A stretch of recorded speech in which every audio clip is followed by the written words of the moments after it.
Cutting a little tight. Ashley, do you have the time by any chance?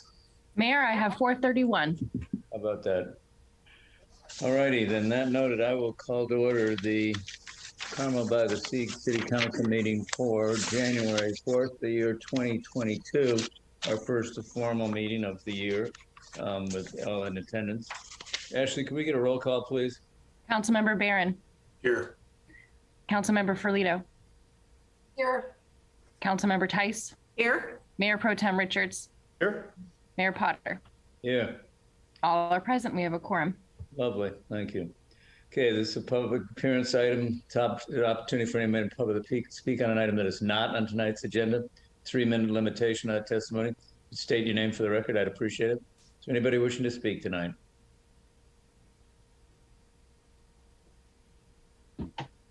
Mayor, I see Joe Todd has her hand raised. Go ahead, Joe. Okay, thank you. Joe Todd. I was just wondering, I know the city has granted the waste management an increase, and we're going to start having food waste. So I'm just wondering if they've made any provisions to make sure that the lid is secure, because we've got a lot of critters around here who can get into those cans. Thank you. Thank you, Joe. I'll have somebody get back to you on that. That's a good point, actually. Is there anybody else wishing to speak tonight? Ashley, what are you thinking?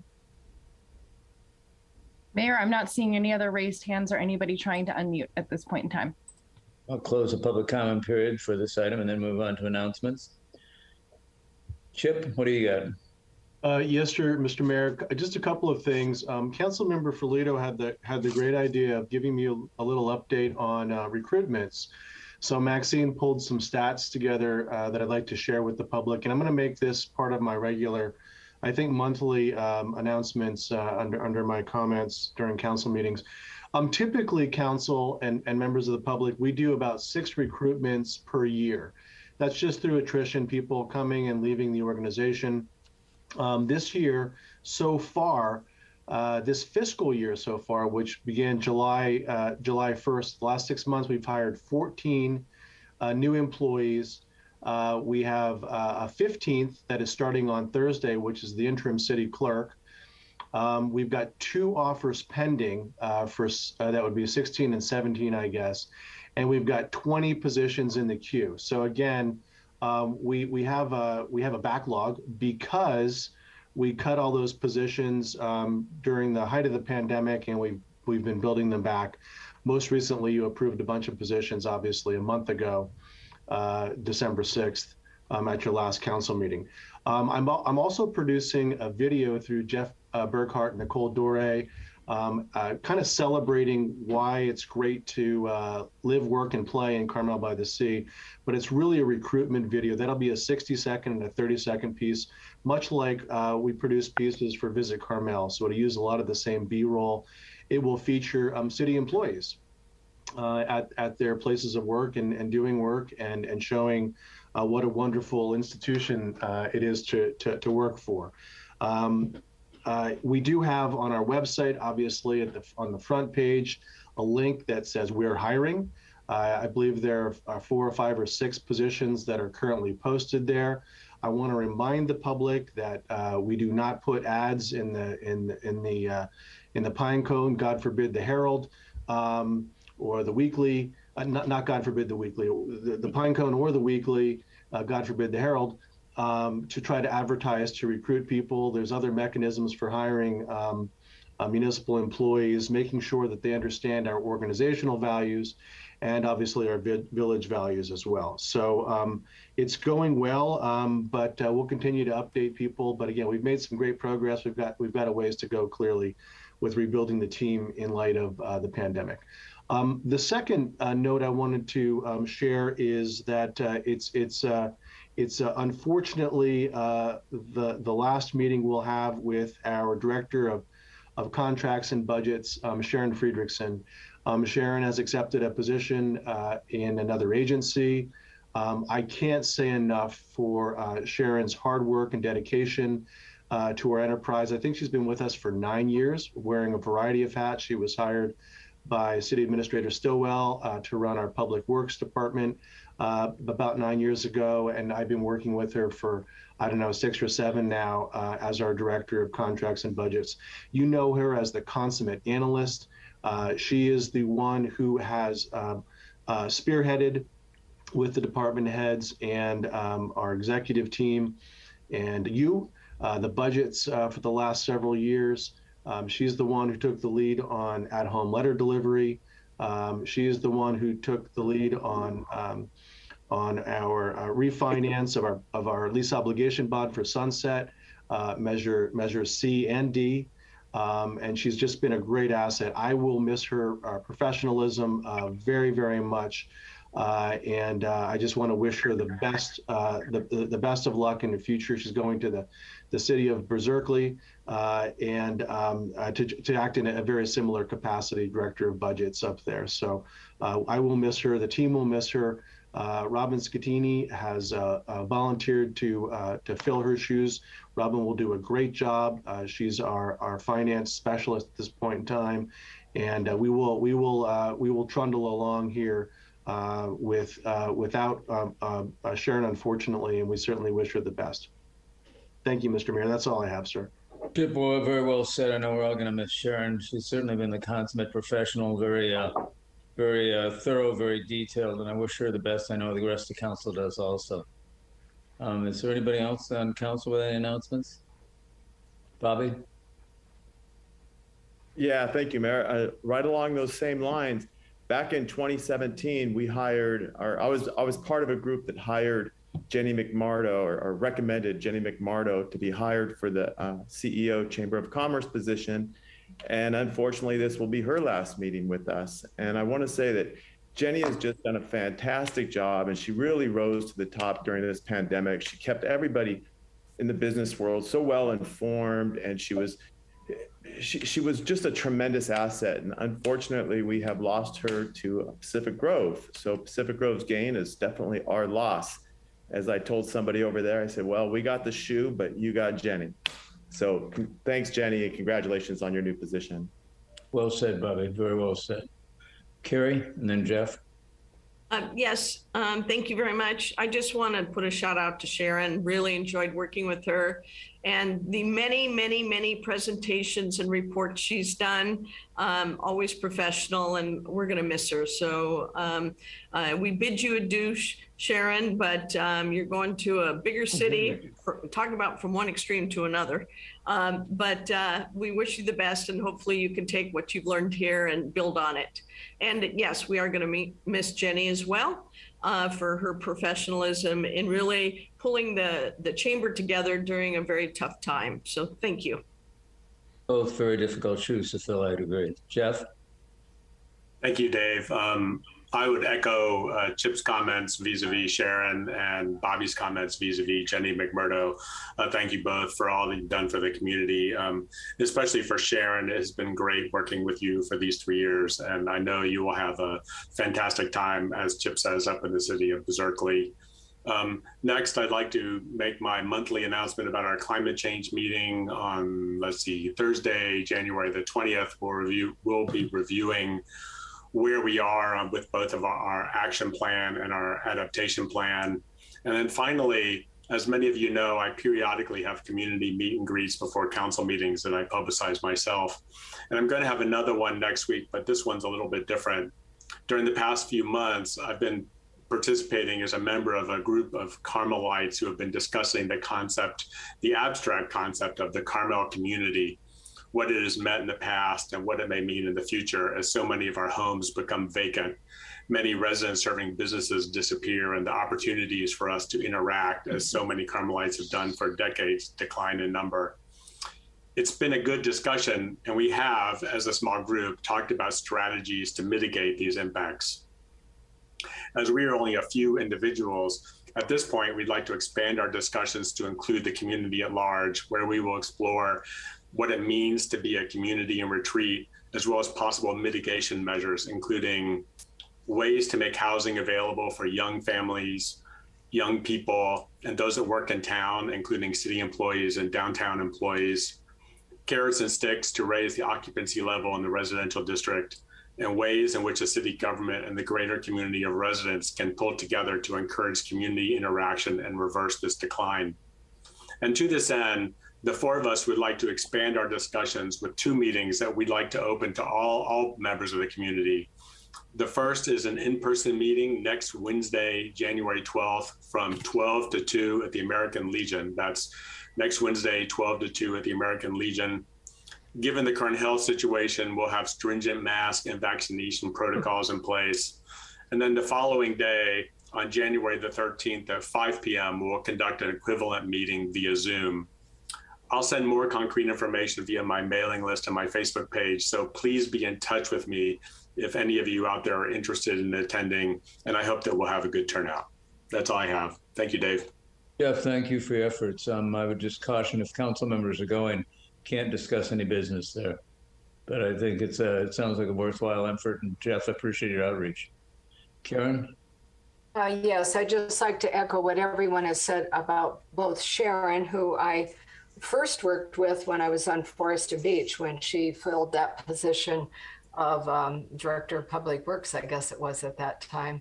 And then Jenny McMurdo. It has been a true pleasure seeing Jenny grow into that position. And really the catalyst was a fantastic idea that she put together and put out to the greater community, all the information we need to know pandemic. So I wish her well in Pacific Grove. I'm very, very sorry to see her go, and good luck to Sharon up in Berkeley. We will miss you, Sharon. Thank you very much. Well said on all accounts, actually. Jenny, I wish you well too. You know, you were an office of one for quite a while there, just standing the wall, doing so much work for everybody. And now to have you move on is kind of a, our loss is PG's gain, tragically, but good luck to both of you. Brian, are you lurking around for any particular reason? I'm lurking, yes. I just wanted to announce that I have no announcement. We had closed sessions last night on labor negotiations and exposure to litigation involving Verizon and the Carmelo application, but there is no reportable action. Thank you, Brian. Is there anybody else? All righty, why don't we move on then to the consent calendar? There's 8 items on the consent calendar. Is there anybody on council wishing to pull an item? Jeff? Yes, thank you. I just have comments on numbers 5, 7, and 8. All right. Is there anybody wishing to pull them for anything other than comments? Is there anybody in the public wishing to pull an item from the consent calendar? All right, Jeff, how about 5, 7, and 8? Thank you. On items number 5 and 7, the records management program and the banding exercise that we did last month, I'd just like to thank Chip and staff for making me whole with respect to my concerns. Very much appreciated. And I guess the results are in the packet. And with respect to item number 8, the recognition of CERT as an official support group for the community, I think that this is long overdue. Frankly, we should have done this last year after all of the effort that CERT put in when we were making those efforts to close the beach and do this and do that. And we had an unruly public and just all those things. They have gone well above and beyond, I think, the expectations of most CERT teams and most communities. So thank you, Wanda and Scott and Detective Lightfoot and everybody else involved with that effort. Well said, Jeff. And I know I'm sure the CERT team appreciated council's attendance at their celebration recently. It was very nice. So thank you. All right, is there anybody else? All righty, then could we have a motion to approve the consent calendars, items 1 through 8? I'll make the motion to. I think Wanda, on my screen, Wanda, the co-head of CERT, appeared, so I suspect she wants to speak. Wanda, I'm sorry I didn't see you. You're muted. Wanda, you need to unmute yourself. There you go. I wanted to take a quick moment. Thank you, Mayor Potter, just to say thank you on behalf of my co-captain Scott Smythe and the entire Carmel CERT team. We wanted to thank Administrator Chip Rearig, Chief Euler, and the City Council for your consideration. We appreciate the support, and we're very proud to serve the City of Carmel. Thank you. Thank you for all your efforts. Much appreciated by all. All righty, we have a motion. Do we get a second on that? I don't think so. Yeah, I'll second it. Okay, well, motion and a second to approve the consent calendar. Is there any other discussion? All right, Ashley, could we get a roll call, please? Councilmember Barron, Yes. Councilmember Ferlito, Yes. Councilmember Tice, Yes. Mayor Pro Tem Richards, Yes. Mayor Potter. Aye. Thank you all. It is unanimous. Very good. All righty, well, first order of business is receive a verbal report on housing topics affecting the city, including the RENA numbers, assessment, Senate Bill SB 8, B8, SB 9, and SB 10, recent grant-funded efforts to produce a feasibility study and explore the city's barriers to affordable housing, and the required 2023 general plan housing element update. Brandon? Thank you, Mr. Mayor. Can you just confirm, I switched it over, it should be full screen. You shouldn't see like a black outline or anything. I've got kind of a half screen. Let's try this. Is that better? Yes, that's it. Perfect. Okay. I got two monitors at my desk, so sometimes it makes it difficult. So good evening, everyone. Thank you. Brandon Swanson with Community Housing or Community Planning and Building. Let's start over here. So I'm here to provide a report on the various housing topics that are going to impact the city of Carmel-by-the-Sea. We're going to start with RENA. This is the Regional Housing Needs Allocation. Just a brief overview, what this is, RENA sets the number of new homes that governments have to plan for. This is administered by the State Department of Housing and Community Development, also known as HCD. There's a lot of acronyms in here, so I'm gonna try to go slow, but I'll use them after I've defined them. So HCD administers this program. It also determines the affordability mix. We've all heard terms like low, very low, moderate workforce. That's also determined as part of this RENA process. It's an 8-year cycle. Every 8 years, there's new allocations given out, and we're coming into the 6th cycle, which will start in 2023. So right now we're in the 5th cycle. Our 6th cycle will start in 2023. It's also relevant and part of the general plan housing element law, which is also administered by HCD. And in 2023, our City of Carmel-by-the-Sea general plan housing element is required to be updated. That's why this is all important and related.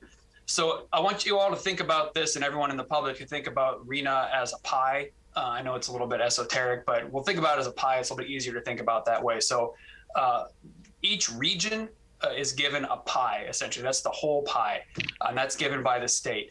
Each region has a council of government, also known as a COG, people call it that are responsible to split that pie among all the jurisdictions. Our COG here is called the Association of Monterey Bay Area Governments, also known as AMBAG. You hear that acronym tossed around a lot. So AMBAG is our COG. They're responsible for splitting that state pie among all the jurisdictions here within our region, which is 18. So the COGs, being AMBAG, have to develop a methodology, meaning how are they going to split that pie? And then that methodology has to be approved by the state at HCD. So where we're at in the process right now is the methodology is going through construction and adoption at the local level at AMBAG. So the AMBAG and regional planning directors, including myself, have been working together for the previous year plus or minus to develop that methodology. So we meet monthly. We have a planning directors meeting with the AMBAG planning staff to talk about how we split this pie. And I'll talk about the methodology here in a minute, but that's what's been going on over the last year. There have been a couple of AMBAG board meetings to talk about this draft methodology, and the AMBAG board has sent their AMBAG staff back to work with the planning directors to continue to refine this methodology. The next upcoming meeting where the methodology may be adopted is January 12th, and that's the January 12th AMBAG board meeting. So talking about splitting this pie, how does it get broken up? The big total pie here in our region is 33,274 units. That's for this next cycle. The methodology that we've been working on, the planning directors and the AMBAG staff, you can see there on the chart, is taking different concepts, different things, and apportioning a percentage of that big pie based on how it relates to the jurisdiction. So, for example, available employment gets 50% of the pie. Proximity to transit is 5%, risk of natural disaster, economics, and racial equity. This is a way to start breaking up the pie, and then you go down to population after that.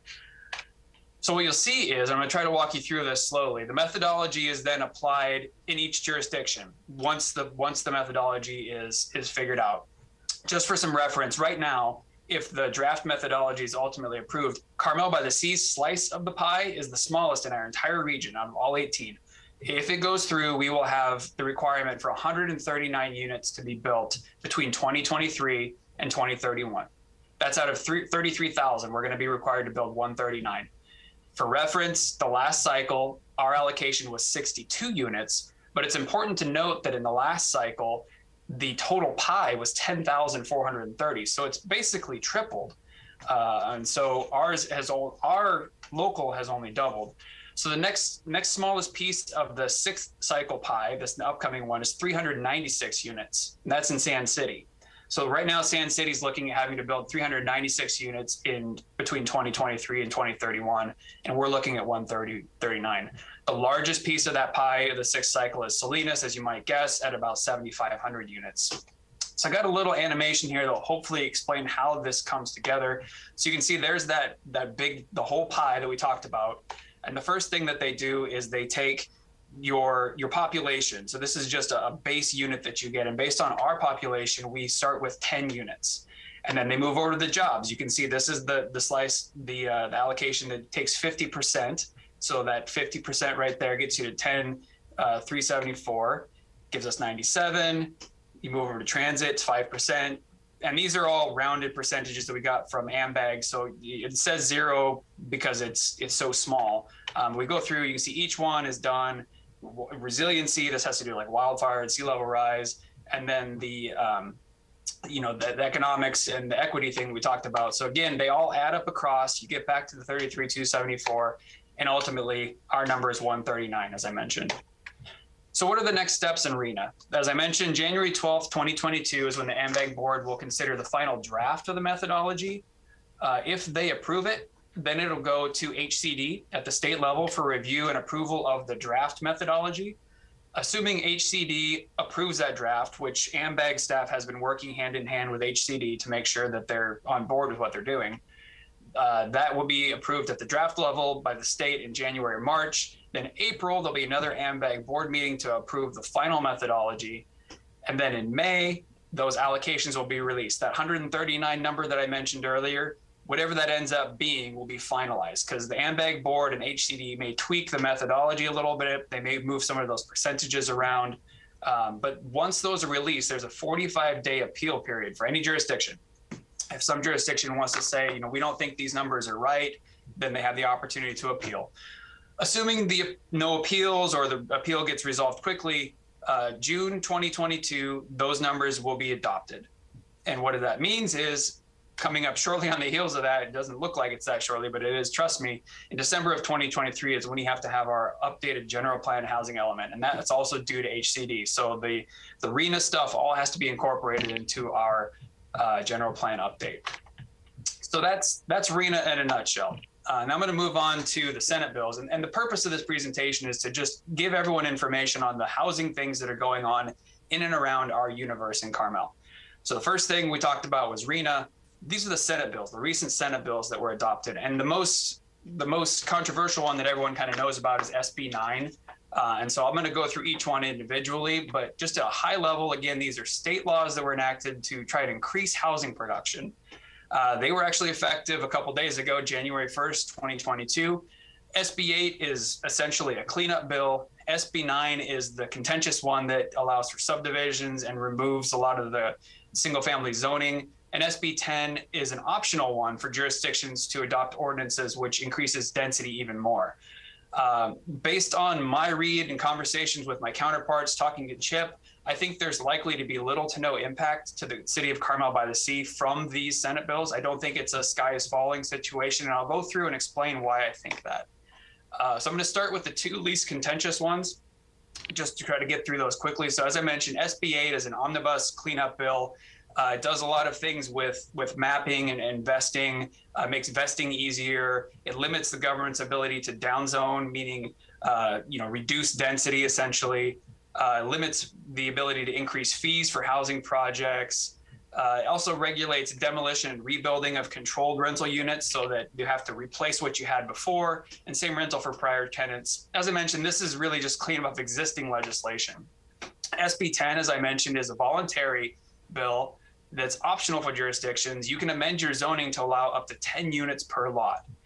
It does require an ordinance to be adopted, but what the bill does is it grants a CEQA exemption. So typically an ordinance like that, because you're intensifying the use, you'd have to go through the whole CEQA process. It would probably take an EIR to do it, but the state has granted a statutory CEQA exemption until 2029. The rezoned areas, though, have to be within a half a mile of what's called high quality transit, and that's a defined term, which we don't have. So even if the city council wanted to, we don't qualify for it. I don't think we would want to do this anyway. So this really doesn't affect us, SB 10. So SB 9, this is the big one. This is the gorilla in the corner of the room. So it's the California Housing and More Efficiency Act, HOME, allows for up to 4 single-family dwellings on a single lot. That means duplexes, triplexes, et cetera. Or you can subdivide and put 2 single-family dwellings on each of those new lots. That approval has to be ministerial, meaning there's no planning commission, there's no discretion if all the requirements are met. And there's a lot of them, and we're going to get to that. Because it would be ministerial at that point, CEQA doesn't apply. Ministerial projects are statutorily exempt from CEQA. However, as I mentioned, there are numerous requirements to qualify for this. Essentially, what the state did is they put guardrails on it to prevent exploitation by developers. Again, why I keep coming back to the fact I don't think we're at a lot of risk here in the city of Carmel-by-the-Sea. So I'm going to run through the guardrails and try to put people's minds to ease a little bit. You cannot; these are just straight out of the law. I read the law. You cannot remove more than 25% of existing walls, meaning essentially you can't just scrape a lot, tear down an entire house, and then subdivide it. You have to keep 75% of the existing house if you want to turn it into a duplex or a triplex. So that really prevents a lot of that worry from scraping a lot and then turning it into 2 lots.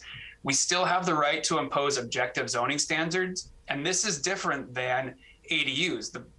One of the things with ADUs is that we can't impose density, floor area, things like that. However, with SB 9, we're still allowed to. So coverage, floor area, height, setbacks, tree removal. The only note there is that we're not allowed to limit to less than 800 square foot units. It also doesn't apply to certain property types, which we have a lot of in the city. Historic, both at the state and local level, if you're within a historic district, or properties that are mapped at high risk of fire or flood. These are mapped areas by CAL FIRE or FEMA, which we have both of those within our jurisdiction. There's even more. You cannot split a lot any smaller than 40-60 split, meaning that you can't take a 4,000 square foot lot and have a 1,000 square foot lot and a 3,000 square foot lot. It has to be a 40-60 at the most. And there's a requirement that you can't have a lot smaller than 1,200 square feet. The city's allowed to require 1 off-street parking space per unit, meaning that our requirement of 10 by 20 or 200 square feet times 4 takes up even more space. So it makes it a lot harder to build these units. You're not allowed to have an additional ADU or JDU if you've subdivided. That's in the law. The property owner is required to occupy at least one of the units for 3 years at a minimum. The units cannot ever be used as a short-term rental once you take advantage of SB 9. They're actually required to record a deed restriction so that it runs with the land. They absolutely cannot be short-term rentals. Adjacent parcels cannot be subdivided by the same owner or anyone in partnership or concert with the owner of that. And the thought there is that you don't want to have developers come in and buy up 5 lots next to each other, scrape them all, and do a whole subdivision right there. That's why this guardrail is in there. And I saved this one for last because this is probably the most important thing to remind people of. You have to have the water to do this. So this isn't a thing where you get to build new homes without having water. You have to have the water credits. And if you subdivide, you have to be able to set a new water meter, which we all know right now there's a cease and desist order in place to not even be able to set a water meter. So there's a lot of barriers to entry with SB 9. And as I mentioned, I don't think it's going to be a massive impact to the city of Carmel-by-the-Sea. This is a legislation, in my opinion, that's geared more towards larger cities or counties that have a lot of space. So just an interesting thing as we transition to the final part of my housing presentation, I thought this was interesting. This is from the California State Department of Finance 2021 estimates. This is all based off of census data. And it's just interesting if you look at vacancy rates, and we all kind of know this anecdotally, but In 2010, our total housing units available was about 3,400. Of those, about 2,100 were occupied, which put us at about 1,300 unoccupied units, or a vacancy rate of 38.7%.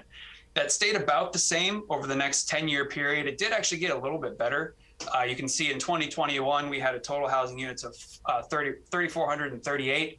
Occupied was 2,177, about 1,250 vacant, which put us down just a bit of it in a good way, a less of a vacancy rate, 36.7%. It's worth noting though, and we probably all could guess this, in both 2010 and 21, City of Carmel-by-the-Sea had the highest vacancy rate in Monterey County, and the 6th and the 8th highest, respectively, in the state.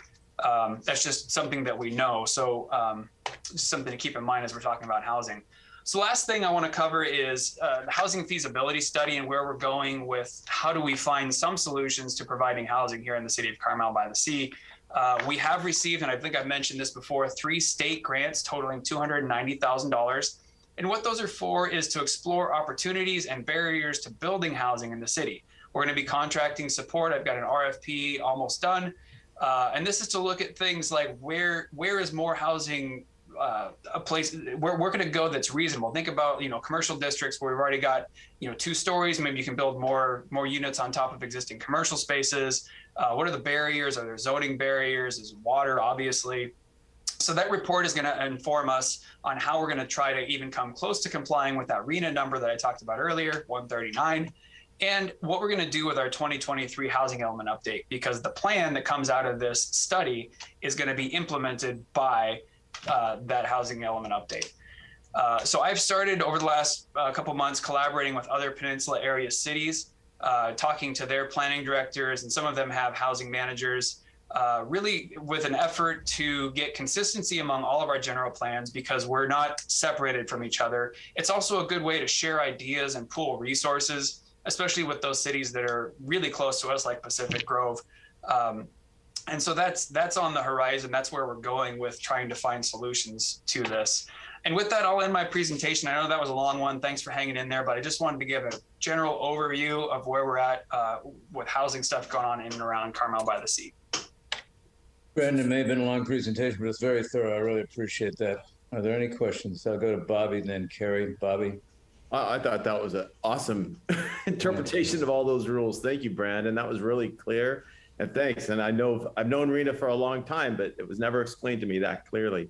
But I thought maybe that you'd want to explain a little bit the League of Cities and their approach to this, because that's been a pretty contentious item up there. And so if you know anything about that. I'm not as well versed in that, probably Councilmember Richards, as you are. I mean, I'd welcome your input, because I know you're heavily involved in the League of Cities. Well, I think in general, and Mayor or Chip, please correct me if I'm wrong, but basically the League of Cities, most of the cities that belong to that are not in favor of this. They want to hold on to their rights as a city to guide their zoning. However, there are some of the bigger cities like LA and Riverside, or counties, LA and Riverside, and some of the bigger ones that really want this and have threatened to pull out of the League of Cities if they don't go through with or if they didn't go through with these bills. Is that correct, Mayor? Yeah, Bobby, you're right. There was a recent League of California Cities. I'm on the board of directors for the League. There's 50 of us that represent the 480 some odd cities in the state of California. And there was a really extended and rather unpleasant, protracted discussion about this issue and Senate SB 9, and the fact that some of the cities felt that we should be able to maintain local control over our affordable housing issues. However, and I couldn't figure it out for a while, and finally I realized, hold on a second, it's the large cities that want this legislation. It's one-size-fits-all legislation. Again, just doesn't necessarily work across the state. And so what they were doing was they were going to threaten to pull out of the League, which means they'd be defunding a major portion of the League of Cities. And so there was a lot of debate about it. Fortunately, it didn't go anywhere because the bill was about to pass anyway. But it was really unpleasant that this one-size-fits-all approach, whether it's housing, whether it's water issues, whether it's, we had one a couple of years ago with a vending issue where, okay, so street vending didn't work in Carmel, but it should have worked because it worked in LA. It doesn't make any sense. But no, Bobby, you're right. It is a very contentious issue. Thank you, Mayor. Jeff, I think, who was Carrie, I guess, I'm sorry. Yes, thank you. Brandon, that was terrific. I'm not as familiar with these topics as some of my other council members, so I have a couple of probably basic questions. In terms of RENA, when you say we had to build 62 units by 2023, what is defined as a unit, and did we meet that benchmark? I answer your last question first. The answer is no, we did not. The common problem up and down the state with RENA is that it's really difficult to meet these numbers. If you saw the major numbers, like Salinas is looking at like 7,000. I mean, that's wild. And what really in my conversations with, I have some connections up at HCD from when I worked at the county and some folks at AMBAG. What they're really looking for, and they are tightening the screws a little bit, what they're really looking for is for local governments to make an honest effort at trying to forward housing within your jurisdiction. And you do that by things like that feasibility study that I was talking about that we got grant funding for. So that's really important. I mean, we want to build housing. We want to have places for people that work here to live that are affordable. I mean, we've got some great, wonderful houses that, cost $5 million plus, and those are part of the fabric of this village too. And I think they're fantastic. But it's important to have places for folks that maybe can't afford a $5 million house to live, but be proximate to where they make their living. So that's where this is coming from, and that feasibility study is really going to help inform that. So no, we did not meet our numbers for up to the period of 2023, and the number in the next cycle is additive to that. So it's actually, the total number is slightly more. The good thing is that recently, within the last couple of years, the determination was made by HCD that ADUs can be counted towards your RENA numbers, so that helps. It doesn't necessarily help with the really difficult buckets to fill of low and very low. So that's where it gets a little bit difficult, because those low and very low units, they have to be income restricted, meaning that there's some sort of contract. There's somebody that follows up annually to make sure that the people that are living in those units qualify to live in those units. So those ones, especially in a place like Carmel-by-the-Sea, are especially difficult to build and maintain. So a unit is any house or ADU? Any single family dwelling unit. So an ADU, this was the idea behind the ADU laws that were passed in 16, 17, or 17, 18, and 19, was that they could be self-sufficient freestanding units where a family could live or a person could live. That's why they wrote the law in such a way that it has to be self-sufficient. An ADU has to be self-sufficient. Thank you. Secondly, going to SB 8, 9, and 10, your chart about vacancy rates, I found that quite interesting. Can you please define what vacancy is? Because we've always been under the impression that we have 50% second home owners. So that's why I'm wondering what vacancy rate means by this number. Yeah, that's an excellent question, and I think that it's probably closer to that 50% number, honestly. And I made sure to put in the slide that this is based on census data. So this is when I fill out the census, I say where my main residence is, and so this means that these people have said their main residence is in Carmel. And so that's where that number comes from. This is the best data we have at this point without some other, I mean, we can probably drill in a little bit deeper to it, but for the purposes of today, I just, even taking these numbers for what they are, we still have the highest vacancy rate in the county and top 10 in the state both years in a row. And that's due to second homeowners. I believe that's true. Yeah. Okay. So thank you for clarifying that. Of course. Other questions before I go to the public? Karen? Yes. Could you clarify that we as a city are not actually going to go build these houses, but we are going to make it more probable or possible for some to be built. Is that correct? That's an excellent clarification. Thank you, Councilmember. Yeah, all of these state laws, ADU laws, SB 8, 9, and 10, they're meant to incentivize for private developers to build these housing units. That's really what it's all about. So can you give a few examples of how we might make it more probable that some of these units get built? And please remember that we're talking about housing for teachers and policemen and firemen and people that right now have a very hard time living in Carmel. Yeah, great. Thank you. That's exactly what we're excited to get out of that feasibility study. It's an opportunities and constraints analysis, basically. I kind of touched on it a little bit. If you think about the way the downtown is, we allow 2-story buildings in the downtown area. There are several downtown buildings right now that have a second story with smaller apartments in them. They're still not going to be cheap compared to other apartments. However, they're smaller, which is more affordable by design.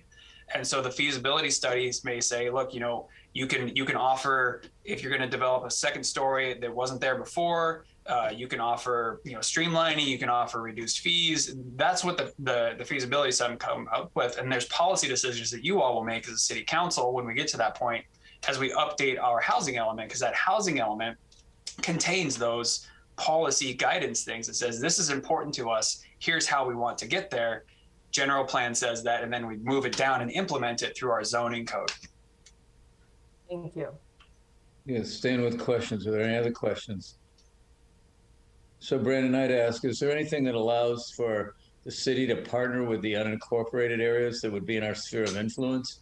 I mean, it seems to me that we're geographically very constrained. In fact, we're at a build out. So is there something that would allow us to partner with the state, the county in some way, get credit for that in some manner? That's a great question. I've heard other cities and other planning directors in some group chats that everyone's trying to get creative. And that was my thought behind reaching out to the sister cities that we have around us. Like, how can we get a little more creative about this? If the state's going to continue, they're going to triple the pie in this cycle, we're going to have to get creative and more nimble. So I think I can't say yes definitively, but there's a lot of thought about that same thing, trying to get creative right now. Alrighty, is there any other questions before I go out to the public? All right, is there anybody in the public wishing to speak to this item? If so, please state your name for the record. The 3-minute limitation on testimony. Go have at it.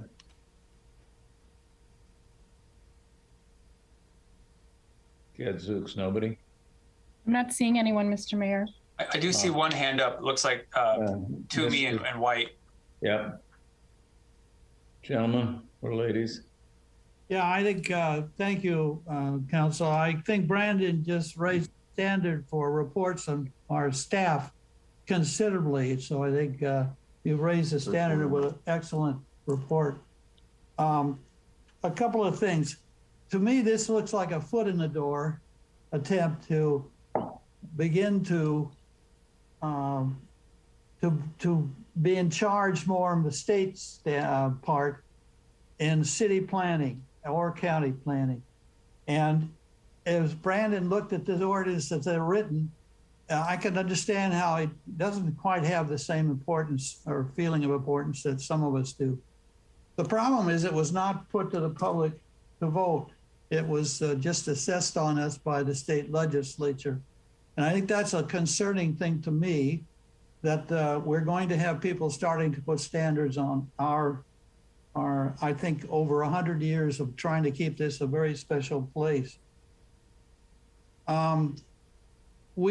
History in California seems to pretty much follow the fact that the legislature will pass something, and then in a few years, they'll come back and say, we've got to adjust this. And they usually move it towards more negative. And I can see that happening easily here as we try this a lot of work, try to make it work. Sooner or later, somebody in the Senate is going to say, well, we need to adjust this a little bit. And it may not be in our favor at all. So it's a slow start into a takeover in our planning. I just feel very strongly that this should have been put to the ballot of the people of California. I think that they are the ones that should be making the decision what they want to do. If this law stands after an election, so be it. But we at least ought to have the opportunity to chime in and vote our opinions, and that's everybody in the state. There's an organization just starting now to get it on the ballot, the next state ballot, Our Neighborhood Voices. They're looking for people to sign petitions, and they are becoming very vocal. They will be more vocal in the future on this issue.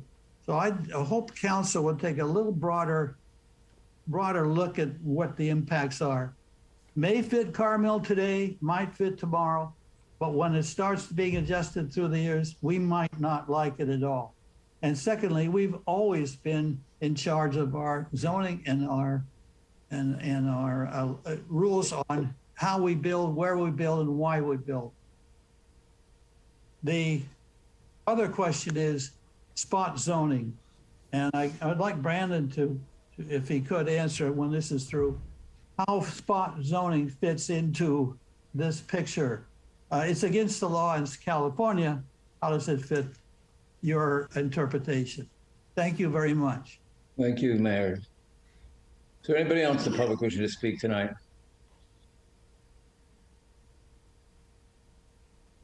I don't see anybody. Ashley, what do you think? I'm not seeing anyone, Mr. Mayor. All righty. Bring it back to council and for deliberation. This is simply receipt of report, but comments and observations would be most appropriate. Is there anybody wishing to comment on the council? Jeff.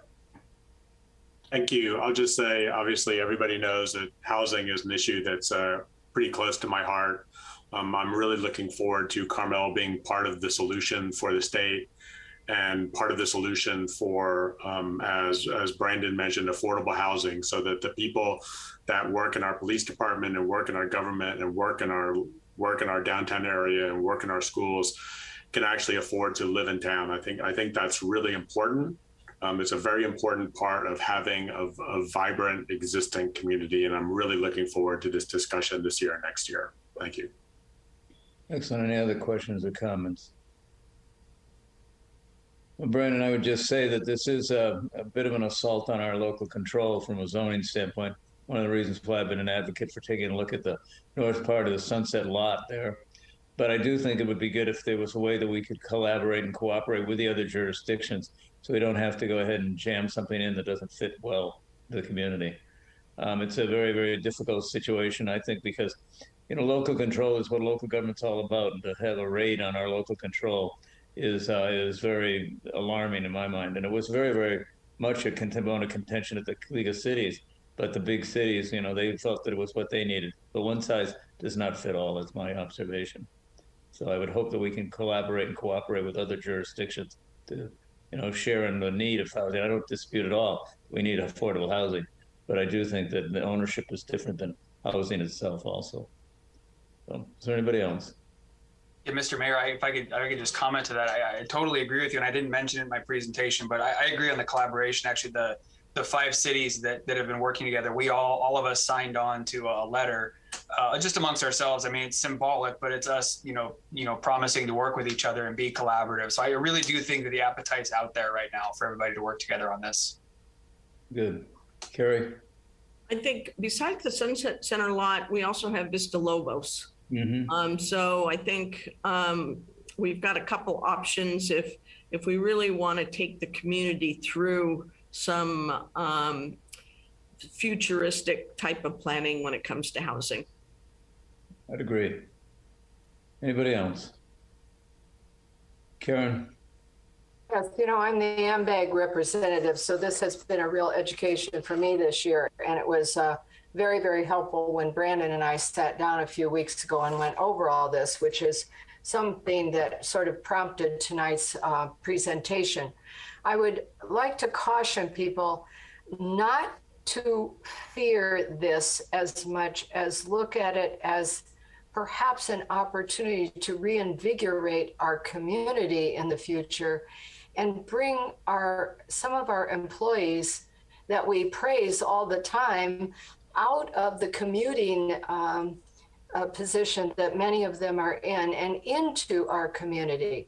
So rather than fearing it and thinking it's being imposed on us, we have some of the smallest amounts of requirement in the entire state. We have a housing problem in the state of California. This is an attempt to try to solve some of it. We won't be able to do all of it. Certainly we won't be able to, but keep an open mind and let's be creative and understand that we must reinvigorate our community because when you have half the people that don't live here, that's not people to serve on your boards. That's not people to serve on your school boards. That's not people to participate in our vital community on a full-time basis and be part of it. So let's look at some of the opportunities this may bring us, particularly with our staff. So that's just what I would like to say. Thank you. I guess I'd just note that inclusionary housing ordinances have not worked that well in some communities because of the fact that people that go and live in those communities don't necessarily want to be part of that community. They're far from the schools, they're far from the services that they need. Rancho San Carlos stands out in my mind as an example, so did Pasadena. So sometimes the ability to move those units out of those projects is a county issue more than it is a city issue. But if you don't have the services close by, you're not going to have the people who want to live there and work there. So it doesn't work, just providing the housing if it doesn't have the infrastructure around it. That's why it's being pushed more towards jurisdictions, more towards cities than it is in the urbanized areas. But I would think that the Crossroads area down there, that's a large area where there could be some housing available that would both serve the residents of Carmel, because we're not, that's less than a mile from there. So it's the schools are there, everything's there as far as services go. So I just think there's opportunities for partnership. So I'd hope we go in that direction. Alrighty, that noted, that was a receipt of information only. So why don't we move on then to item number 10, which is resolution 2022-004, which is receive and file the annual comprehensive financial report for the fiscal year ending June 30th, 2021. Very well done. Sharon, is this your last Chip? Did you want to preempt this or preview this? Just to again thank Sharon for her efforts. One of the things when I got back here in 2016, we had, I think our first year, we had 26 audit findings. And the following year, we had, I think, 21 or 18 or something. And it's through the efforts of Sharon and our auditors, you'll hear from Mr. Sheldon in a second, and the rest of the team to turn our processes and procedures so that they follow generally accepted accounting principles and practices. And we have no audit findings again. And Sharon and Robin just applied for another GFOA award. And so it's a real tribute. It's something I'm very, very proud of. And I hope that it's it's an esoteric topic, but I hope that we can really celebrate this, Mayor. And again, a lot of the lion's share of the thanks goes to Sharon and her efforts. So with that, she can make an introduction, please, and then we'll have Sheldon come on. Yes, Sharon, the floor is yours. thank you, Mayor. Thank you, City Administrator. I would just like to echo the comments that were just made. I would really like to commend the Finance Division for their commitment and their professionalism to ensure the continuity of our financial operations while still maintaining efforts to ensure that we continue to receive a clean audit. Their desire for continuous improvement and to go for the fourth year of the GFOA certificate for our annual comprehensive financial report. I'd like to extend my appreciation to our audit team for, again, their timely completion of an audit, their assistance with the annual comprehensive financial report, and their availability throughout the year as a technical resource. And again, as you'll hear shortly from our lead auditor, Sheldon, we wouldn't be able to present a financial audit for the fiscal year, and that's reflective of a positive financial status without the real leadership and pragmatic approach by the city administrator and the council through our budget process and our ongoing financial monitoring. So it's been a real collective effort by the leadership, the department directors, and our finance staff to be able to present an audit. Again, that's positive, especially as the pandemic was still ongoing last fiscal year and still remains with us. With that, I will turn it over to Sheldon and be available to answer any questions that you have. Thank you so much for the opportunity to present a few comments. Excellent. Sheldon, welcome. Thank you very much. Good evening, and Sharon. I must say that it has been great working with you for the last 3 years. I remember the first day when we walked in for that interview, the people in that room for the audit, we all had a synchronization, I guess you would say. It just felt like a good fit from the beginning. A good team, good finance team with the utmost respect for transparency, and that's what an auditor asks for. So cheers to you, Sharon, and good luck at Berkeley. By the way, I used to audit Berkeley. So, hey, reach out. All right, so here we go, June 30, 2021. I always like to tell everyone that I am a history teacher because this is what I'm here doing. I'm talking about history, right? Here we are in a pandemic that's going on year 3. And the audit's become somewhat of a hybrid mix from what it used to be to not 100% remote, but really something where we focus on trying to keep everybody healthy, COVID-free, and yet make your staff's life as easy as possible during an audit process that really is very cumbersome because it encompasses 3 different phases. And phase 1 is the risk assessment and internal controls, that documentation and testing, and then phase 2 jumps into the substantive compliance and the year-end testing on those balances, and then phase 3 includes the reporting and conversion entries and the getting to those government-wide financials and meeting the GFOA requirements for the Certificate of Achievement in Financial Reporting.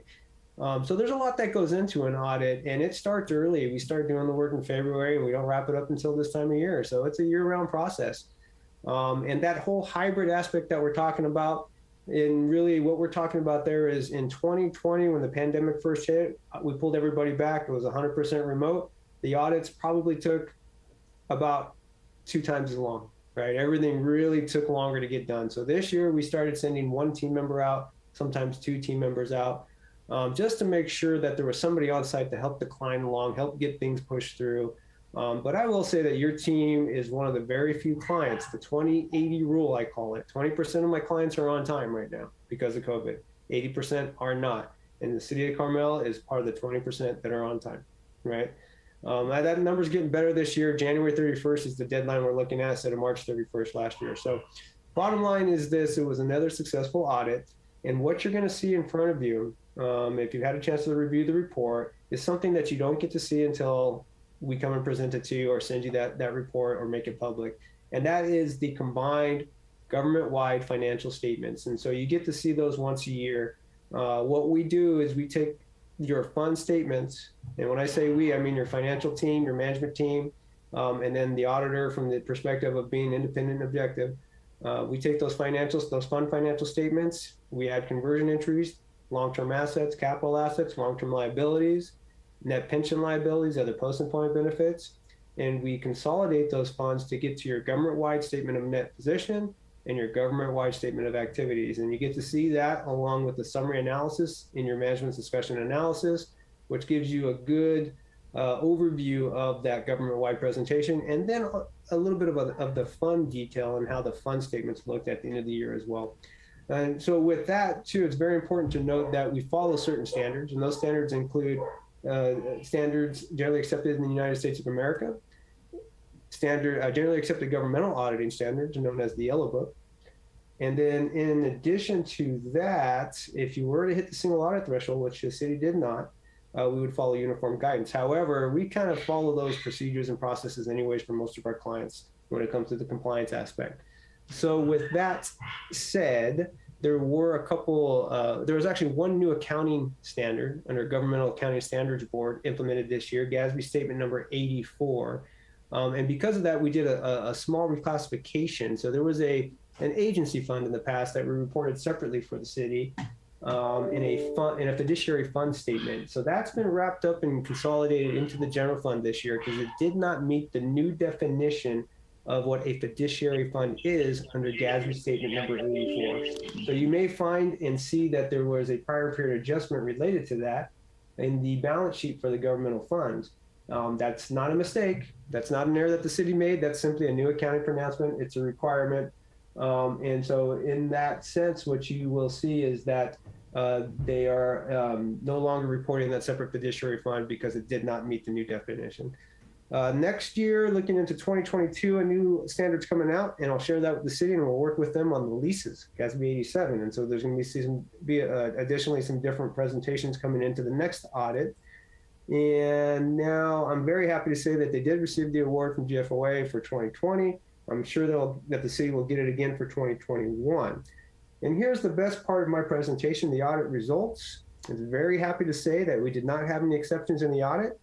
We did not have any material weaknesses. We did not have any disagreements with management, and we did not have any significant passed on adjustments. Now, early on, I should have referenced to this. The main objective of the audit, is to issue an opinion on the financial statements and to provide, or in that opinion, let you know within a reasonable assurance if those financial statements are free of material misstatement. Now, reasonable assurance does not mean 100% assurance, but it is definitely a high level of assurance. As you can tell, it takes a year to get these audits done. So with that, I'd say you have excellent results. I'd like to say thank you to Sharon and Robin and Tina for all their help throughout the audit. And there's probably others I should be mentioning, but don't have their names off the top of my head. Any questions or comments? All right, are there any questions of Sheldon or Sharon by council members before I open up to the public? I don't see any. All right, is there anybody in the public wishing to speak to this item? No good deed goes unpunished in this town, apparently. So it'd be nice if somebody would say something nice, but all right. We'll close the public comment period, bring it back to council for comments and direction. Anybody want to comment? Jeff? I'll say something nice. Thank you, Sharon, again, for all of the work that you put in and for the clean audit results. Very, very much appreciated. Thank you, Sheldon, for all of the work that you did. I know that you had a pretty lengthy report that was sort of attached to our agenda packet that described sort of what you did and what your results were. I read it. So just thank you both for all of the work. Well said, Jeff. I appreciate it. Bobby? One quick question. Who is the Government Finance Officers Association? That's an organization that essentially provides guidance to government finance officers. And as a part of that too, they establish reporting criteria so that that's kind of really the whole purpose of these certificates in reporting, certificates of award that you get in financial reporting. So there's different types of awards that they provide. They have different programs. They have a budget award that they provide. They have the financial reporting for the financials. There's a few others that they provide out there. So really, it's kind of a group or a membership of different finance officers related, in the government industry. So this certificate of excellence should be celebrated. Say it again. This certificate of excellence awarded to us by the Government Finance Officers Association be celebrated. Absolutely, yeah. And the detail and the level of information that's provided in the annual comprehensive financial report is above and beyond what is normal and what is required by governmental accounting standards. Thank you. Carrie. Thank you. Great report, wonderful results. Sharon, you were here when you started that we had several challenges we had to meet. So really having no exceptions and an error-free report really is a tip of your hat to, and your leadership of leading this finance group to this point in the city. I know when I started, it was just really embarrassing that we had so many exceptions, and you've allowed us to come a long way. So thank you. Well said, Carrie. Any other comments? Karen? Yes, I just want to echo the thanks to all of you. And I'm not sure I understood until Sheldon mentioned it, just how difficult this must have been during the pandemic with remote meetings and so on. So that makes me appreciate what you do even more. And I'm glad it's you and not me. I have trouble balancing my checkbook. So thank you so much for being right on top of everything. It gives us a lot of assurance. Thank you. Well, I'd agree with all that's been said. I think that's probably one of the driest topics is finances, but it is what makes this city run. And to be able to come out with the third year in a row of an excellent report with no findings of any deficiencies is incredibly impressive. I think it speaks well of the stewardship of the electeds, and it also speaks well of the administration. I know, Chip, it was not easy for you to do the hard things you did when we started this pandemic, on this pandemic road here, which doesn't seem to have an end to it at the moment. But honestly, it's very, very difficult to balance the budget in these in these very, very difficult times when the revenues are unknown. But to go ahead and be as responsible as we've been with the public dollar, and kind of a little disappointed to not hear anybody stand up and say, well, hey, guys, you did a good job managing our money and making sure we can provide the essential services that we so count on in this community while going ahead and trying to be fiscally responsible. We're very, very fortunate to be in the shape we're in, but it's not because of some accident or just because we happen to be a flush community. It's because we were very, very diligent last year to go ahead and say, we're going to end up at tough times. We don't know where this road's going to go. There are a lot of twists and turns in it, but we've done a good job. And I'm very, very proud of the leadership, not just of the council that said we want to be the best at what we do here financially, but also the leadership of the department heads. Sharon, you're going to be missed immensely, honestly. You're dealing with a dry topic, but you've always done it with a smile on your face. I'll miss you immensely. So good luck in the future. But that said, we can get a motion to receive the report. I move that we receive the report. I'll second it. All righty. Any other discussion? All right, Ashley, can we get a roll call, please? Councilmember Barron. Yes. Councilmember Ferlito. Yes. Councilmember Tice. Yes. Mayor Pro Tem Richards. Yes. Mayor Potter. Aye. It is unanimous. Thank you. All righty, well done. All right, item number 11 is consideration of extending the mandatory removal date for temporary parklets beyond January 20th of 2022. Brandon, I think you may be leading this one. Yes, sir. Yes, sir.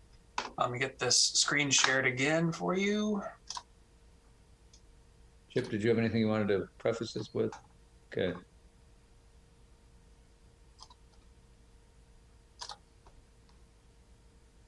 Okay. So here for you tonight, a topic that we haven't seen in over 2 months, consideration of extending outdoor seating.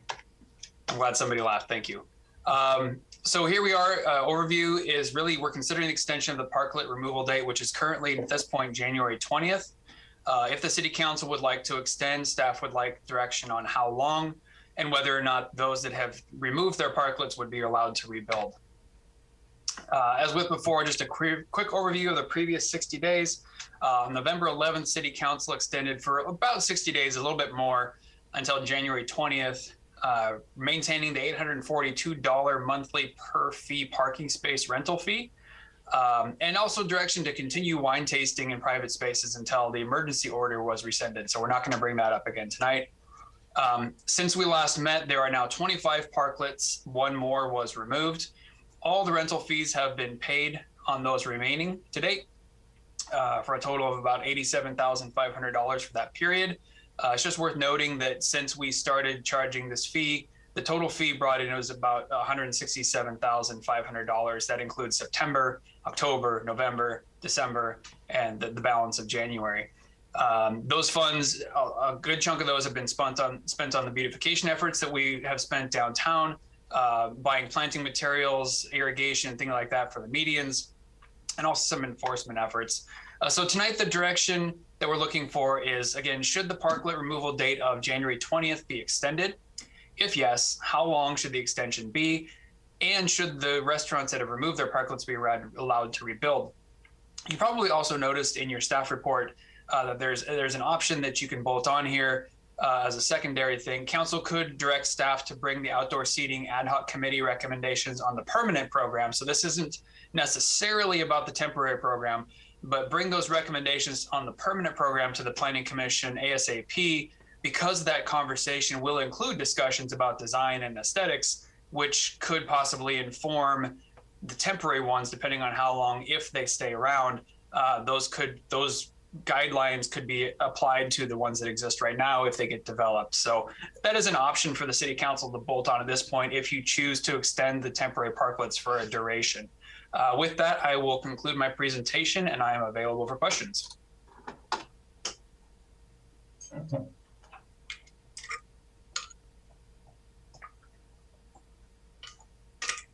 Mr. Mayor, I believe you're muted. How unprofessional of me.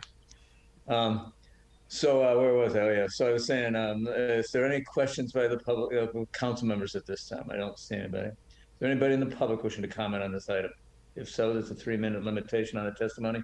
State your name for the record. That would be helpful. I would. You.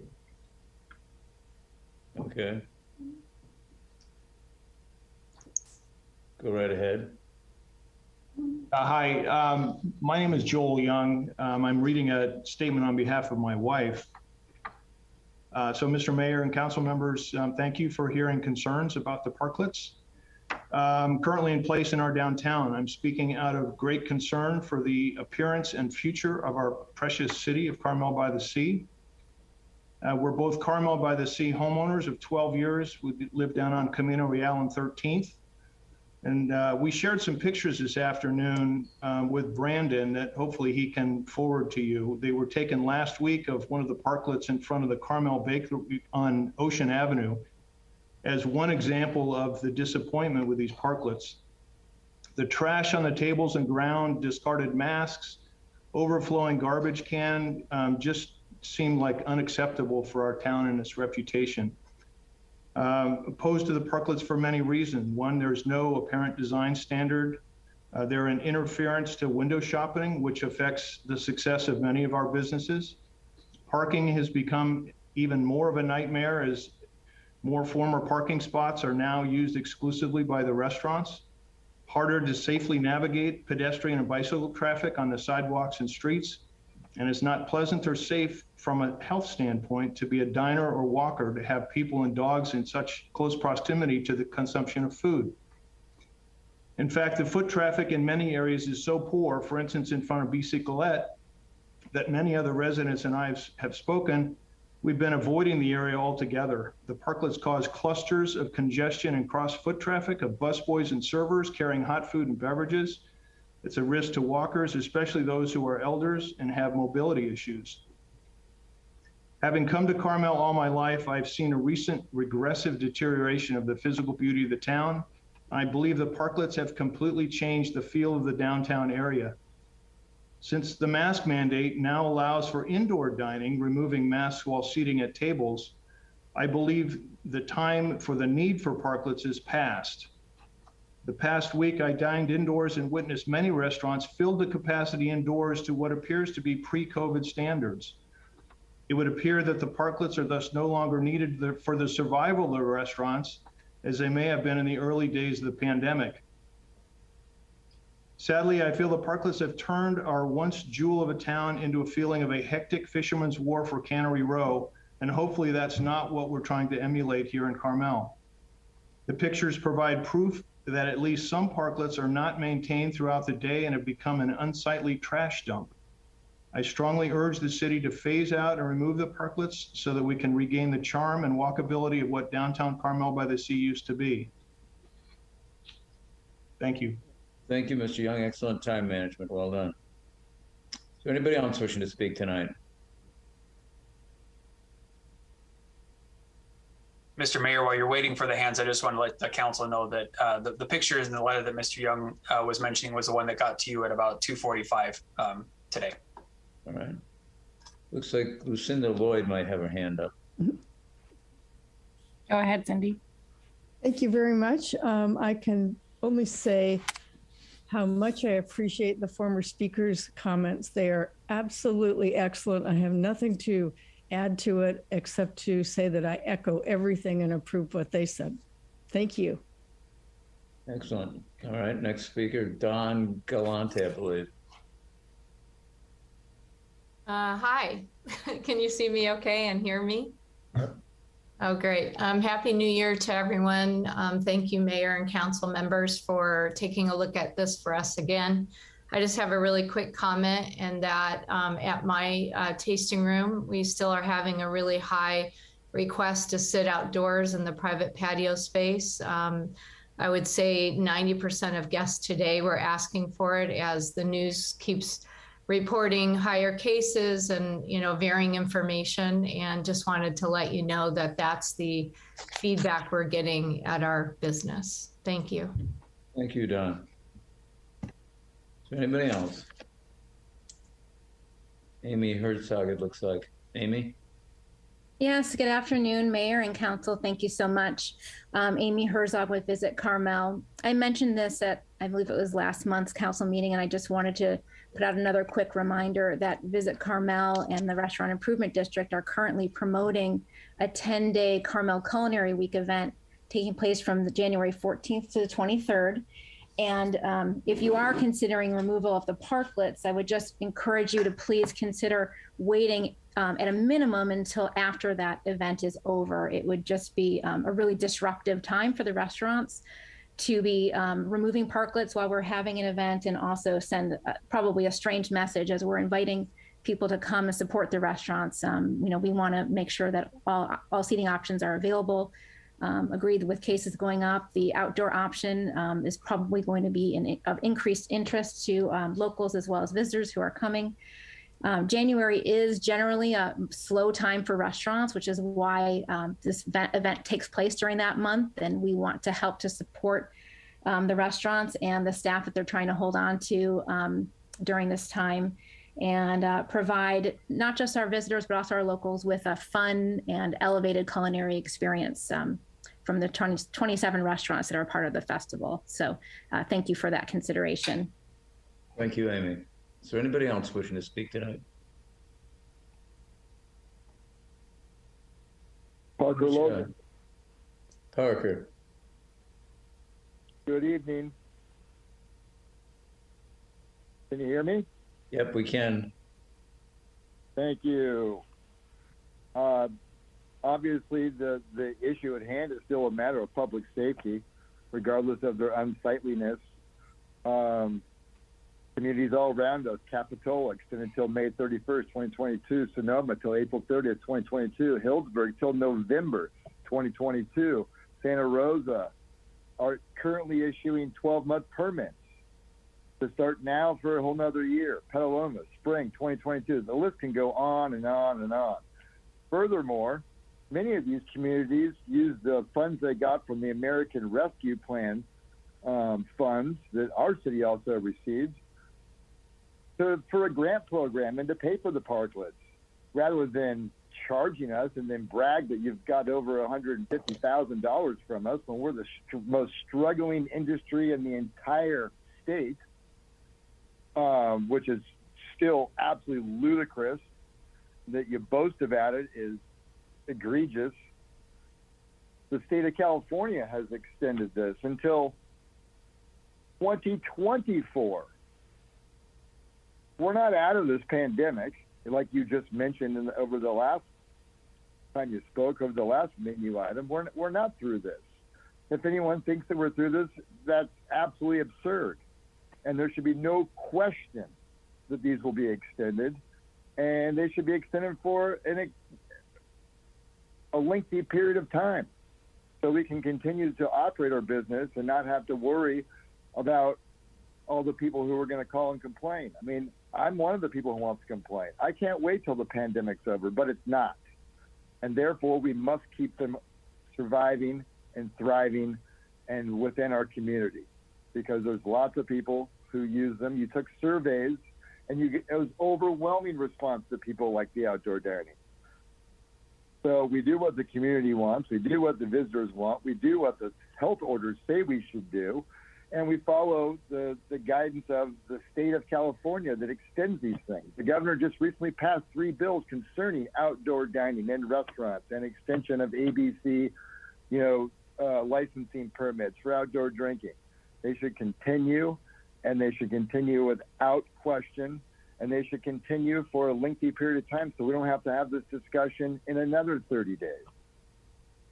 So do the right thing. And also, let me add, I think it's kind of funny, this has always been the last menu item, but you snuck it in before we're going to discuss the city council, and we're going to meet in person. Here we still are on Zoom meetings. We know what's going to happen. We don't want to get people in closed spaces together. We can't guarantee that everyone's vaccinated or Thank you, Parker. boosted. You almost made it. All right, almost made it. Thank you for your consideration. I look forward to the extension at the same time that I don't. Thank you, Bye-bye. Parker. Toodaloo. Is there anybody else wishing to speak tonight? Mayor, I see Jack Galante has his hand raised. Jack? Hi, all. Yes, just wanted to say that thanks again for looking at this. Just wanted to echo what Don had said. The private spaces are, of course, completely different than the public spaces and parklets. They don't have any of the issues that Joel and others have mentioned with traffic or debris or anything like that. Just want to hope in your considerations as you move forward looking at this that you keep that in mind with keeping the private spaces for the tasting rooms open, which really makes an incredibly big difference in the people that we can service at our tasting rooms.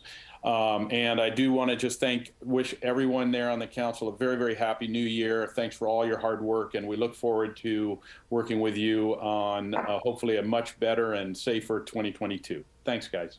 Thanks, Jack. Appreciate it. Anybody else wishing to speak?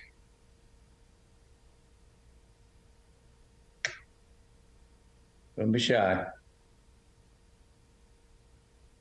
Mayor, I'm not seeing anybody trying to unmute or raising their hands.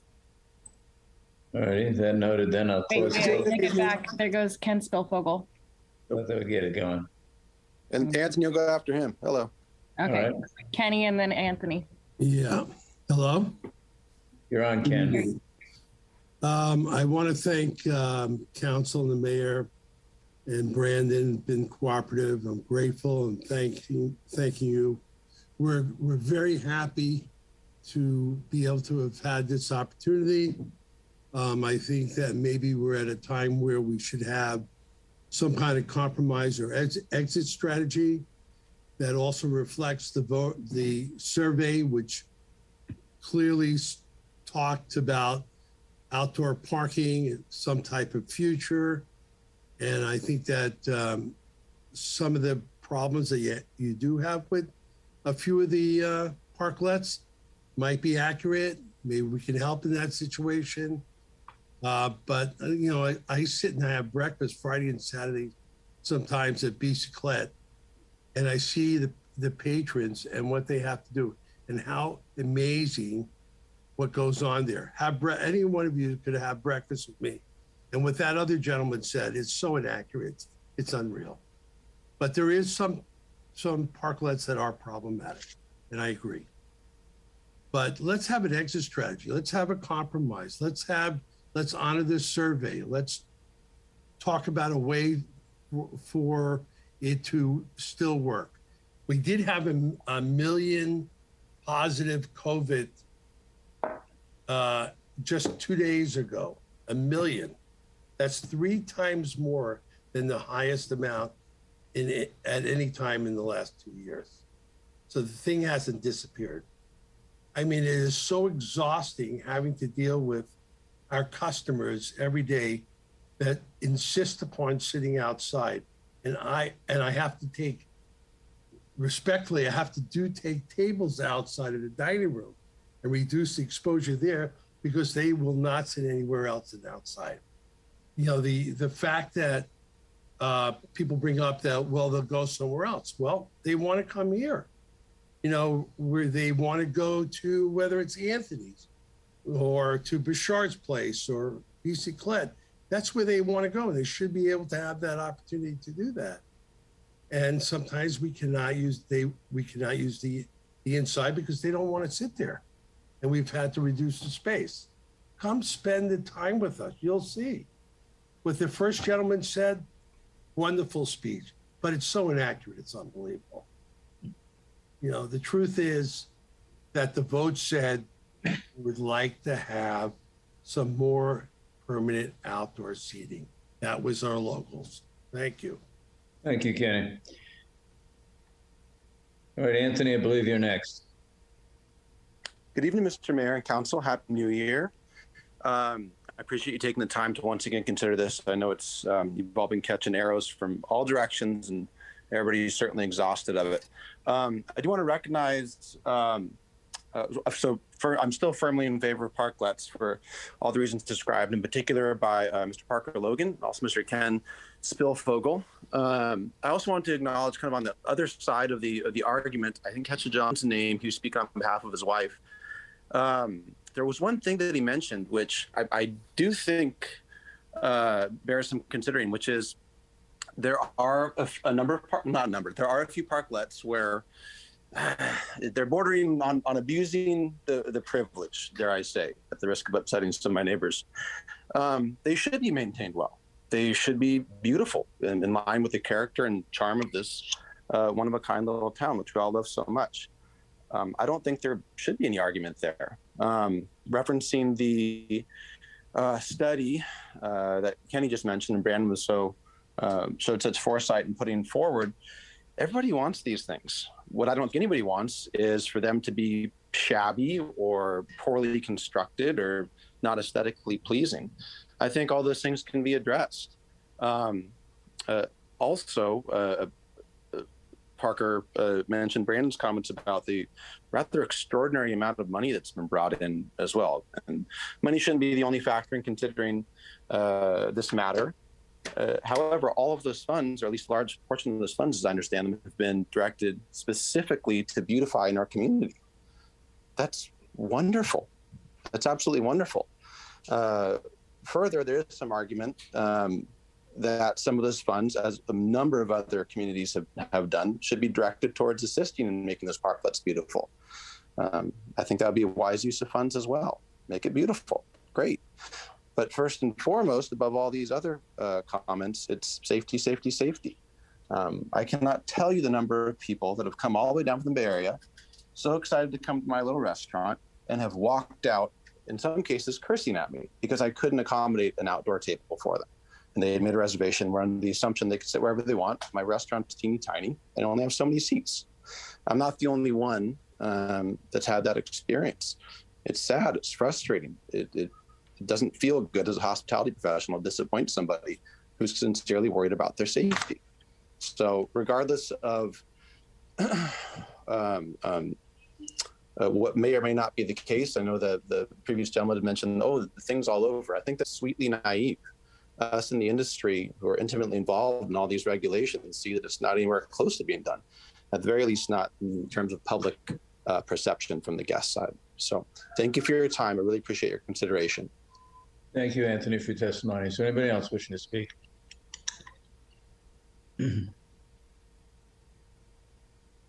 Ashley, what do you think? Mayor, I'm not seeing any raised hands or anybody trying to unmute in a hurry. I'll give it a couple more seconds and we'll close it. All right, I don't see anybody rushing to unmute, so I'll go ahead and close the public comment period, bring it back to council for comments and direction. Council members?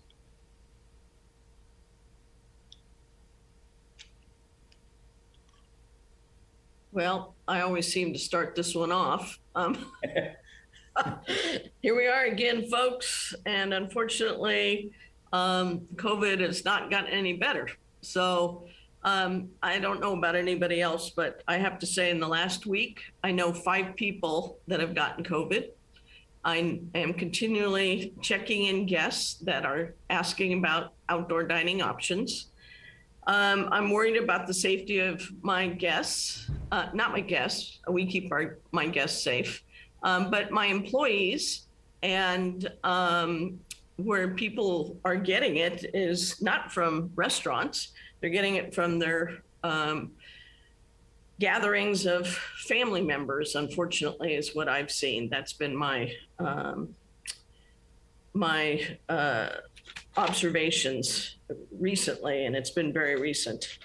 I'm going to have to work after this meeting because one of my employees has COVID. He was not at work, but he got it from a family gathering. So, I mean, it puts a lot of strain on it as a business owner. So I feel with these restaurant owners. I do want to remind the public that these are temporary. They were part of a survival strategy for these businesses. There are other cities that have a lot of empty restaurants. because they did not have the strategy that Carmel had. And I agree with Mr. Jung that we need to be sure that they're kept up and they're clean and they're not unsightly. I totally agree with that. I think it's time to move from the temporary into discussion of what the subcommittee recommendations are, what the survey, and I, from my standpoint, I like data.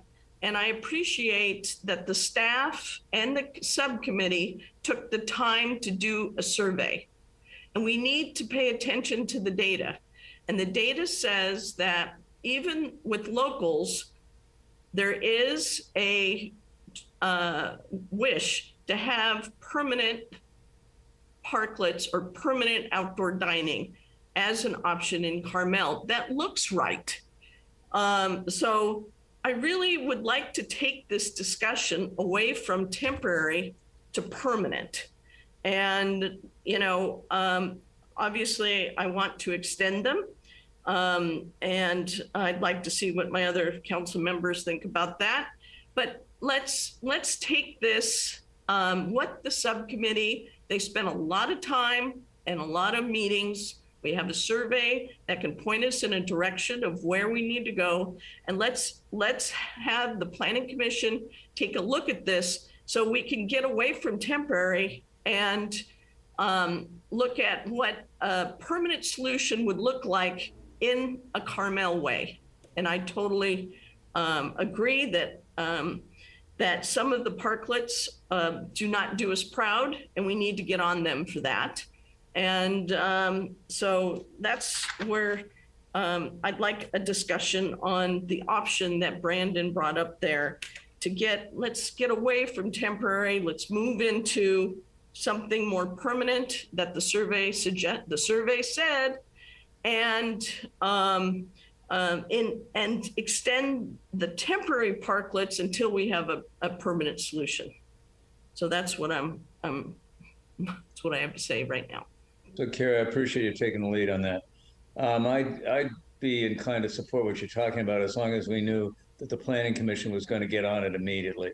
I mean, and I would like to see some much more rigid enforcement. There's some people out there that are basically saying, oh, mine looks fine. It does not look fine. There's one that has an immense amount of cigarette butts around it every single morning as I walk by. It's a mess.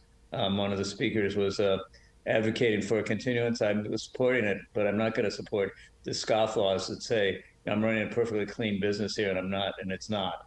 So I think that if I knew the enforcement was going to be stronger and more rigid, I'd be supportive. I'd also like to see the ad hoc committee's recommendations and discussions put into a policy mode, more of a policy implementing mode, where the Planning Commission would take it for, let's say, I don't know, Brandon, what do you think? I mean, I'm not putting you in, I shouldn't have asked you, but I would say maybe 2 months at the most before they could get back to us with a response to what they would recommend.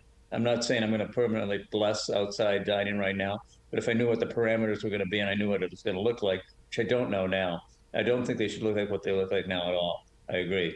But if we talked about the real model where the sidewalk sweeps out into the sidewalk, and the sidewalk sweeps out into the parking area, and then they dine against the building, some limited seating in that capacity, recognizing though that once we go back to the normal restrictions that the Water Management District had on increased seating, that you won't be able to double your seating.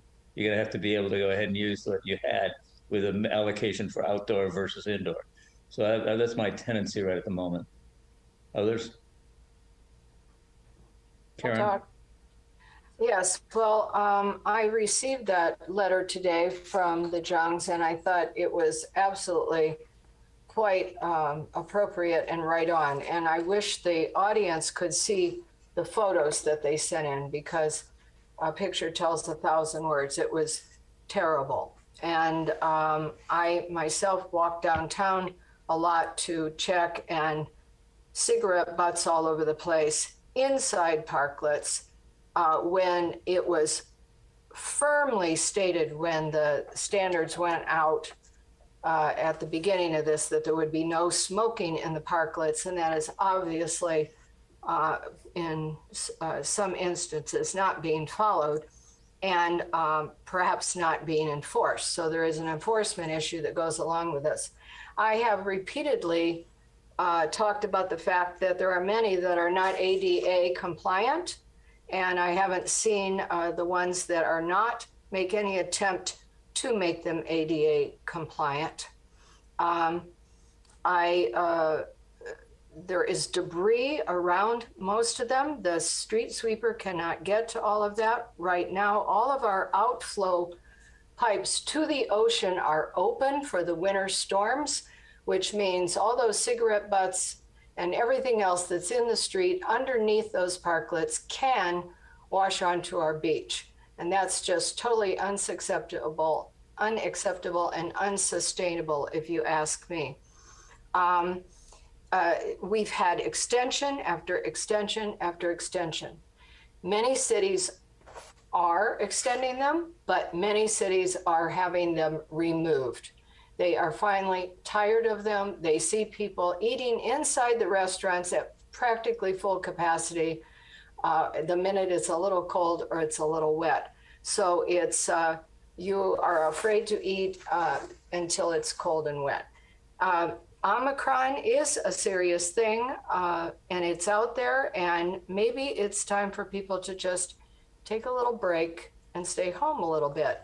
If you looked at our BioBot report from the 28th, the virus concentration in our water after Christmas went up to its second highest level ever. That means Omicron is coming into our community because our numbers are still pretty low in Monterey County, and our hospitalizations, thankfully, are even lower. But it comes into our community, and it's coming in, and it is outside in our parklets, it is inside in our restaurants, it is on our streets. The atmosphere has become more like Fisherman's Wharf and Cannery Row, and that is not our Carmel that most of us want. The survey was done quite a while ago. Yes, there was a survey, but some of that survey was also pushed by some of our restaurants to their patrons to fill it out. And I think that there were things that were misunderstood in the survey about the equity issues. And I think we can take some of that into consideration, but with a grain of salt. I am not in a hurry to shove this off to the Planning Commission without the council actually having an opportunity to weigh in on some of the things that we think should be in that outdoor dining situation. San Francisco, for example, is going to extend them, but they have upped the ante, and they have required now 3 feet on each end of the parklet. There is no parklets allowed within 20 feet of an intersection. They must be ADA compliant, and that means the seating as well as the entrances. There's a lot of restrictions even in New York being put on them. No propane, only electric heaters. And so I think communities are struggling. It was a good idea to help our community, our restaurant community survive. I think Chip did that out of a sincere effort to allow that to happen. Our restaurants have survived. In fact, a lot of our restaurants have actually very fortunately prospered. But it is time to clean up the act. And our downtown just does not look the same. Many, many, many residents are totally avoiding going downtown, even walking. And I think that's because they don't feel safe down there. People running out with trays, hot food. We have surrendered not just the parking spaces, we have surrendered our sidewalks to this. And I think it's time for them to be over.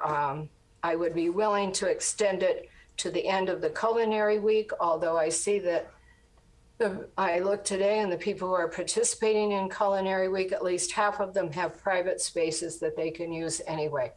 This is not like closing the parklets is going to be no one can find a place to eat outdoors. We have over 30 restaurants that have outdoor opportunities. So I am not for an extension. Okay, others? Bobby.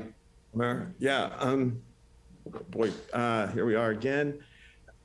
I did appreciate what we have, our next issue, the next business order of business that we have. And number 21 is explore opportunities for permanent outdoor dining. And it's, I think that we need to get on that right away. I always felt that it would be better to clean them off of our streets and hit this with like a rocket and get this permanent outdoor dining figured out. Now with the new variants and the constant variants, which, everybody feels, I just canceled my trip. I was leaving for Germany tomorrow and I had to cancel that because of it. So I understand how real it is. And I mean, Germany is shutting down again. And so I do think there's a need for this outdoor dining, even though I know that we already have some, and I know a lot of my friends and constituents will tell me that we already have it. And I understand that, but I would like to see us, offer as much as we can while we can. But I do want to bring this to an end. I share everybody's frustration that doesn't like them, that doesn't like the look of them. I don't either, but we do have guidelines. And so to say that we don't have guidelines is wrong. We worked hard on getting those guidelines in the very beginning. Yeah, maybe we didn't, foresee every issue because we felt that people would probably take better care of them than some of them are. But we definitely do have guidelines in place for these parklets. If we want to somehow put some aesthetics on them, I would be willing to do that. What I would like to see is maybe a couple more months of allowing them while planning does what planning is supposed to do.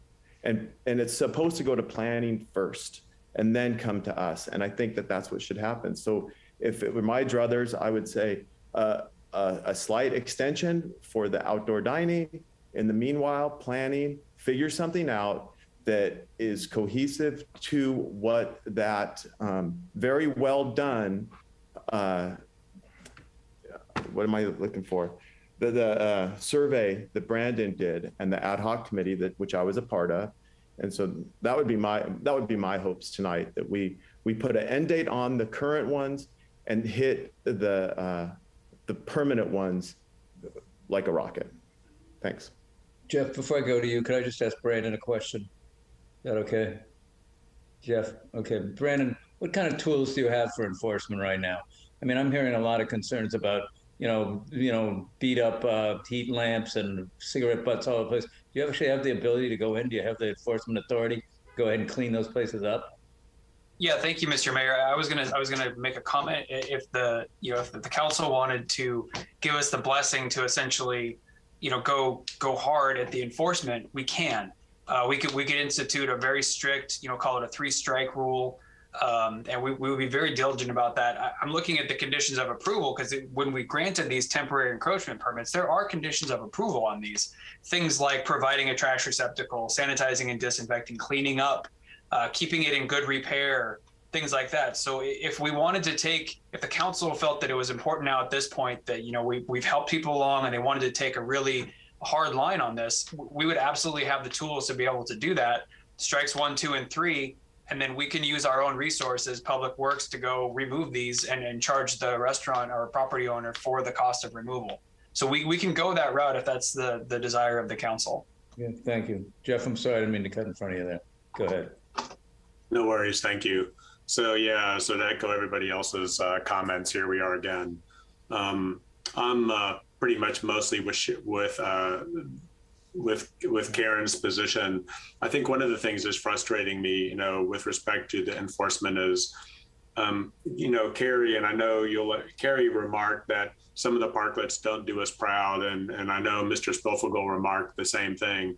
And it's a little bit frustrating. I find it a little bit frustrating anyway, that, all the groups are saying that the parklets don't do us proud. And yet it's been this way for months. And I find myself just sort of at wit's end, and that's unfortunate to be there. But right now, I can tell that this is going to be a 3-2 vote to keep them, which is fine. But I won't be joining the majority to keep them. I'm with Karen, and I'm ready. I'm ready to sort of move on.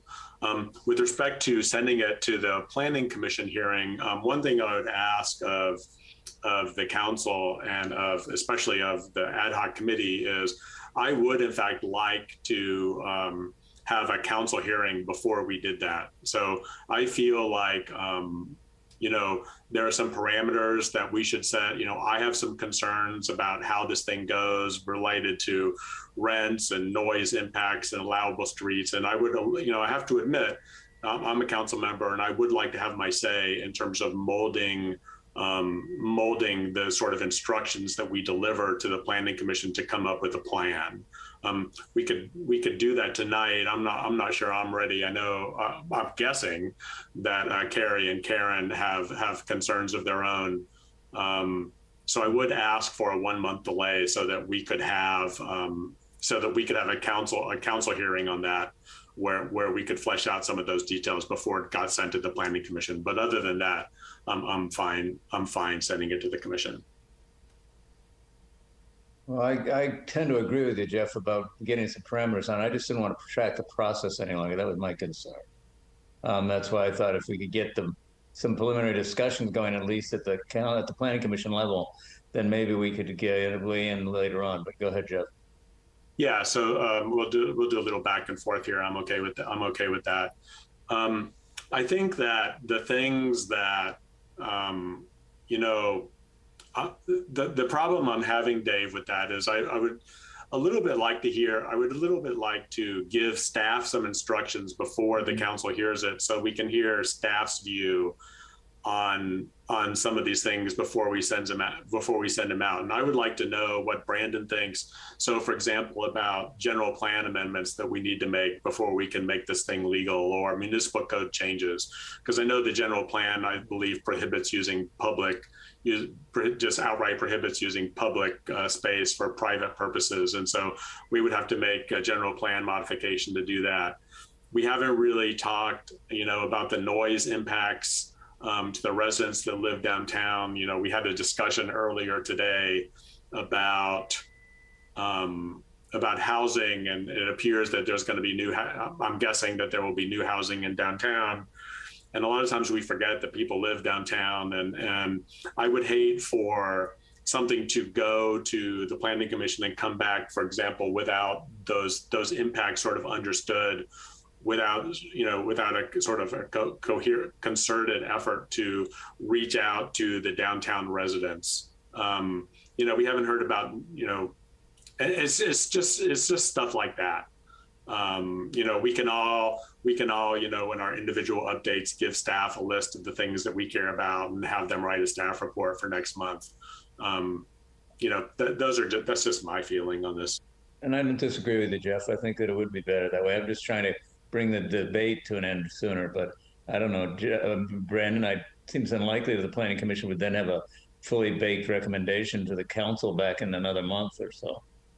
I think that's a fair assessment. I mean, typically it sounds like where the council going is a good direction. Obviously, I mean that typically in the land use world, you go to the Planning Commission first, and they send a policy up to the decision makers. But in this case, I think that the concept of creating a construct in which the Planning Commission would work in, rather than telling the Planning Commission, here's what it actually looks like, here's the width and the height and the color and all that stuff. That's not what you'd be doing. It sounds like you'd be setting the playing field for the Planning Commission to work in, which I think is a good direction for them, and it may actually speed up their process because that'll be a public hearing and there'll be input. So then everyone kind of knows the parameters that they're dealing with.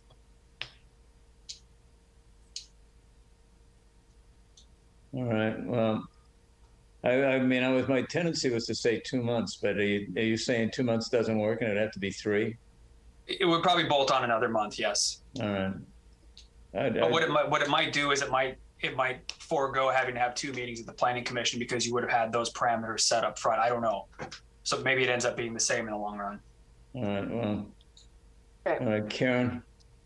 Well, I think Carrie made mention of leaving the parklets until we came up with a permanent solution. And I think that's entirely impossible to do.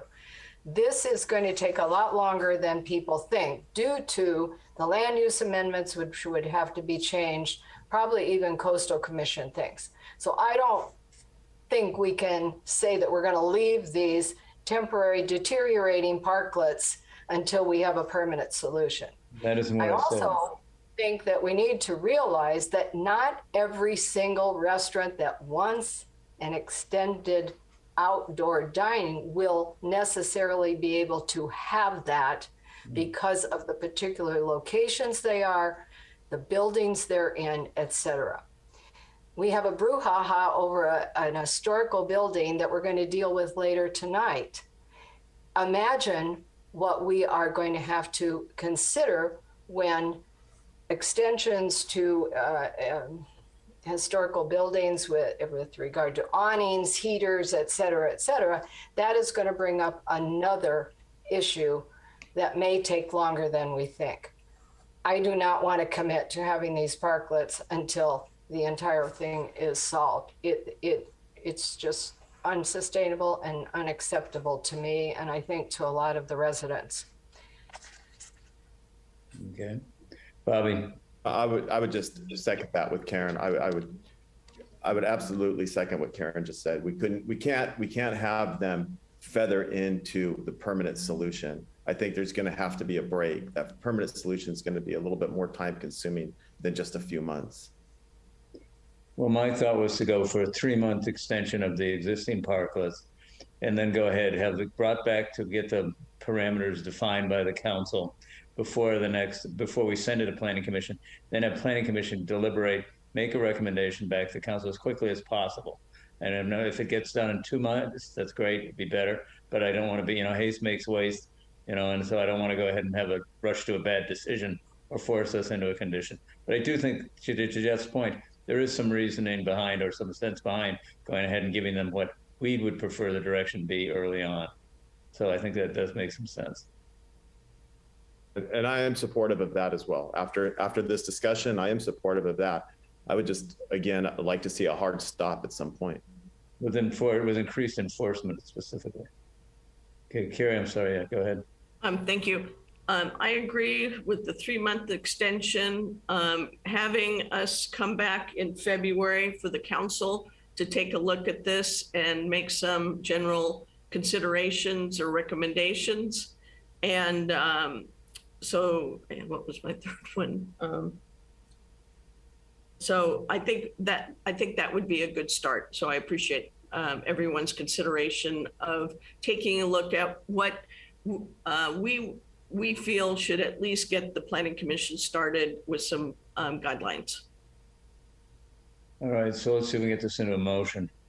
So I'll go ahead and move that we grant a 3-month extension on the parklets as they exist with increased enforcement to go ahead and bring them into conformity as far as public health and safety goes, appearances, litter abatement, all of those issues that we discussed earlier, with the understanding that the planning commission the council would give direction in February and it would be then heard by the planning commission. If special meetings are necessary, Brandon, I include that in the motion, that I would prefer to get it done as quickly as possible. That would be my motion. And I'd speak to it just briefly. Did I get a second? Mayor, just for clarification, is it the 3 months the existing parklets come off the street, or are we going to look at it again?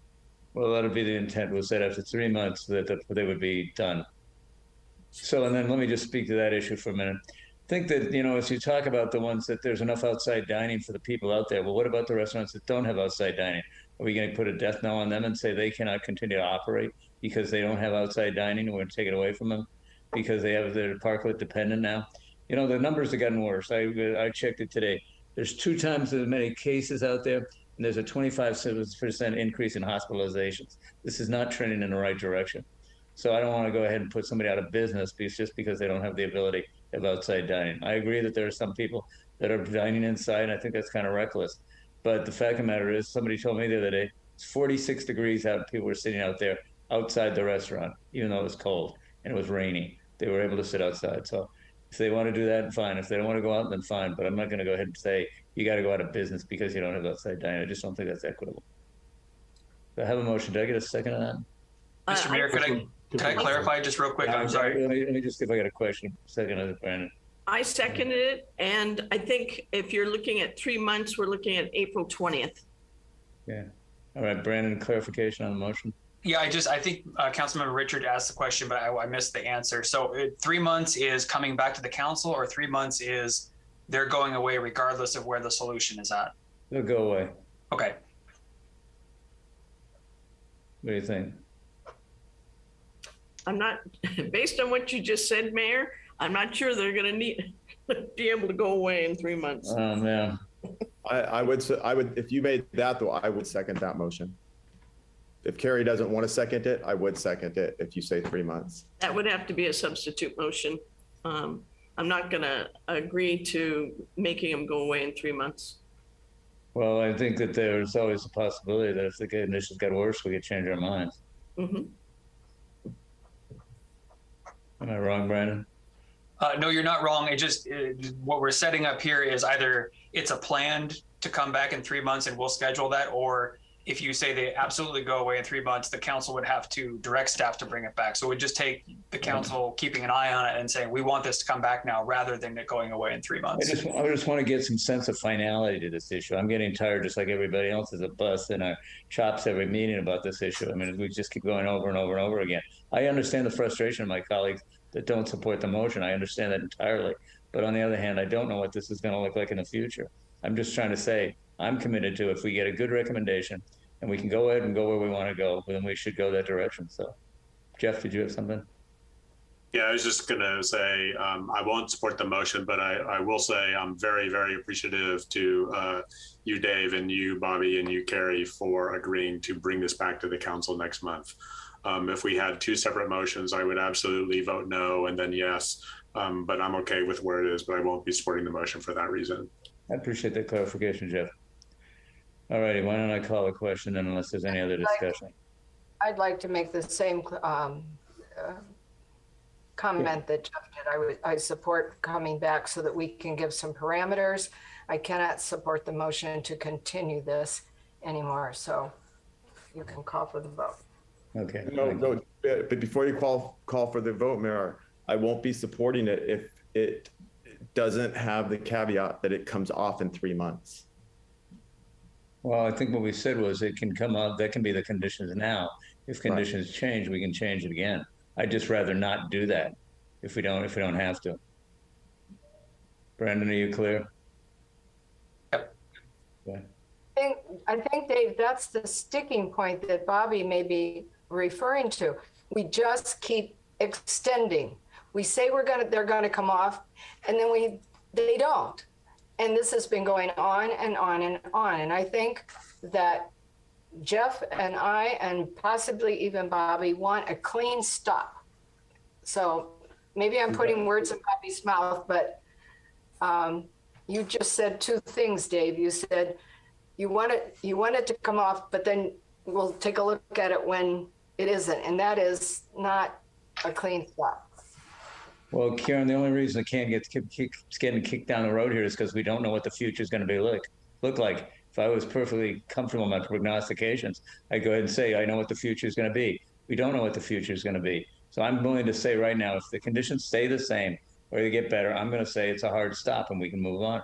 But if all of a sudden the hospital rates and mortality rates climb and infants start dying or something like that, then I'm going to have a problem. And I'm not going to go ahead and completely put these guys out of business just because it feels good.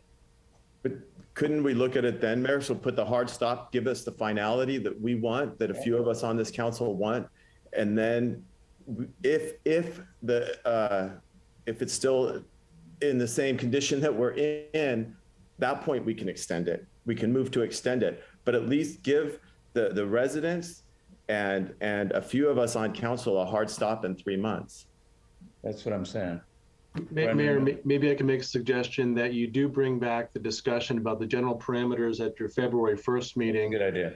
And then you take the month of March off, and then you come back on your April 5th meeting and receive an update. Again, the hard stop would still be April 20th, but you would provide that date of April 5th, which is your regular council meeting, to determine, you can look at the progress the Planning Commission has made, and you can also, at that point in time, gauge whether conditions under the pandemic have changed that you would consider an extension at that point in time. I agree.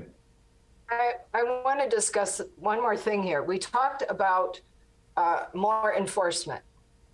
And I want to know exactly what more enforcement looks like. Brandon said 3 strikes. I thought months ago you said there were going to be 3 strikes about some things. There have been more than 3 strikes on some of these places, and they go on and on and on. What does enforcement mean? I want to know. I don't disagree with you on asking that question, Karen. Yeah, thank you. That is an excellent question, and that's why I sort of phrase it as the blessing of the council. I mean, if the staff is gonna take this hardline approach, if we know that it has the backing of the council, then we will take that hardline approach. I will send a memo out tomorrow, like I often do after these meetings, letting everybody know that it has parklets. That here's the decision that came out of this. You're warned. Here's your, please refer to your conditions of approval, and we'll start that 3-strike process, and we'll be diligent about it. Yeah, let me be clear, council member, as well, and reinforce what Mr. Swanson has said, which is it won't be subjective. I mean, again, if the code compliance and the planning office determines that there's a violation of a condition of approval regarding maintenance, for example, that will be a strike. It'll be documented. And after 3 strikes, the restaurateur will be required to remove their outdoor seating area from the public right-of-way. And failure to do so will result in the police department and the public works department removing it for them, and then being billed for our costs. How is that clear enough? Yes, and I would hope that the code enforcement officer would take photos when he does this inspection. Yes, ma'am, absolutely, because there's going to be this argument that 6 pieces of trash is not violating the condition of approval. Well, again, that's why, again, Mr. Swanson really wanted your fingerprints on a more rigorous approach to enforcement. If trash blows in from the street, that is the restaurateur's responsibility. If someone runs over one of their heaters, that's the restaurateur's responsibility. If someone throws up in it wasn't a patron, that's their responsibility. I agree. Carrie?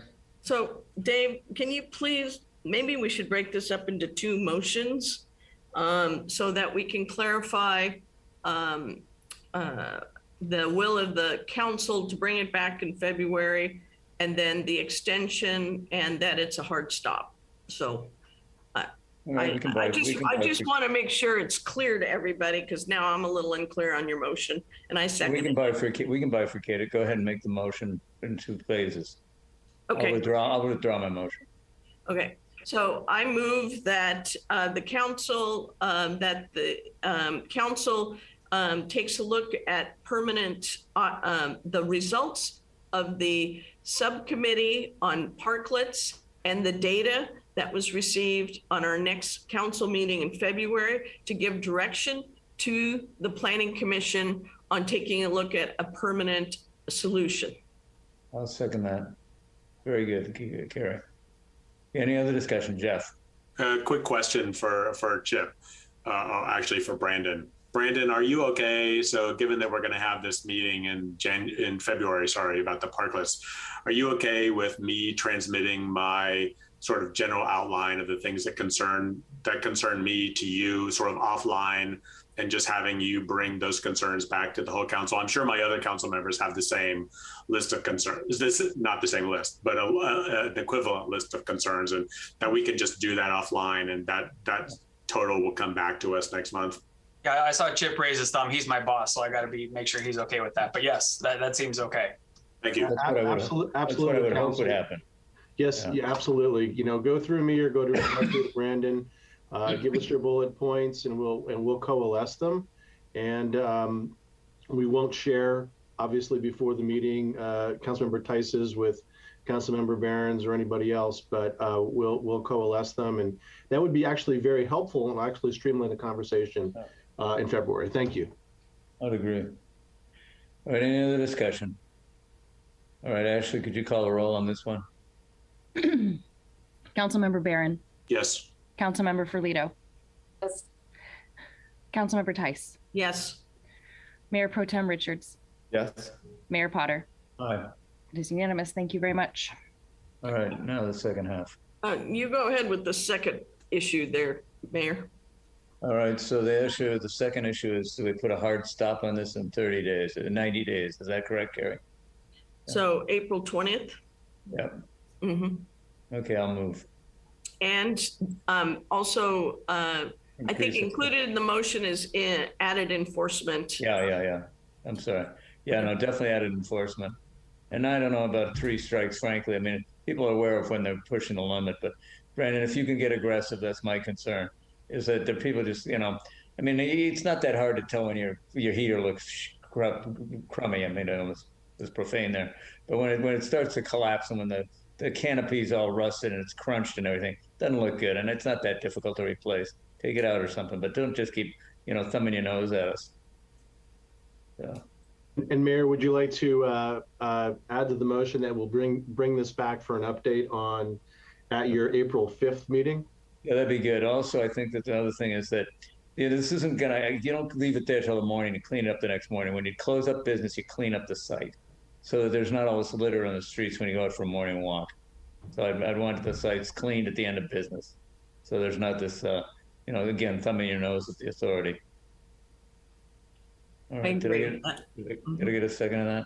I'll second that. All right, thank you. All right, any other discussion? Jeff? I would just say I won't be supporting this motion again, but I would like to thank Dave and Bobby and Carrie for the month of March off. Yeah. All righty, we'll call the roll. Ashley? Councilmember Barron? No. Councilmember Ferlito? No. Councilmember Tice? Yes. Mayor Pro Tem Richards? Yes. Mayor Potter? Aye. It is 3-2. Thank you all. All righty, how are we doing time-wise here? Maybe we should take a bio break. What do you guys think? Or yeah, let's go ahead and get you want to get the discussion of resuming in-person meetings out of the way, Chip? Sure, sir. I only have a couple of comments and then looking for some direction from you. All right, let's do that. Council, you good with that? Okay.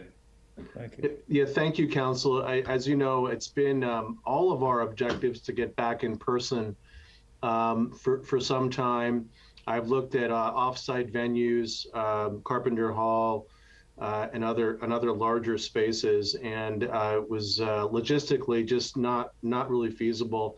So what I had settled on is getting back in chambers for our council meetings and board and commission meetings at the February meeting, so a month from now. And Chief Euler has done some research for me.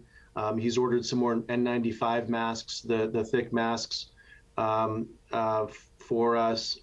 He's also spoken with Wanda and Scott about checking Vax records before they come in. Ms. Wright, Ashley has done a lot of research as well, and we're going to be combining our efforts. Again, Chief Euler's looked at the non-necessity to socially distance anymore. And so again, we're moving toward this objective of getting back in person at the February meeting. That said, even though reports are that the Omicron variant is not as lethal as previous variants, it is certainly much more transmissible. And in fact, Mr. Miller just sent out one of his emails right before the meeting started about the spiking rates countywide and statewide about the Omicron variant. And so I am concerned. I am concerned about getting us all back together.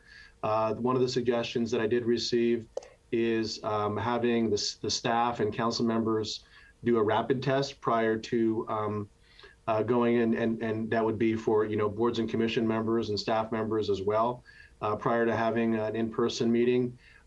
It's getting more and more challenging for me to be extremely supportive of getting back in person because of the unknowns, quite frankly. Exactly, the exact same considerations you just had on the previous council item. So I am looking for your direction.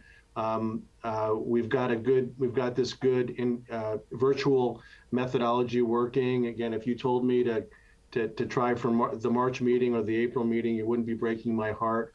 We're going to continue to do advanced outreach with our partners in the community, the residents and the business owners about items that are on the council meeting. Brandon and I and the mayor have just agreed just today to try to do increased communication and outreach with the CRA. We currently do that with the chamber to make sure people are informed so they can get involved and share their comments. And you know, Joel, Joel Staker, our IT guy, has been to many homes in the community to help people with their technology needs. We're happy to mask up and try to, you know, make sure people can tune into these meetings and they can understand how they can comment and be heard by the council. So again, we'll continue to work on that as a potential solution set. But I need your direction. Again, we're currently poised to come back in February. I am concerned about it, and so I'm just looking for some additional direction, council. Thank you, Mr. Mayor. Under questions, then, are there any questions of Chip before I open up to the public? Jeff. Chip, one clarification. So these would be hybrid meetings, so the public could either come to be in the chambers or in person. So I see you nodding your head. So the next question is, in the case of the council, for example, so if I took a rapid test on Tuesday morning and discovered I was positive, I would be able to attend the meeting as a council member from home? Yes, sir. We're going to continue to maintain a virtual presence. So there'll still be that option. We'll still, we'll still work on the format where someone who's at home can raise their hand or speak. And if a council member or quite frankly, one of my staff members has any concerns or has an exposure, certainly, they'll be asked to attend meetings virtually as well. So Chip, do you have a venue picked out and do you have a cost associated with this? Oh, I'm sorry, Mr. Mayor. No, it's going to be in our council chamber. So we're going to be back in chamber. That's the plan. All the technology's there. Again, we've got kind of the waiting area, both in the lobby area. If we, I think that the chamber occupancy is 55 persons. I'm not sure that I'm going to try to squeeze 55 people in there, but again, we don't have to socially distance at 6 feet anymore, so we can get more than whatever we taped out before, 9 or 11 people or something like that. We'll also potentially put out seating outside where people can wait until an item comes up, but we're just going to kind of try to just kind of kludge our way through it. Carrie, did you want to say something? Question? So we have hybrid capabilities in the chambers? Yes, ma'am. Okay. All right, any other questions? I'll open up to the public. Is there anybody in the public wishing to speak to this item?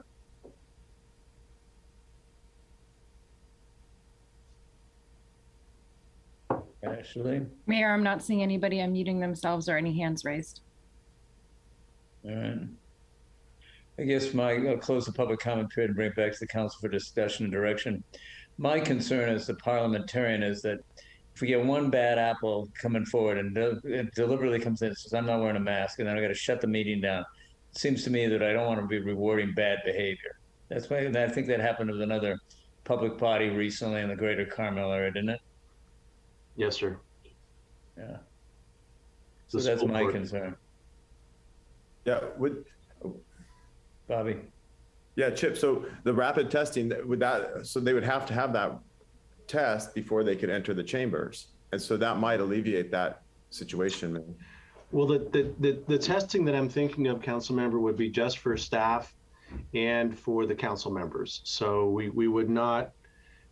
I don't have the supply to test every member of the public. Which again, I mean, the argument there is that's just. I mean, is that really effective? I mean, we're going to be sitting closer together than the public is, than us to the public, but the public will be sitting right next to each other as well. So again, it's not like this is a plan that's not fraught with potential peril. Brian, are you getting ready to try to say something? Yeah, but I didn't want to interrupt. But now that you've asked, I would just mention that we did address the subject of teleconferencing at your meeting yesterday, at your special meeting, in which you authorized continued teleconferencing And one of the exhibits that was attached to the staff report, which I wrote, is a recommendation from the county health department that was issued on September 22 of 2021, in which it says that the Monterey County Health Department continues to recommend that physical and social distancing strategies be practiced in Monterey County, which includes remote meetings of legislative bodies of local agencies to the extent possible. I don't want to read the whole thing, but they do go on to talk about the transmission of COVID-19 and various issues that existed at that point in time. And I think the mayor has already mentioned the reference to what the current numbers are with COVID. But I just did want to bring to the council's attention that order from the health department, although let me rephrase, that recommendation from the health department is still out there. And Mayor Potter, Chief Euler, who's done some additional research on this exact topic, also has his hand written if you would like his input, sir. Chief, love to hear from you. Mr. Mayor, I just wanted to comment on the concern that you raised regarding the bad actor that might show up at the council meeting. I would plan on attending those meetings personally, and I can help you resolve any of those issues that might come up. Well, I just don't like to run a meeting where I have to have somebody incarcerated for bad behavior. Carrie? Well, I'm disappointed the public didn't speak up because I ran into a member of the public today that strongly encouraged us to go back to full person meetings. So I am, the waste management district is at full person meetings. Everybody is masked. You know, they have a larger room, so the public spreads out and the staff spreads out. So I would hope that the public would be understanding of our concern for keeping everybody safe. And you know, I'm a little tired of the Zoom meetings. I'd like to go in person, and I think we can handle it. I think a lot of people will still participate, and because it's been so long, people are comfortable with Zooming in. But there are some people out there that still are not comfortable with technology, no matter. And I think they want a more personalized meeting. So I'm willing to give it a try in February. Okay, Carrie? Karen, I mean, excuse me, Karen. Yes, did I hear that CERT will be checking vaccine cards? And I would feel very comfortable if vaccination to be in the chamber room was part of the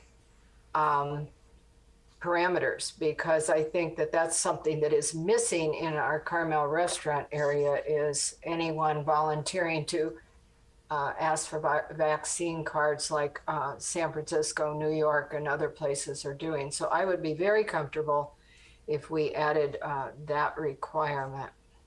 I'm sorry if I wasn't clear, council member. That would be a requirement to enter chambers.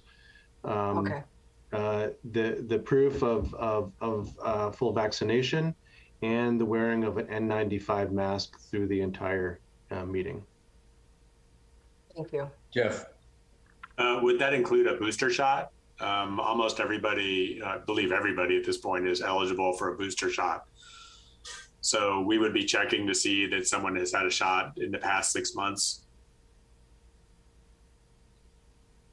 Yeah, I hadn't gone booster yet, to be honest with you, but if that's the will of the council, then that would be a requirement. It certainly seems like that makes a difference now. You know, I talked earlier at this meeting about my meeting next week. We're going to require a booster shot to come inside, and an N95 mask. Those seem reasonable. Those seem like reasonable requests to me. To do that, I know I'll take a self-test. I mean, I certainly don't want to affect my council members, and I'm sure my council members and staff would do the same thing. And if we just test positive or we don't feel like coming in, then we'll just be at home. But I you know, we need to get back. I agree with Carrie it's not just seeing the public. It's not just the opportunity for the public. It's the opportunity for the 5 of us to get together and be in person and sort of re-up those skills. I would just point out that my 97-year-old mother-in-law might have been exposed. So Janine we went around try to get some test kits, some home test kits. There were none available. They can't find one anywhere. There was the airport did 800 people the other day in testing, and the one downtown Monterey did 165. So the fact that you get to get your results back in 24 hours is no longer true. More like 2 to 3 days. The last time I got one, which was last week, I didn't get mine back till this Monday. So it's not as rapid as it used to be. So. No, they are starting to talk about fully vaccinated would mean 3 shots. I don't know whether that's a set rule yet, but there has been talk about it because it seems that you have a much better chance if you do have a breakthrough case, if you are fully vaccinated, that you will just have mild symptoms. I wondered too, I think somebody mentioned, what if we spread out on the dais a bit and we had staff sit at the table? I don't know whether that's something you want to consider, but there might be different ways to arrange the room so that people feel a little safer. Yes, Councilman, we'll look at all those. We'll look at all those things. We'll certainly have to have the clerk at the dais because of the technology that's there. But whether the city attorney and I need to be there remains to be seen. So we'll see. But again, it's not. We're not going to be. You won't be. We won't be distanced at 6 feet or anywhere near there. So just be prepared. Carrie. The nice thing, even though our chambers are small, there's a lot of ventilation. And so that's a really good thing. So, all the windows open and the doors and the HEPA filter, you guys have HEPA filters, so that's great. So I think we can make a great effort to minimize the contact. I do think that wearing masks, while it's prudent, is going to make our communication less effective. We have enjoyed being able to speak without masks on, and I know it is very difficult for some people to speak clearly through a mask and be understood. So we will have to deal with that technicality, I guess. So is the council's preference to go ahead and put we're going to have the meeting in February, or do we want to direct staff to see how implementable it'll be with the direction that we'd prefer it to be in person? But if it does have some significant hurdles, such as staff doesn't going to show up because they're not comfortable, something like that, that we would then delay it till March?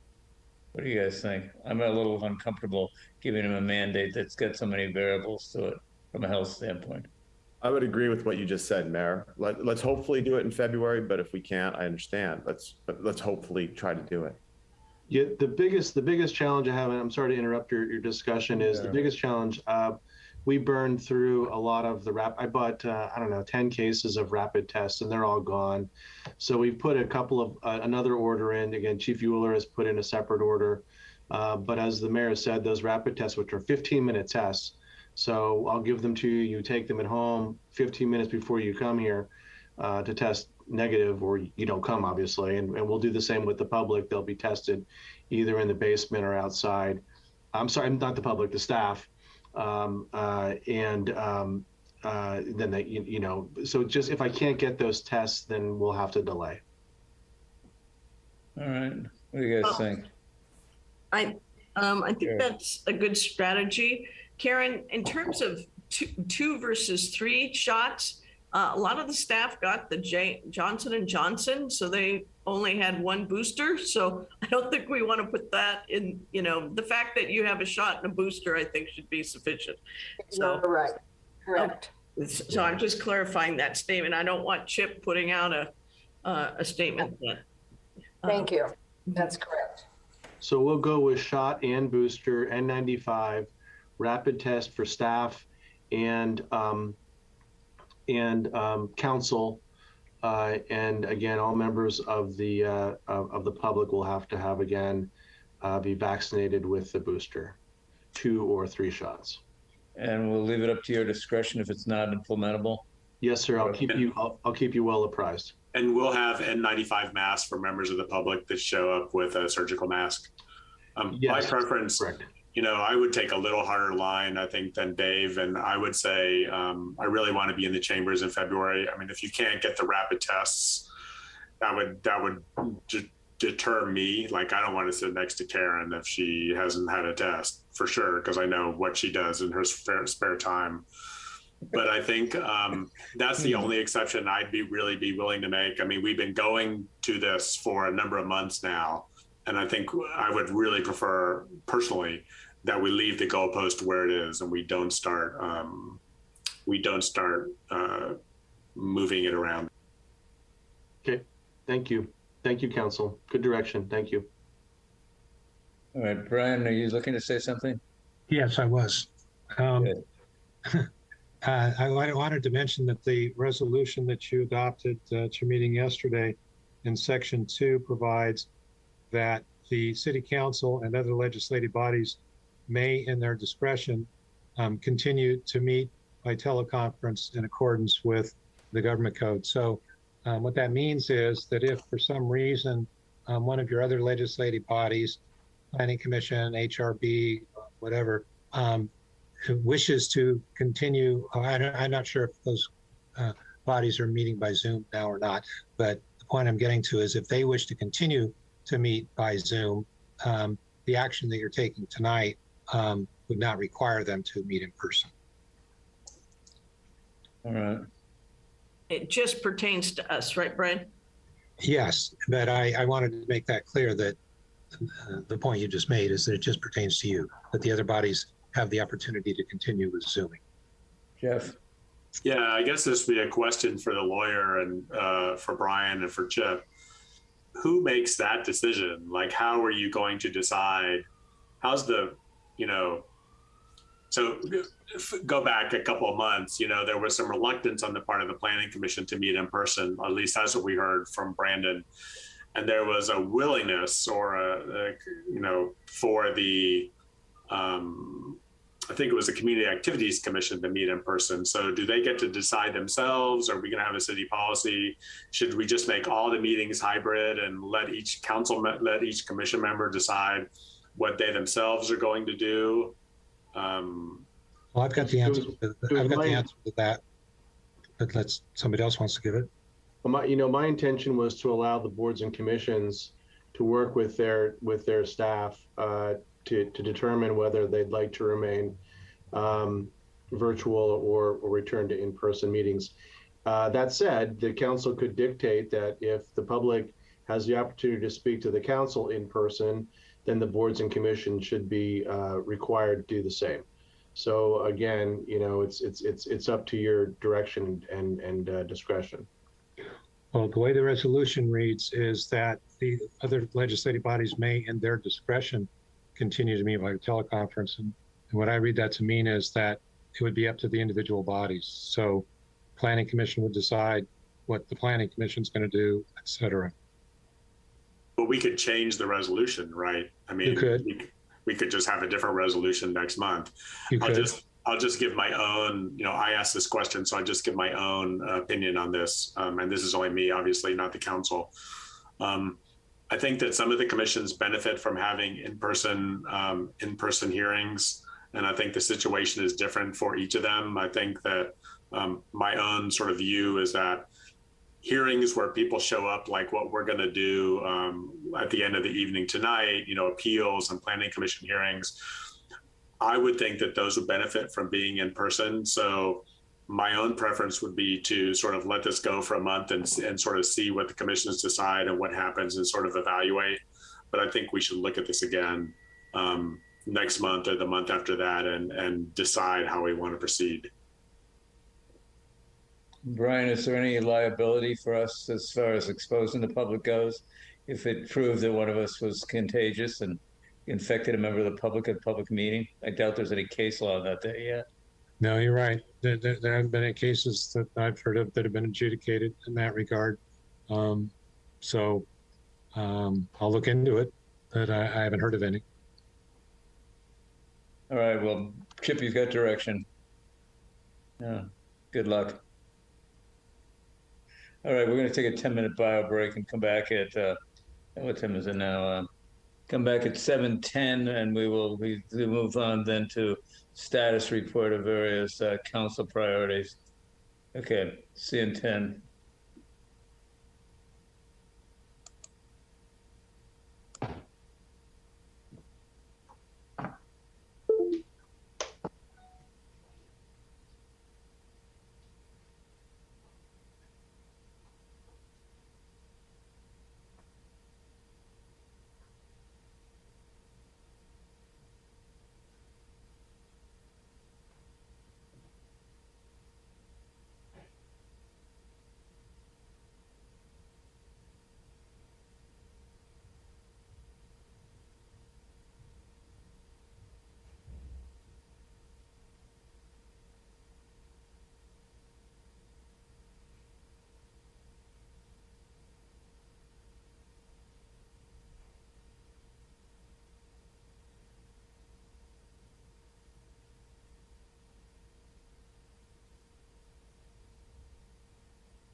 Who's either completely lying. I mean, everything he said is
I'm back.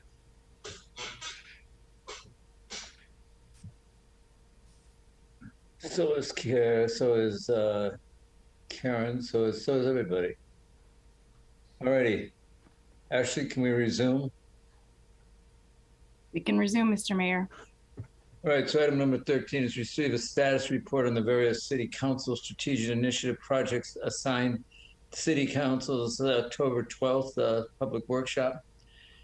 Chip, did you want to kick this off, or Brandon? What's Hey, Brandon has a great presentation, council. You know, again, we've tried to address your direction from the October meeting. We apologize that the original table that was in the packet was a little bit in small print, so we reprinted those. Again, we're going to get the new city clerk. That'll be more routine to print on larger paper. Brandon is also, one of his many talents is really kind of being a table Excel spreadsheet expert. So again, he's already thought about a way of making this a dynamic sheet where the column headings stay on as you kind of scroll across a table. But we're looking for your direction. I think one of the most important points that we need to make tonight is to celebrate what we have accomplished. Because my staff needs to hear it, the public needs to hear it, the residents need to hear that we've come a long way in spite of a global pandemic. So there's a slide that talks about that, and if it's okay with you, Mr. Mayor, I'll come on and slide, I don't know what it is, I think 5 or 6, that we can talk about our accomplishments and really give ourselves a collective pat on the back for everything that we have accomplished in spite of the duress we've been under regarding this pandemic, Mr. Mayor. Chip, that's fine with me, but I think it would also be helpful if, when in summation, you talk a little bit, and I'm happy to add on if necessary, about our meetings with the Carmel Residents Association, representatives, other members of the public, about their desire to participate in a more extended discussion.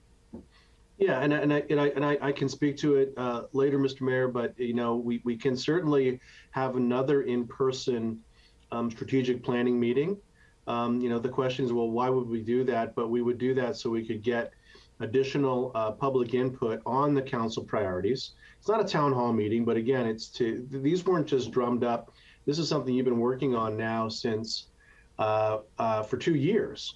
And again, we've checked a lot of things off the list in spite of remaining viable during the pandemic. So things to celebrate. But we can certainly try to find some time in February to get into Carpenter Hall, invite everyone as we have in the past, and have a more vigorous discussion and debate about what the council's priorities are, and have a very public and open discussion about those.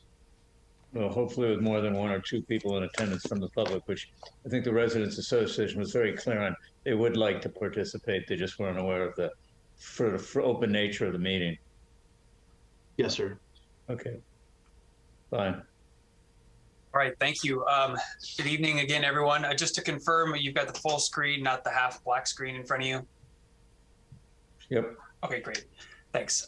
So I'm here to provide a status report on the City Council Strategic Initiative projects. This is in response to a request at the last City Council meeting and some concern over, or not concern is maybe the wrong word, but some comments about wanting to have a better understanding of where we were at on projects, not really knowing the status of these projects that were recommended by City Council. So that's what tonight's all about. So like I said, why are we here? I'm going to give you a brief background on the recent workshops that the mayor and the city administrator were just talking about, talk about this tracking management system that we're going to use, status of some of the projects that we're working on, the next steps, and then of course we're looking for that feedback and direction, not only on how we're tracking, but the projects themselves.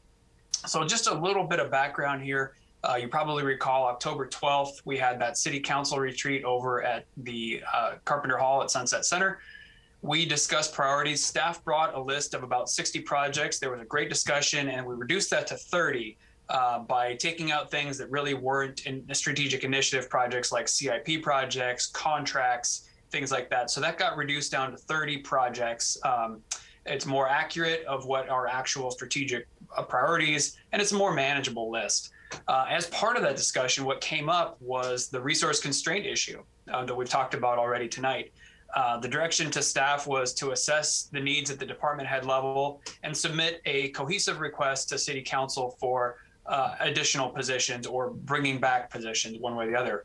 This would allow for the day-to-day operations of the city to continue at the level that the residents expect and deserve, while also giving us an opportunity to move these strategic projects forward. Ultimately, on December 6th, the City Council approved adding 12 full-time equivalent or FTE positions back into the enterprise. It's worth noting that there will actually be one additional FTE being considered by the City Council in February, which is another analyst position that would be housed in the administrative side of the house with Chip and Maxine.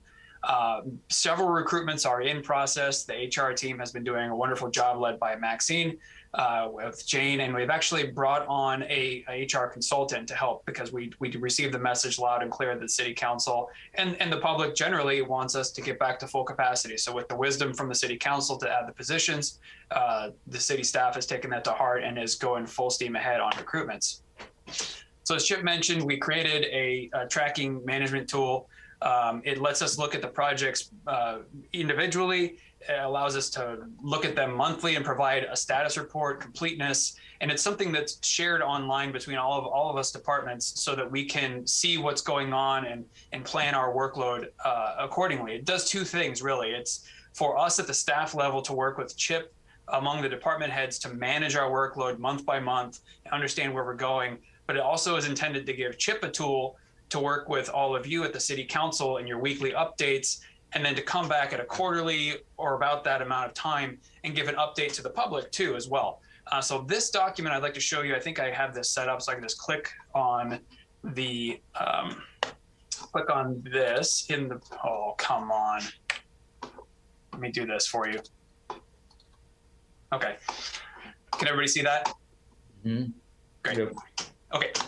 So this is the working sheet. This is not meant to be something that's fit for every member of the public to consume because there's a lot of information going on here. Our vision is that we'll create a more digestible piece of information, more of a narrative that can go on the website so people can keep an eye on what's going on. But this is for us and for the City Council to work together. And as Chip mentioned, it's set up so that Brandon, the document didn't open.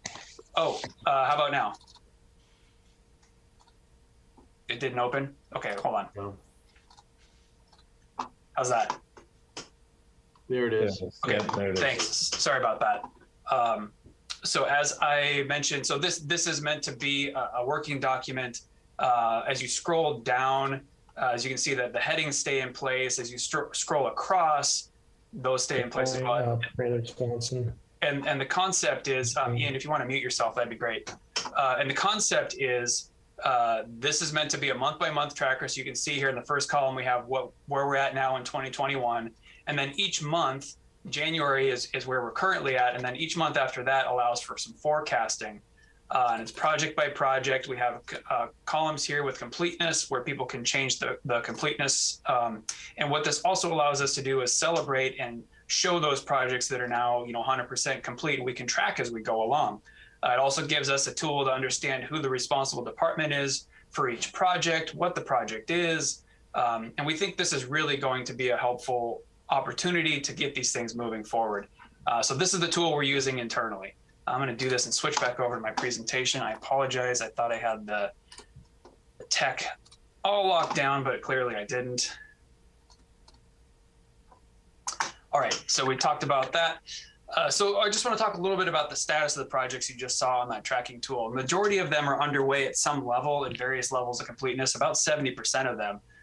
Some of those projects, however, are pending starting based on the hiring of those positions that the council approved on December 6th. Things like street addresses, the Sunset Center North Lot, utilization of the city-owned properties like Flanders and the Scout House, and developing a social media plan. These are things that we feel are going to be really well suited for those analyst positions that we're working on hiring with our HR team. As Chip mentioned, it's really worth celebrating because we've been through a heck of a last year or two. There are still projects that have been completed even with the limited resources that were daylighted, in our public meetings. Not only the pandemic response, that was a big task in and of itself, but the pension liability, which was a massive undertaking, restructuring of the Peninsula Messenger Service, our recycling and organics ordinance, the sign ordinance, the updating the special events policy. So these are things that are worth celebrating, and they take a good chunk of staff time. So as we hire back and as we get going, the next steps, as we get more of these recruitments underway and start filling chairs, then you'll see more progress going into these strategic initiatives. There's work happening on them, but the speed will continue to snowball and more projects will get picked up and on the way. So the next step is we're gonna continue to refine and modify this tracker so it's a tool for us, and then do something so that it's also an ability for the public to understand what we're doing. We'll continue those recruitments that I talked about earlier. The city administrator will start doing those regular updates and talking about where we're at on these projects. And then we're recommending a staff to return in April for a report back to the city council so you can see where we've progressed since today on this tracking sheet that we have. So with that, we're looking for comments and feedback from the city council, and I will end there and available for questions. Let me add, if I may, Mr. Mayor, what we have stripped out of this is the annual mandatory state and federal mandates. Those are under the pesky little Clean Water Act, which is a federal act. That is a multi-hundred-hour report that Ms. Martellette puts together every year that absorbs probably 10% or 15% of her annual capacity. Again, it's probably a 200-hour exercise that she does. So we've removed those, but again, those are things that we have to do. The other thing that you really can't compensate for is what the state is going to do to us. Again, those annual unfunded mandates that we have to react to, the accessory dwelling unit, Mr. Mayor, you mentioned earlier, the sidewalk vending, the Senate bills that Brandon talked about earlier. These are all things that take capacity we need to react to. We need to make sure that we're protected. We need to make sure that they don't adversely impact the character of the village. So again, those are things we need to be cognizant of so that we don't book ourselves out at 110 or 120% with our workload, not anticipating that something will come to us that we have to address and have to pay attention to. Thank you, Mr. Mayor. All righty. So, council member questions before I open this up to the public? Jeff? Thank you. Brandon, on slide number 5, it says some projects pending hiring December 6th approved positions, and the 4 projects listed are street addresses, north lot, city-owned properties, and social media plan. Like, the social media plan, to use the easiest example, was something that I wanted the staff to do, but I didn't get any love from my fellow council members, and this is all okay. So I'm a little surprised to see that on this list of things that are like, you're going to start working on this when you hire someone, but to me that project hasn't been greenlit. And the Sunset Center North parking lot is sort of the same category. I'd like to build housing on it. I know Dave is kind of interested in, the mayor's kind of interested in working on it, but we didn't really get a lot of love, and there wasn't really a lot of sympathy from the council members. And so I'm surprised to see those 2 items in particular, but also Flanders, for example, because I haven't heard anybody mention Flanders in 2 years. To see these things on the list, and I'm sort of curious as to, now I'm set back a little bit. I'm trying to figure out like which projects you're working on and what the process is for sort of getting projects greenlit versus, I'd like the social media plan to stay on the list so we don't forget about it, but it's not my intention that you necessarily work on it. Like when you hire this analyst. If I may, Brandon, please, that's the purpose of this report. And potentially, again, a public meeting in February, which is, we need you to identify the highest priority projects. And this is, these are things that we thought that the analysts and the administrative specialists that we'll be hiring or the associate planner could take on. But clearly, we can't be working on 30 high priority projects and expect to complete them all within the next 12 months. So again, we want your guidance, council. We want you to collectively tell us what are the highest priorities so we can focus on them. If I can add on, Chip, that's okay. To answer the question from Councilmember Barron of sort of how they got on the list, if you recall, at least how we put this together was at the retreat that we had, there was sort of at the end there, all the council members were able to bring back 1 or 2 items that they felt really strongly about just on their own to sort of add back to the pile. So that's where these came from. You know, the social media plan, the North Lot, those were ones at the very end there that we added to sort of the priority 1s and 2s that stayed on. These were lower, 3s and 4s that got sort of elevated, if you want to call it, by individual or couple of city council members. Yeah, I'm all for tracking these things and having council member names associated with projects. So I think that's a great idea. I think another great idea would be to take, you talked about things that were mandated, were required to do. I think those things should be in a separate list so that you have visibility into the things that you're doing, and so that the council appreciates the work that you do to satisfy all those mandates, or, for example, enhanced fire and ambulance service, these things that are already started and we just have to get done. So I'm appreciative of that. I guess we do need to go through the list then and tell you what. Yeah. I mean, you're exactly right, and that it's the benefit of the in-person meeting at Sunset was that the executive team was there, and so there was this dialogue. Again, Chief Euler, for example, could say, "Yes, now that you have blessed the basic tenets of the fire and ambulance contract with the city of Monterey, I've made this progress." I mean, that one's rolling. That one has to keep going.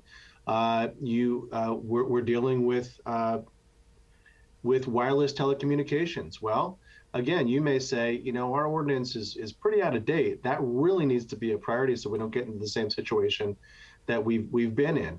Accessory dwelling units. You talked about housing tonight. Again, we have an accessory dwelling unit item on this matrix that could be a priority to help protect village character. So that's the kind of discussion. Now that this is in this kind of a format, I think it's more digestible, quite frankly, in this format.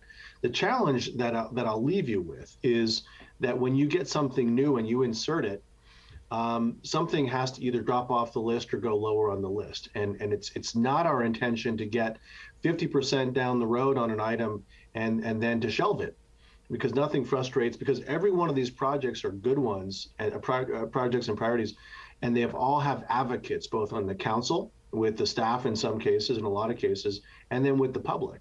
So it is important that we continue to proceed with these and not continue to add to the list and not make any progress on any of them. So, Joe, my concern was that it seemed like kind of a heavy lift for tonight to go ahead and work through this entire list versus having a better version of the retreat we had back in October, I think it was, when we had very limited members of the public present to understand what was going on.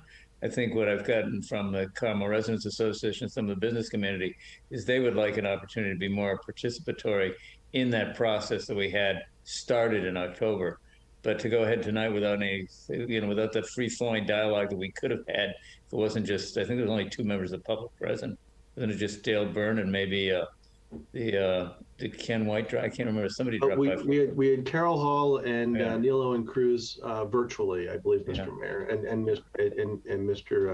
and Dale in person. So as we go through these rather critical items when we're setting the public's agenda for things we want to prioritize, it seems to me we do better to have more of a free-flowing dialogue like we do at the retreats. I think the feeling was that it was going to be some sort of draconian meeting like I usually run here, but that was not my intention when we have the retreats. Bobby, does somebody want to say something?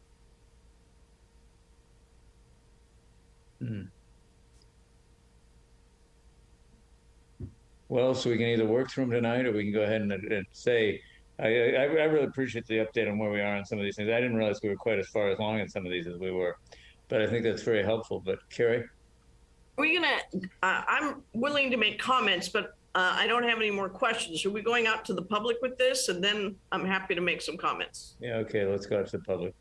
Any member of the public wishing to chat from this item, unless there's somebody else. Karen, did you have another question for staff? I'll wait. All right. Okay, is there any member of the public wishing to speak on this item tonight? Hi, Mayor Potter. This is Dale Byrne. Good, Dale. Welcome. How are you? Good. I'm sorry I didn't comment on a couple of the other things. I was just watching the live feed, but I would like to say I'm very sorry that Sharon's leaving, and congratulations on the incredible job on the audits. It's just amazing, having my own nonprofit now. On this very small scale, it's a lot of work, and we really appreciate the job they did. So sorry I didn't comment before. Another thing in terms of priorities, I have made a comment about the Clean Air Verified initiative that I'm working on with Bill Hayward and Air by Design. And that's something I would love to have a discussion maybe with you, Brandon, again. I know I brought it up with you, but we've gone further down the line. We've got 12 restaurants with sensors installed, and it's been pretty interesting. We're analyzing all the data, and it has a tremendous possibility in the city to make our buildings safe, not just restaurants, but all our retail spaces. So I'll be opening discussions with Brandon on that. It's too detailed to talk about here, but there might be a possibility of a grant program using some of the $160,000 that were collected, probably $200,000 by the end of next month. It's not a lot of money, but I think it could really go a long ways. One thing that I've really been seeing, because we're in the weeds with Public Works, and I agree with you, Chip, that the state rules and regulations that we're now having to figure out and how to deal with to get things done, it's onerous, and it takes a huge amount of time. I see what Agnes goes through. So we really appreciate that things that look simple aren't so simple. And we've learned a lot over the last year trying to deal with all that. So the council approved $50,000 last year for the barrier fencing, which was our #1 initiative last year. But we really need a project manager in Public Works. We're not paving roads. We're not doing safety things that need to be done. And I feel for Public Works because they're ready to go. So I really think you need to put a major priority on getting at least a temporary one in here, because it's really hamstringing a lot of things that we need to get done. So that's the #1 thing. I do appreciate the beautification initiatives that you put forward, and we do stand ready. I think you're underestimating what volunteers can do in a situation where it's not easy to hire. And I'm not sure it's ever going to get easier to hire in this city with the cost of housing and everything going up. But we do stand ready to help you, and we're highly qualified. So don't be afraid to reach out to us. And as Mayor Potter knows, we are interested in the Scout House, and we're ready to move forward. We've got a contractor, and we're having discussions with Bob. I've got all the paperwork, and it's not easy, but we're willing to work with the council to try to move forward on an initiative there. Thank you very much. Thank you, Dale. Appreciate it. Is anybody else? Yes. This is Carol Hall. Can you hear me? Carol, hear you perfectly. Okay. I also wanted to voice for our very silent majority a thank you to all of you for your fiscal responsibility that you showed during COVID and your clean audit. It's wonderful that we're going to have another public meeting to talk about priorities. And before that meeting, we can contact all of our people and ask them to participate so that they start waking up and supporting and giving ideas and speaking out for you to make your job easier. That's all. Thank you, Carol. Appreciate the hard work. Anybody else? Mayor, I see that Mr. Toomey has a hand raised. Actually, Nancy Toomey. Nancy. Yes. Yeah. Hi. I just wanted to, in the list that you're managing on these priorities, to me, it seems like there's quite a few of them that have significant interdependencies, especially given Brandon's presentation earlier in today's session. So making sure that there's some clarity on the list that then is made available to us for comments. We understand those kind of nuances that will help provide better input as you're marching down this path. It's a tough one because there are tough decisions that need to be made, and capacity and money and all those factors that will allow a successful completion and or significant progress. So looking for more clarity on interdependencies on some of these projects that are on the roster.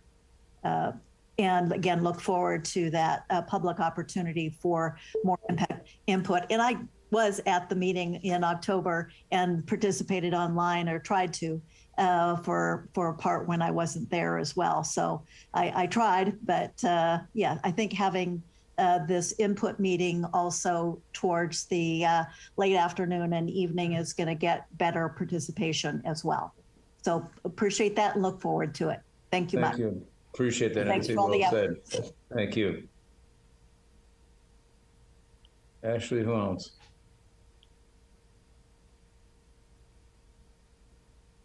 Mayor, I'm not seeing any other raised hands or anybody trying to unmute. All right, well, then we'll close the public comment period, bring it back to council for consideration and direction possible.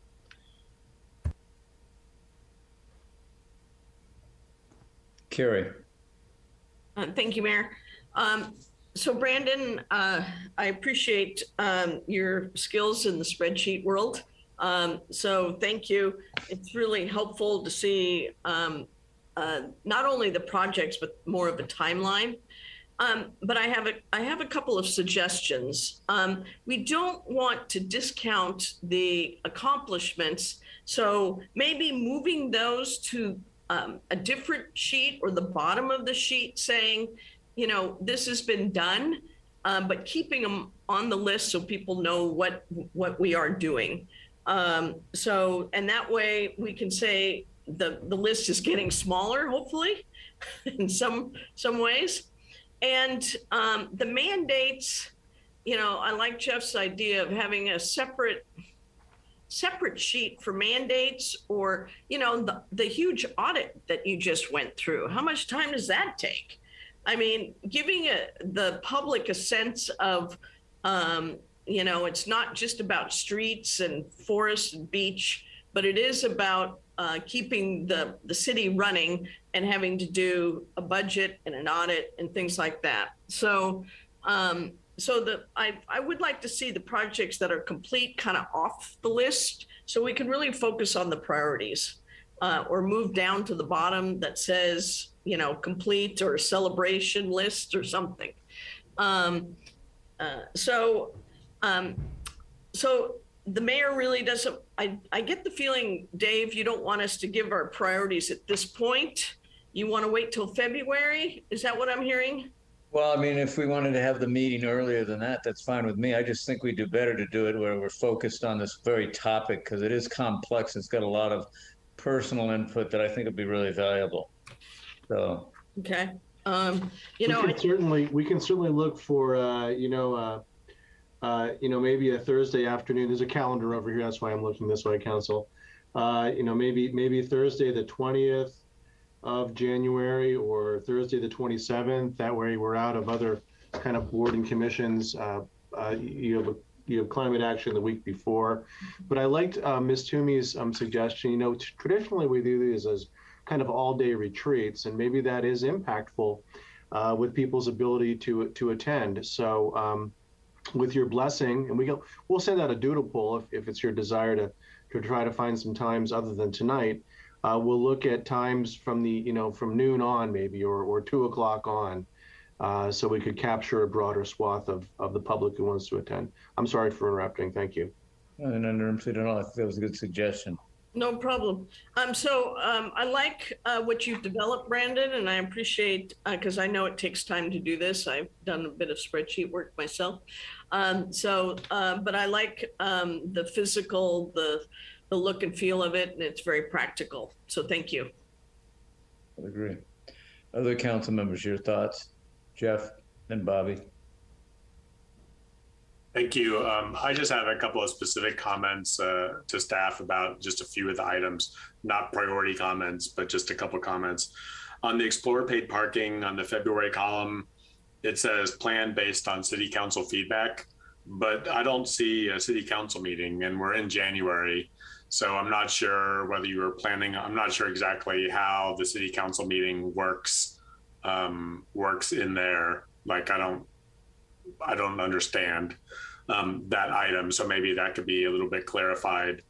On the review and update tree ordinance item, item number 9, I had a conversation with Bob Harari about this today, and there's a tree ordinance and there's a forest management plan, and I don't think I'm speaking out of turn. I'm going to summarize my conversation with Bob, where Bob said that we were going to sort of try to patch the tree ordinance and then work on the forest management plan and then sort of redo the tree ordinance sort of after that or kind of at the same time. And I know we're in a bit of a hard spot with respect to the tree ordinance and it being out of date and adherence to the tree ordinance by the commission. And, you know, I know that sometimes stuff happens and we sort of have to fix it, but doing the tree ordinance twice just doesn't seem like the right thing to do. So my suggestion would be that you roll the tree ordinance in with the forest management plan, since I think that's pretty much a front burner item anyway, and we just do those things at the same time. They seem to, you know, going back to what Ms. Toomey said, those things seem to go together. You know, the way that we do the design guidelines, you know, the guideline document and the municipal code updates at the same time, those things seem to go together. And then I think I had one more question. Oh, and then this underground rules. Oh, I know what it was. The ADUs, you know, Brandon, we had a conversation this afternoon about the need or the necessity or the goodness of an ADU ordinance. And I asked you to maybe for the next time, you could give us a list of all the ADUs that we've approved in town over the course of the past 6 or 8 years, however long these things have been in motion. So that we and members of the public could go around and look. And so right now we don't have an ADU ordinance. And I think it would be instructive for us to go around and see, you know, just on our own to see what has happened by virtue of us not having one. Like what's the result? And I think that would help me, you know, and so I've asked for this before we have this meeting, obviously, and I think that would help me know how I would prioritize the ADU ordinance. And I'm questioning its usefulness at this point. So those are my requests before February. Thank you. Excellent. Anybody else? Karen and then Bobby. I think Bobby was actually ahead of me if you want to. Okay, fine. Bobby's deferring to you, Karen. Gentlemanly. Okay. I agree on the forest management plan and the tree ordinance. I think they could be rolled into one. Having sat on that body for a long time, they both are out of date and could use, and since they work hand in hand, they will also, the tree ordinance may be impacted by what comes out of our design guidelines in the residential area and the ADU ordinance. It all depends on how much space is left for trees, how that tree ordinance gets rolled up or rolled in, and we might have to be creative on some of those issues. But I think Nancy's point on interdependency of some of these is great. Well, I like spreadsheets. I find them a little wonky. I find them a little bit more helpful for the staff and maybe the commission. I'd like to see a little bit more goal and vision kind of reporting for our public, our residents, and so on. I'm not sure how many residents are going to plow through a big spreadsheet, but they do want to know what's happening with things like the drainage projects in Mission Trail and whether the pump is being removed or not, and the barriers at Scenic, and when are we going to redo Scenic? Some of those more, I guess, resident-centered projects might need a little bit different form of reporting.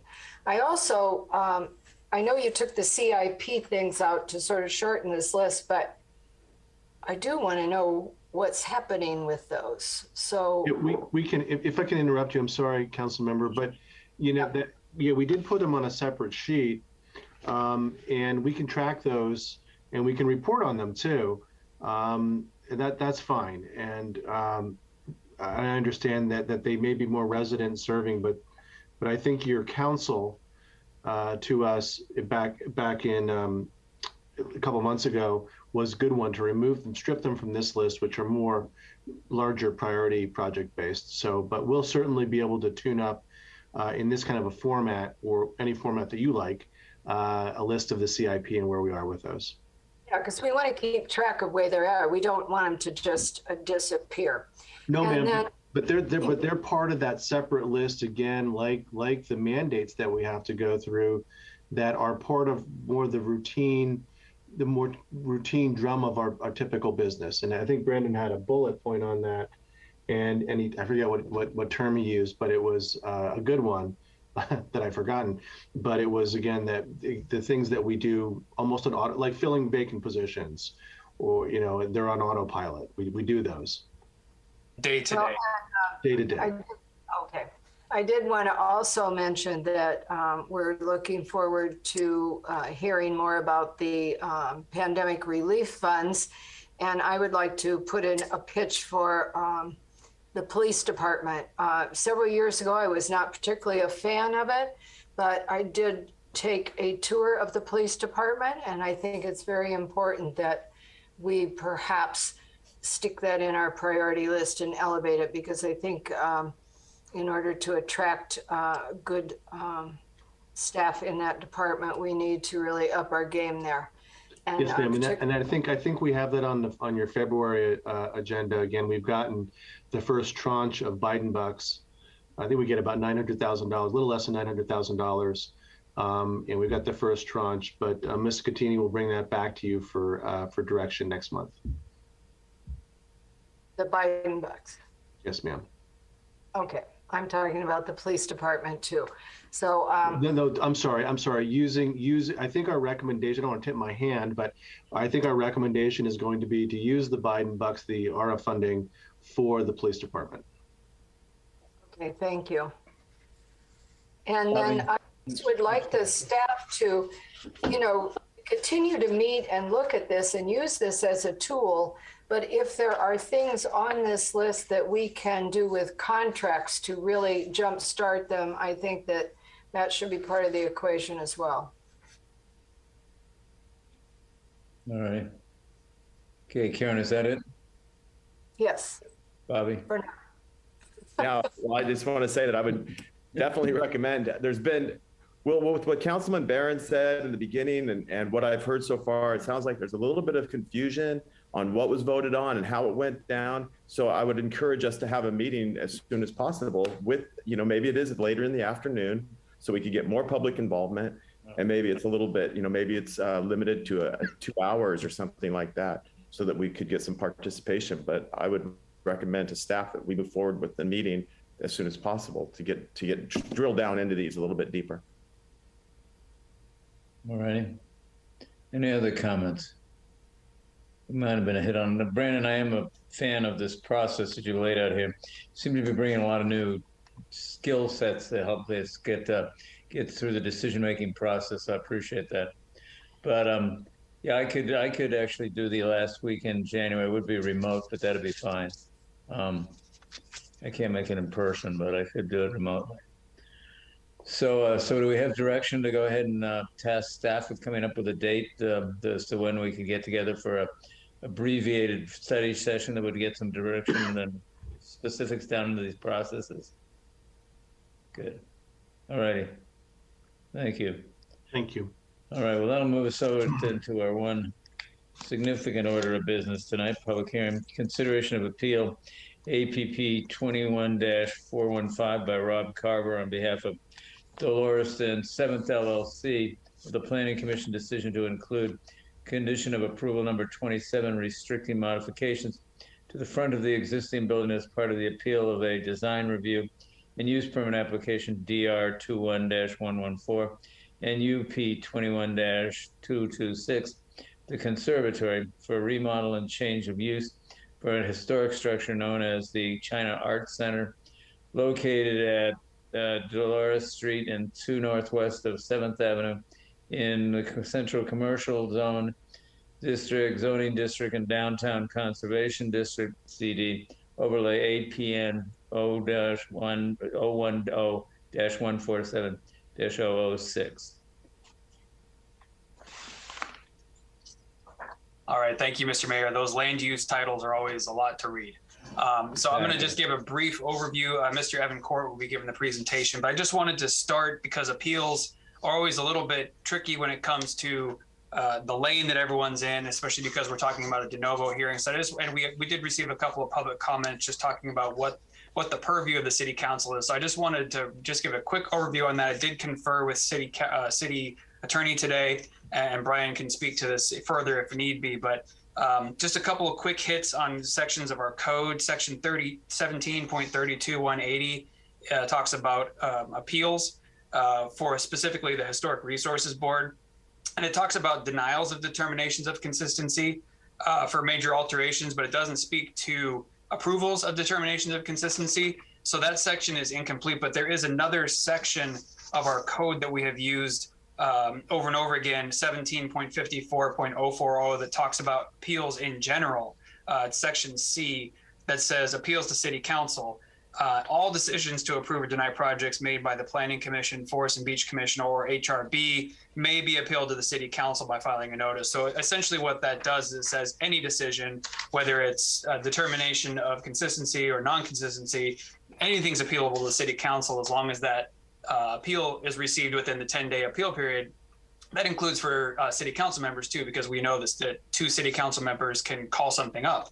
So that's how appeals work. And in general, the HRB is the final say. If you look at section 17.54.010, for a conclusive decision, HRB is the final say on all things to do with the determination of consistency. This is where the separation is. The HRB made a decision previously on the determination of the project being consistent with the Secretary of Interior standards. That decision was made. Their decision was final. It was not appealed. So that's really not in the lane tonight for the city council. What the city council was looking at in a de novo hearing is the Planning Commission's decision on the design review and the use permit. So whether or not the project is consistent with the state historic standards is not what's in front of the city council tonight. It's the design and the use permit of the building. There is some overlap certainly between the two, but the HRB's decision was final and was not appealed, and HRB is the appropriate authority to review and approve those determinations. So that was a lot. I'm sorry, it was really rambly, but I think it kind of sets the stage for what's going on tonight. And we can touch back with it later and the city attorney if we need to. With that, I'll turn it over to Mr. Court for his presentation. Brandon, I appreciate the clarification. Thank you. All right, thank you, everyone. So the project site is located on Dolores Street, 2 northwest of 7th Avenue. The subject building is commonly known as the China Arts Center and is listed on the Carmel Inventory of Historic Resources. The China Arts Center is a multi-story commercial building constructed in the Mission Revival style and was designed by San Francisco architect H.H. Winter and built by Hugh Comstock. The property is listed as a historic resource under the Historic Context Statement theme of architectural development and is significant under California Criterion 3 in the area of architecture as an example of the Mission Revival style. The applicant is proposing a seismic retrofit and complete interior remodel of the building into a music recording studio. The project includes the addition of a new elevator and stairway enclosure to the roof, a new skylight, new windows and doors, and a new glass sound lock entry on Dolores Street. The recording studio use has been classified as a live performance theater due to the characteristics of the use, and as such, a conditional use permit is required. While the use is classified as a live performance theater, there will not be any live in-person performances for audience, but the applicant has indicated that recording sessions may be live streamed online. On August 16th, the HRB considered the project. A phase 2 historic evaluation was prepared for the project by Seth Bergstein of Past Consultants and found that the proposed modifications were consistent with the Secretary of Interior standards, provided that the recommendations outlined in the report were carried out. The HRB ultimately adopted a resolution issuing a determination of consistency with the Secretary of Interior standards, which included the recommendations of the Phase 2 report as recommended conditions of approval for the associated design review. Of those recommendations, 2 recommendations were applicable to the treatment of the exterior vestibule, specifically the glass entry. The first recommendation suggested designing a glazing system with fewer panels or thinner steel framing elements to make the glazing system as transparent as possible, to maintain view of the entry's character-defining features. The image on the left shows what was presented to the HRB, and the image on the right shows what was reviewed by the Planning Commission. So in an effort to allow for the entry to be as visible as possible, the glazing system was redesigned with the steel framing elements eliminated, and the design was revised to be similar to what's seen at the Sunset Center. The second suggestion was to provide a detail of the how the glazing system would be attached to the wall, the method of connection. As seen in the figures above, the glazing system would be attached to the inside wall of the vestibule behind the opening and continue around the gates, allowing someone to step into the vestibule, and then would be connected at the other side with a removable fastener and anchor. On October 13th, the project was then presented to the Planning Commission with a recommendation of approval. Following deliberation, the project was continued with direction to the applicant to explore providing a design that would have the sound lock on the interior of the building instead of the exterior of the vestibule. The commission was supportive of the proposed use of a music recording studio and did not provide any additional direction regarding the other building modifications beyond exploring the relocation of the sound lock entry. On November 10th, the project returned to the Planning Commission. In response to the Planning Commission's October 13th direction, the applicant did not provide revised drawings showing the alternative location. However, they did submit information to support their position that the location of the sound lock on the exterior of the building is more efficient for sound attenuation. And also the applicant provided information to show that moving the sound lock to the interior would negatively impact the functionality of the recording studio. At that hearing, staff presented a resolution for approval that would allow the glass sound lock to be located on the exterior of the vestibule as proposed by the applicant. The commission considered the location of the glass sound lock and whether the proposed location was appropriate on the exterior of the building. And then following that deliberation, a motion was made to adopt a resolution as prepared by staff. However, that motion failed on a 2-2 vote with one commissioner being absent. A second motion was made to adopt a resolution approving the use permit and design review. However, with the added condition of approval that the sound lock be relocated to the interior of the building, and that second motion passed on a 3-2 vote.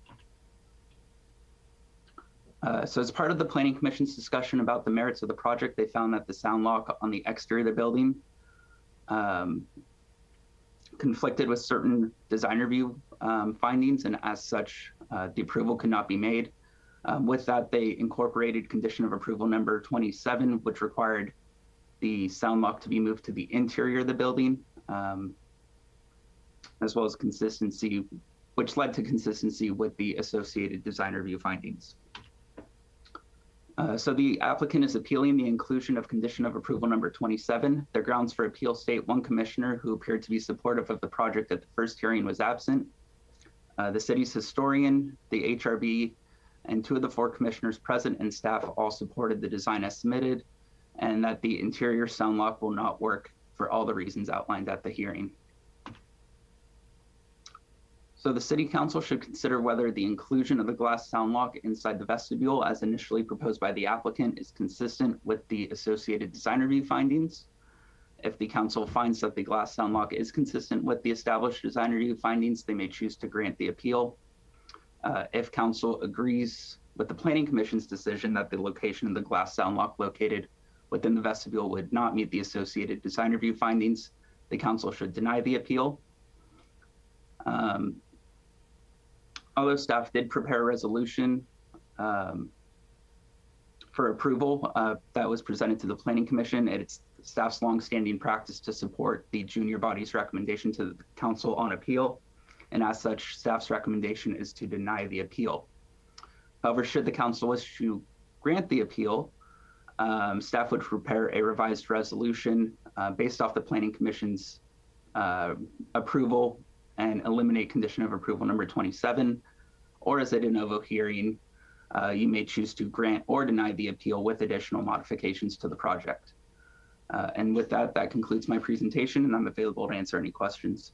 Mr. Mayor, I'd like to just jump in at the very end here because I fear that I might have thrown some confusion on it with my long rambly conversation at the beginning. I just want to make it clear that what I was trying to say is the city council's venue tonight is the use permit, meaning the use, whether or not the use is appropriate, and the design of the building, the design study that Evan was just talking about. The only thing that's sort of off the table is whether or not the exterior changes are consistent with state regulations for historical preservation. So that the appropriateness of the use and the design are absolutely on the table tonight as the de novo hearing. All right, thank you, Brandon, for that clarification. Evan, good presentation. Thank you very much. Any questions of staff before I open us up to the public by council members? Karen? Yes, I have some questions. I couldn't see in any of the conditions of approval the hours of operation. Do you know what the hours of operation of this facility will be? So we didn't include conditions of approval regarding the hours of operation. If you would like to, that's certainly something you could include. There are conditions regarding noise levels, as well as the building is limited to a relatively low capacity for the size. Only 49 people would be permitted inside the building. Recording studio probably wouldn't have that many people at any given time. The nature of the business doesn't involve people coming and going frequently, like a restaurant would maybe. So we don't have hours of operation included as a condition. I have another question. Do you know what is proposed for the roof deck and what hours the roof deck would be open? So I believe the roof deck is just a opportunity to capture the view west. I don't believe any type of functions proposed for up there. They certainly, we have a condition about live music up there. No live music is able to be performed outside. I think it's just an amenity for the building owner. Okay, and was there any discussion of when the building, I think it's number 24, when it is allowed to have up to 100 people in it, what the delivery of equipment for a symphony would involve? The reason I'm asking is, at Sunset Center, big trucks pull up and unload things, but this is on a very major street. And was there any discussion of, would that happen at 9 in the morning or at 5 in the morning? Would they pack up and leave at 6 at night or midnight? I mean, this is an area with a lot of residents, and I'm curious that if there are hours or any discussion of that. So most of the equipment, perhaps the applicant can correct me if I'm wrong, there wasn't a direct discussion regarding your question. My assumption is most of the equipment would already be on site. What people would be bringing in is their instruments, which would be brought individually by the musician. The soundboards, the recording equipment would all be on site already. So it would just be bringing your own individual instrument as needed. But Councilmember Filito, I will say a similar answer to earlier that Mr. Court mentioned, that if the council wishes, we can add that condition, because I understand your point. When you're dealing with a symphony, you have larger instruments like timpanis and things like that are not instruments you can necessarily bring in your Honda Civic. So I think that there is some credence to that. So if the city council wanted to add that language about delivery hours, that would be within your purview. Okay, thank you. I appreciate that. And also well, I'll ask some questions later perhaps, but thank you. Are there any other questions of staff by council members at this time? I don't see any. All right, I'll go to the appellant then. Is there a representative of the appellant present? Yes, good evening, Mr. Mayor and council members. Hey, Rob Carver, how much time would you like for your presentation? I think 5 minutes will do for me, and then the owner, Sean Moriarty, is here with us and would like to say a few words after me, and then maybe I could save some time. We cut our presentation way down because of the respect for your time and the hour that it is, but if there's any time for questions or rebuttal, I'd appreciate that. So why don't we say we'll give you 5 minutes for your presentation with with the property owner, or the actual owner of the facility, or the project. Then you want to save 3 minutes for rebuttal? Sure. If we could have the total, then we can. I'll try to speed up, and then we'll. Because otherwise, it doesn't really give Sean any time to talk. Yeah. So if you wanted three. Yeah, 3. Sean, how many minutes does Sean need? 3 to 5, 4. Okay, so let's go for a total of 8 minutes then. And then do you want to save some time for rebuttal? 2 minutes? Sure, whatever, and questions, you know. All right, well, don't feel you have to use it all, but I'm trying to be lenient. Thank you. Okay. All right. We've been at this for months now, and staff has been great to work with, and their staff report is very concise and professional, so I won't go into a lot of the things that we did go into at the HRB and the Planning Commission. Pretty much everyone thinks that an Abbey Road level recording studio is an exciting improvement for this abandoned building. This is a culturally significant project harking back to the artistic roots of our community.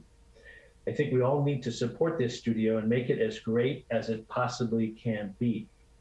Moving the sound lock and the sound into the inside of the building, rather than stopping it in the vestibule, seriously compromises the sound isolation from Dolores Street, which, as you know, has lots of trucks and things like that. Introducing a large bump into the Great Hall has a significant detrimental impact, that's number 3, on the sound of the room and the beauty of the room. Slide 3. We can't share our screen. Can we share our screen, Dave, please? Thank you. And do you want me to respond to Karen's questions at the end? I would get your presentation going. Okay. Any way you want. Okay. Jump in there? Sure. Okay. I mean, not really. No, wait. So this part I don't need to say because staff covered it. So since the Planning Commission's approval, we were approved, and the thinking was that they didn't want to deny us because it was 2-2. So they approved us with this condition to work out with City Council. That since then we've had a lot of citizen input, and we have refined our design. We have modified the gate hinges so that the gates, which we were proposing to pin open, can now swing in both directions. So the plan is that when the building is occupied, the gates would be open, and when the building is empty, the gates would be closed, as they have been for 20 years. We are going to use ultra clear, low reflective glass. The glass is a reflective coefficient about 1/2 of normal glass because the light just goes right through it. It's called Starfire, and it's beautiful. It's very expensive, but that's what we are proposing. That's number 14. And we also today decided to move the sound lock in an additional foot. So that's what is represented by the by this blue line. It's another foot in, so you can now walk in. It's 6 feet back from the front of the building, so it's right in the middle of the vestibule. So really, as you walk by the building, it's not until you get right in front of it that you can even see the sound lock at all. The whole building is unchanged, basically, except for this necessary sound lock. And the you know, the Secretary's standards for rehabilitation specifically allow for things like this to accommodate a modern use in an old building. This is a tough building, you know, to find a good use for, I think. So, was that time? Okay. If we can look at 7 and 8, slide 7 and 8. So here's the building as it is now with the gates open. Here's the building as we're proposing it with the gates open, but with our sound lock. So we can go back and forth a little bit. Existing, proposed. And then if we go to the next slide, it's gates closed as proposed, and then gates closed existing, and then here's gates as proposed. So back and forth. I mean, it's so minimal. Our goal is to make it as transparent as possible. We initially had more mullions to sort of mimic the windows to the right, and the historical consultant and the historical review board said, no, we think you should have it as transparent as possible so we can see into that beautiful entryway. So this is what we're proposing. And then the next slides are close-up of existing on the left, gates open, proposed on the right, gates open, and then the same gates closed, proposed, and existing. So, you know, we've met with all the business owners on the street, many of whom actually are residents. It's not really business versus residents as has been cast. And they're all really excited about bringing this space back to life. This building, in some people's estimation, has been pretty much abandoned or shut off somewhere between 10 and 20 years. So they would love to see this come back to life. Several of them spoke at the last hearing. And so with that, I'd like to introduce you to Sean Moriarty, who is the owner of the building. Sean?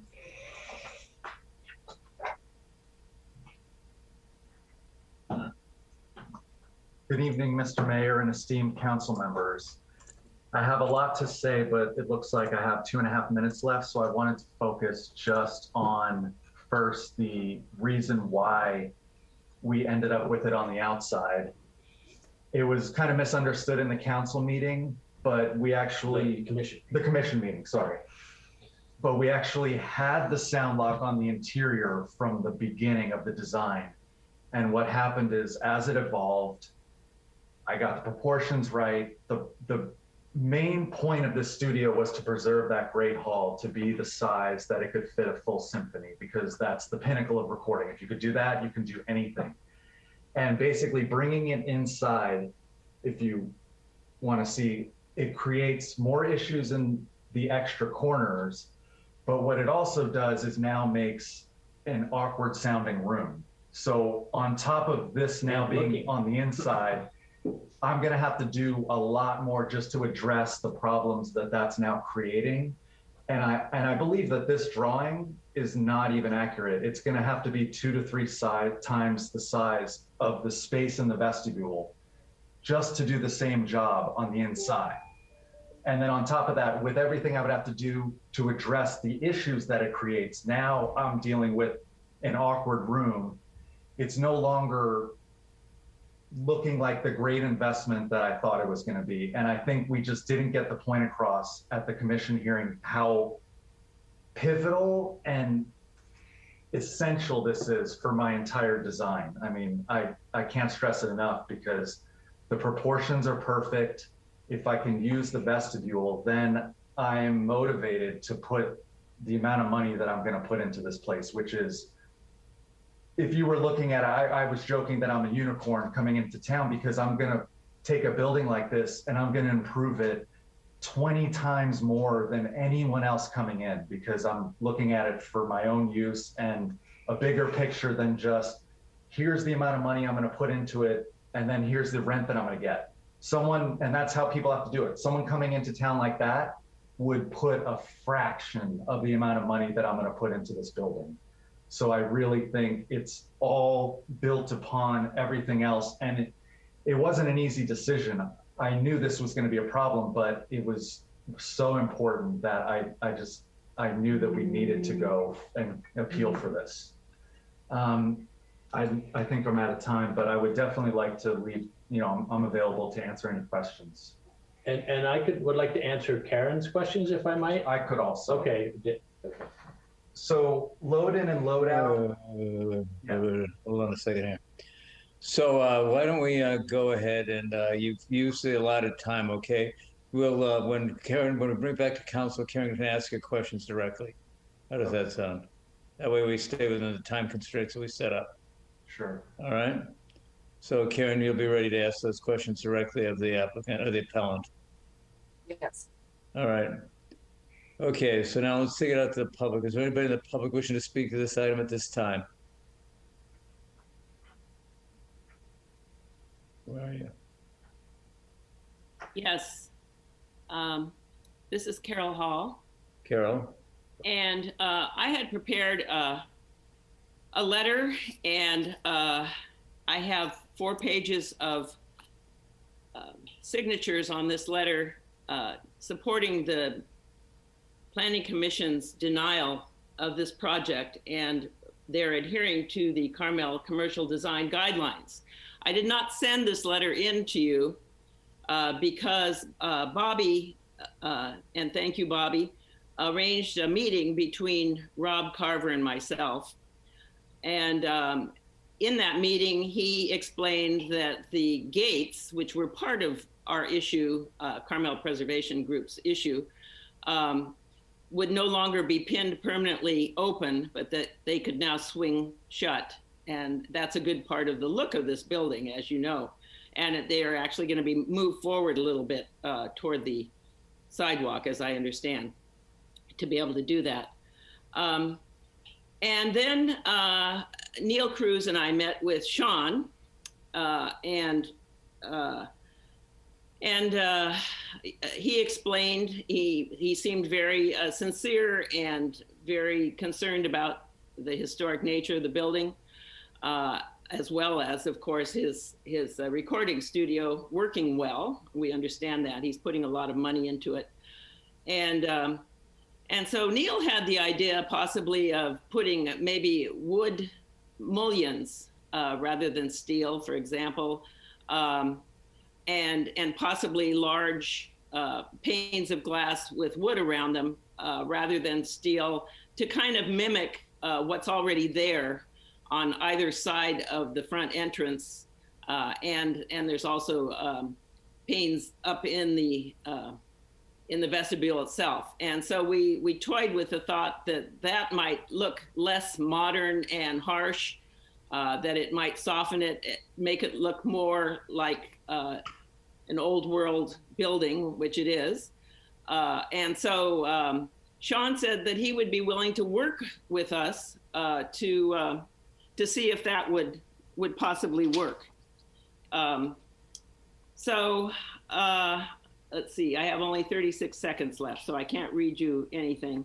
But so anyway, we really, we don't wish to go against the Planning Commission decision, but we agree on the current design. The suggestion is an idea that we hope would make the project work for all parties, to make it seem less just glass and more in keeping with the age of the building.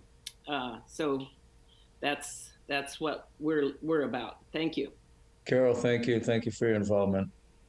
Richard Kreitman and Ian Martin, you guys have your hands up, either one. Richard Kreitman here, Mayor and Council. I would just like to support this project. This is a tremendous addition to our city and to the cultural life of the city. I am a business owner on that street. I look forward to the interesting people that will be using this facility. I think we should do everything we can to make it a success for the owner, who is putting, as you said, a great deal of money into this. And if moving the sound block into the space seriously undermines his use and his purpose, and I believe we should not require him to do that. This building has been an eyesore for decades, and they are cleaning it up and turning it back into the beautiful period piece that it is, the addition of the glass being done carefully as it was done at Sunset Center, I don't think it detracts that much from the building. Now the gates can be opened, and I would just urge the council to accept the appeal and permit the owner and the architect to build what they need to build to make it a world-class recording studio. Thank you. Thank you, Richard. Ian Martin, followed by Neil Cruz. Thank you, Mayor Potter, and good evening, members of council. I hope you will support the conservatory appeal and allow the so-called sound lock to be installed as the applicant has proposed. It's already been settled that the proposed modifications are respectful and compatible with the historical nature of this beautiful old building.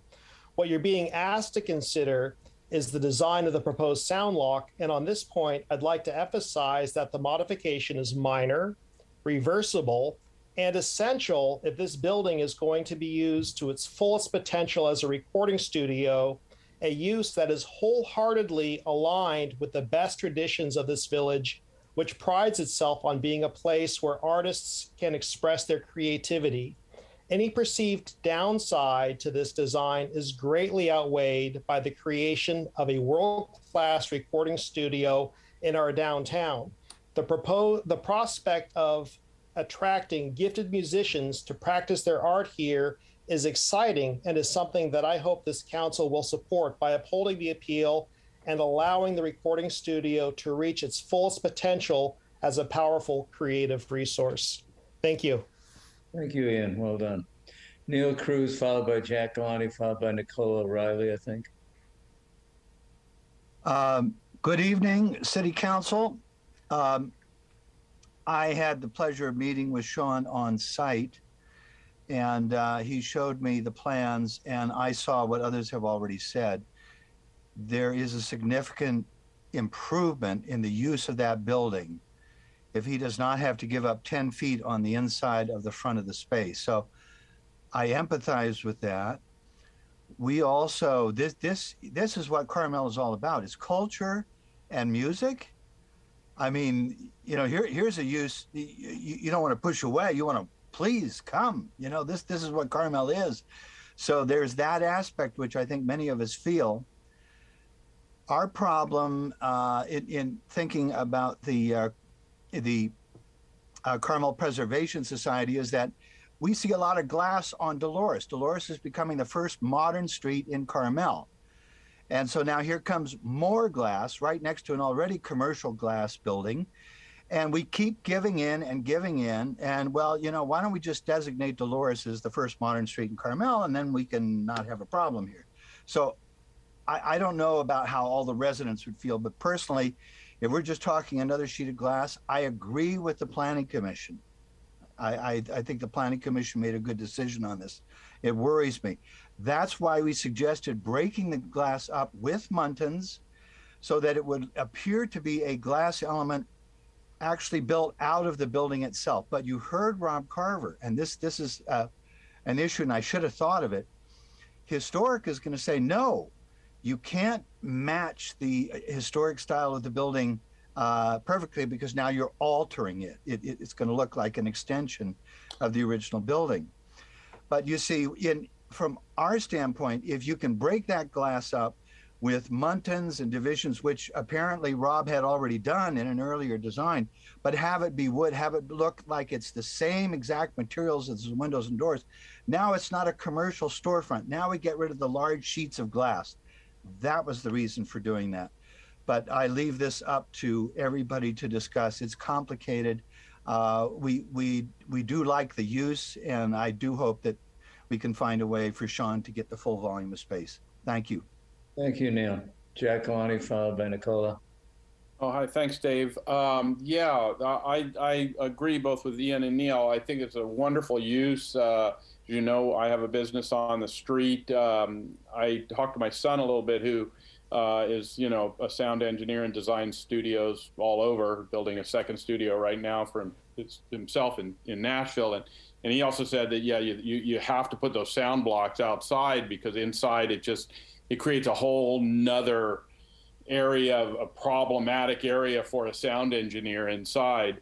And I agree completely also that, doing something with music, with arts, with performance in our Bohemian community is fabulous to encourage as much as possible.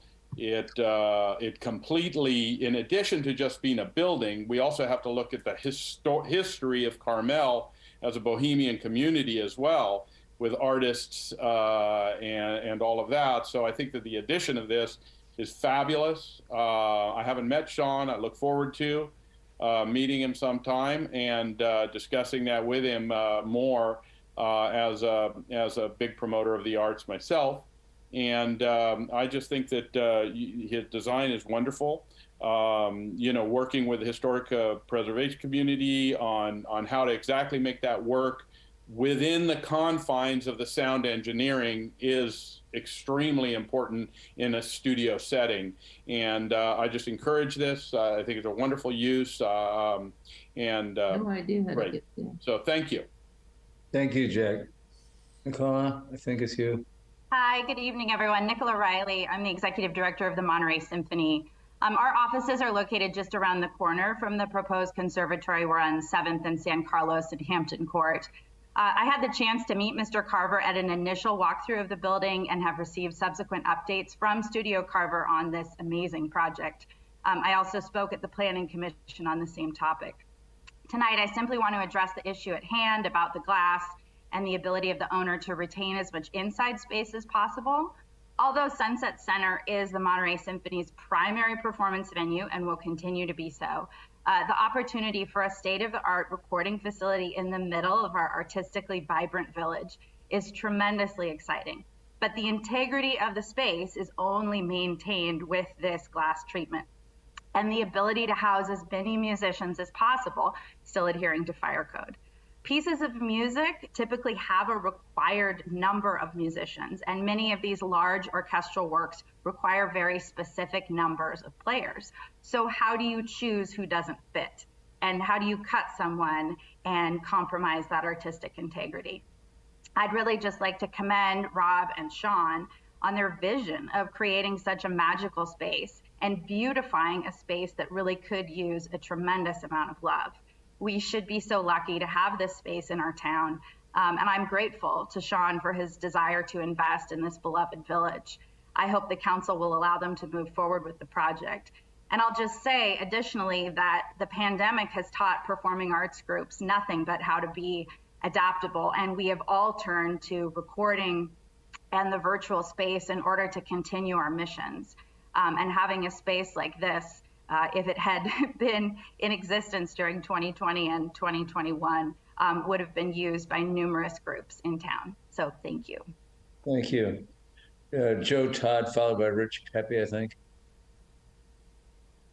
Joe, you're up. Joe Todd, resident. I just wanted to say I think this project should be supported. Thank you. Thank you, Joe. Very brief, very succinct. Rich Pepe, I think, are the man from GLAD. I can't tell which. Oh, no, it's Rich. Well, certainly I'm not going to go against Joe Todd. I mean, what she says is she's got to go. Thank you, Joe. I would also like to support this, but I want to make a comment about the presentation that was made to the Planning Commission 1 or 2 months ago. I thought it was, Rob Carver did a great job with his presentation. I just think 2 of the planners really just didn't listen or understand. And it was only 4 commissioners there, and it was a tied vote 2-2, and therefore it failed. If there was a 3rd or 5th commissioner, I think it would have passed. That was my understanding. Gail Lehman voted against it. She said that why doesn't the applicant just go and use Sunset Center as their recording studio? Well, we all know Sunset Center is a world-class performing arts center, not a recording studio in any way, shape, or form. Our good friend Stephanie Locke said, I think she diminished the question about the sound block. She said that corner of 7th and Dolores, where this building is only about 100 feet or less off of the corner, is not very busy. And Stephanie should have known better. I mean, we love Stephanie, of course, but you have 3 of the busiest restaurants in town right there. Little Napoli, Beach Eaglet, and 7th and Dolores right across the street. We have dozens of deliveries a day coming through there, trucks rumbling through, UPS trucks, refrigerated trucks, revving their engines, just double parked in front of that building all day long. So I think they made a mistake there. That it could have been considered more, that there is a lot of noise on that street. So therefore the sound block is very important. Thirdly, that a lot have been said about these gates being open or closed. Well, we've been across the street for 29 years now. And I can count on my hand how many times that gate has been open. The China Arts Building was never open. Those gates were perennially locked. And now all of a sudden, people want to have those gates open. Well, the applicant promises to have them open, certainly more than was in the past. So I hope that, and I want to say last thing, I don't think it's that bad going against the Planning Commission's decision here. I know the council never really wants to overturn the Planning Commission, but I think in this case, it really needs to be. Hope you'll support this applicant. Thank you so much. Thank you, Rich. Is there anybody else wishing to speak tonight? Again, is there anybody else wishing to speak tonight? Yeah, I'd like to speak. Can you see me? I'm Sandra Pepe. Yep, I can. Hi, Dave. I just want to say that I too have been across the street for 29 years, and I support this project. I think that, you know, if we have a very qualified buyer who wants to improve a property that is in desperate need of being improved, they want to bring it up to code, which is a big endeavor. And by putting the gate out or the sound wall out in front, he's able to do what he needs to do in order to improve the property.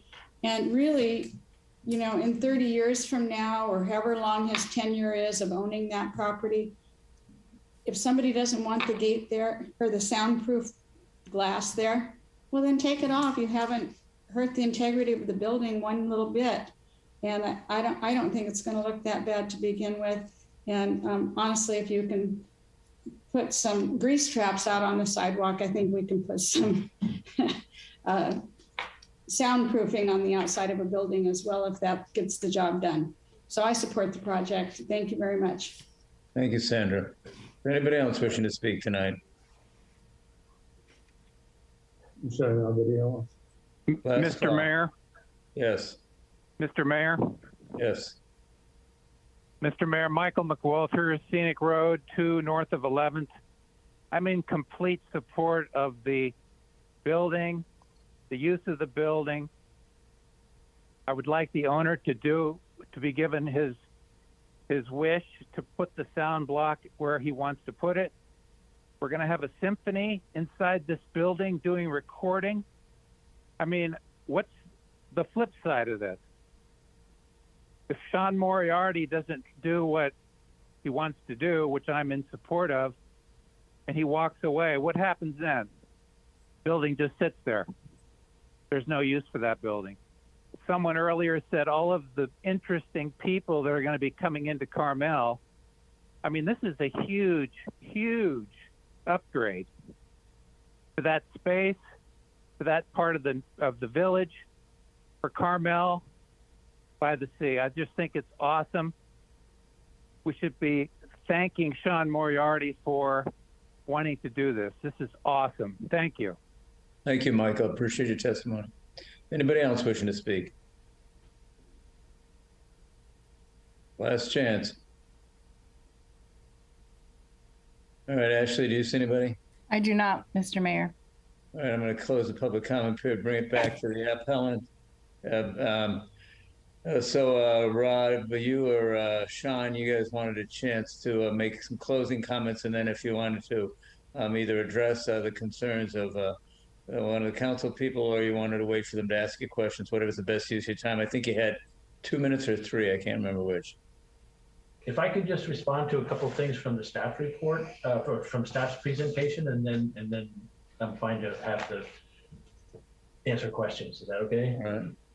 We did provide, Evan said we didn't provide drawings, and other people have said that for the interior sound lock, but Evan showed you the drawings. They had the floor plan of what that would be like on the floor plan, and also the section of what that would look like and what that would do.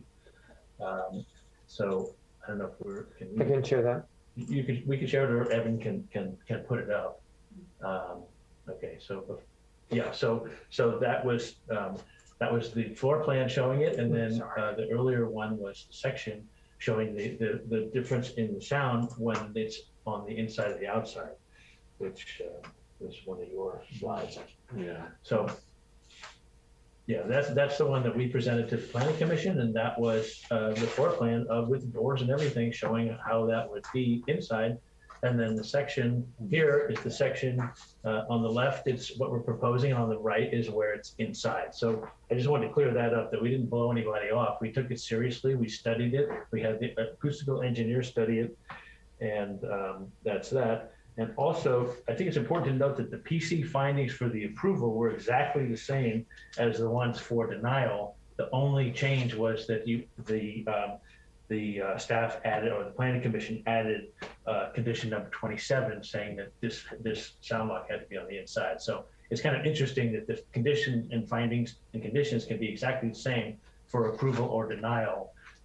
It shows that there's some flexibility in the rules, or some interpretation or whatever, but I just want to point that out.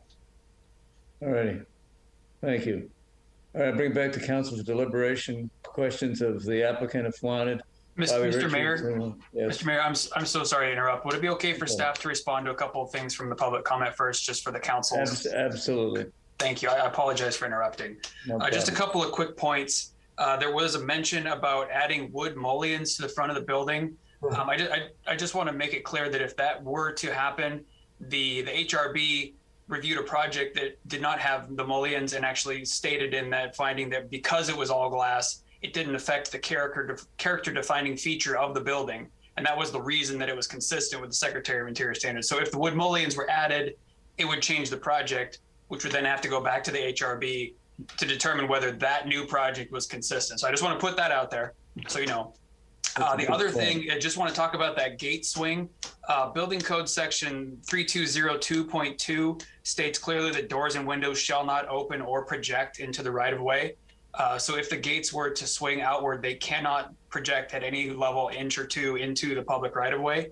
However, staff did talk to the fire marshal, and I believe Evan might have communicated this to Rob at the last minute.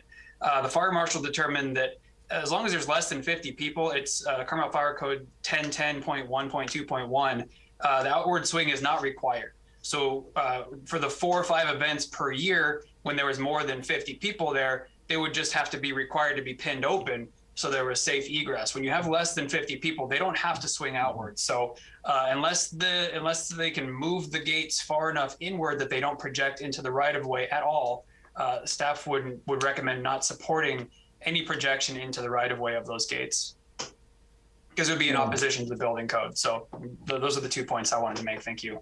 Thank you, Brandon. I'm glad you brought those up. Appreciate it. All right, council members, Richards, and then Karen. Bobby, you're muted. Yeah. Thanks, Potter. So Brandon, really quick. So the Planning Commission saw a different drawing than we're seeing now with the movement of the gate. Is that correct? The gates, they decided they were able to keep the gates open or closed, when the Planning Commission did not have that luxury. They only saw the gates one certain way, correct? That's correct. The Planning Commission was presented with the gates being pinned open. The glass enclosure was essentially the same, though. But then they just said that their glass is being moved back a little bit. So there's been 2 changes. One, the glass has been moved back, and the hinges are swinging differently. Is that correct? Yes, we just moved it back today.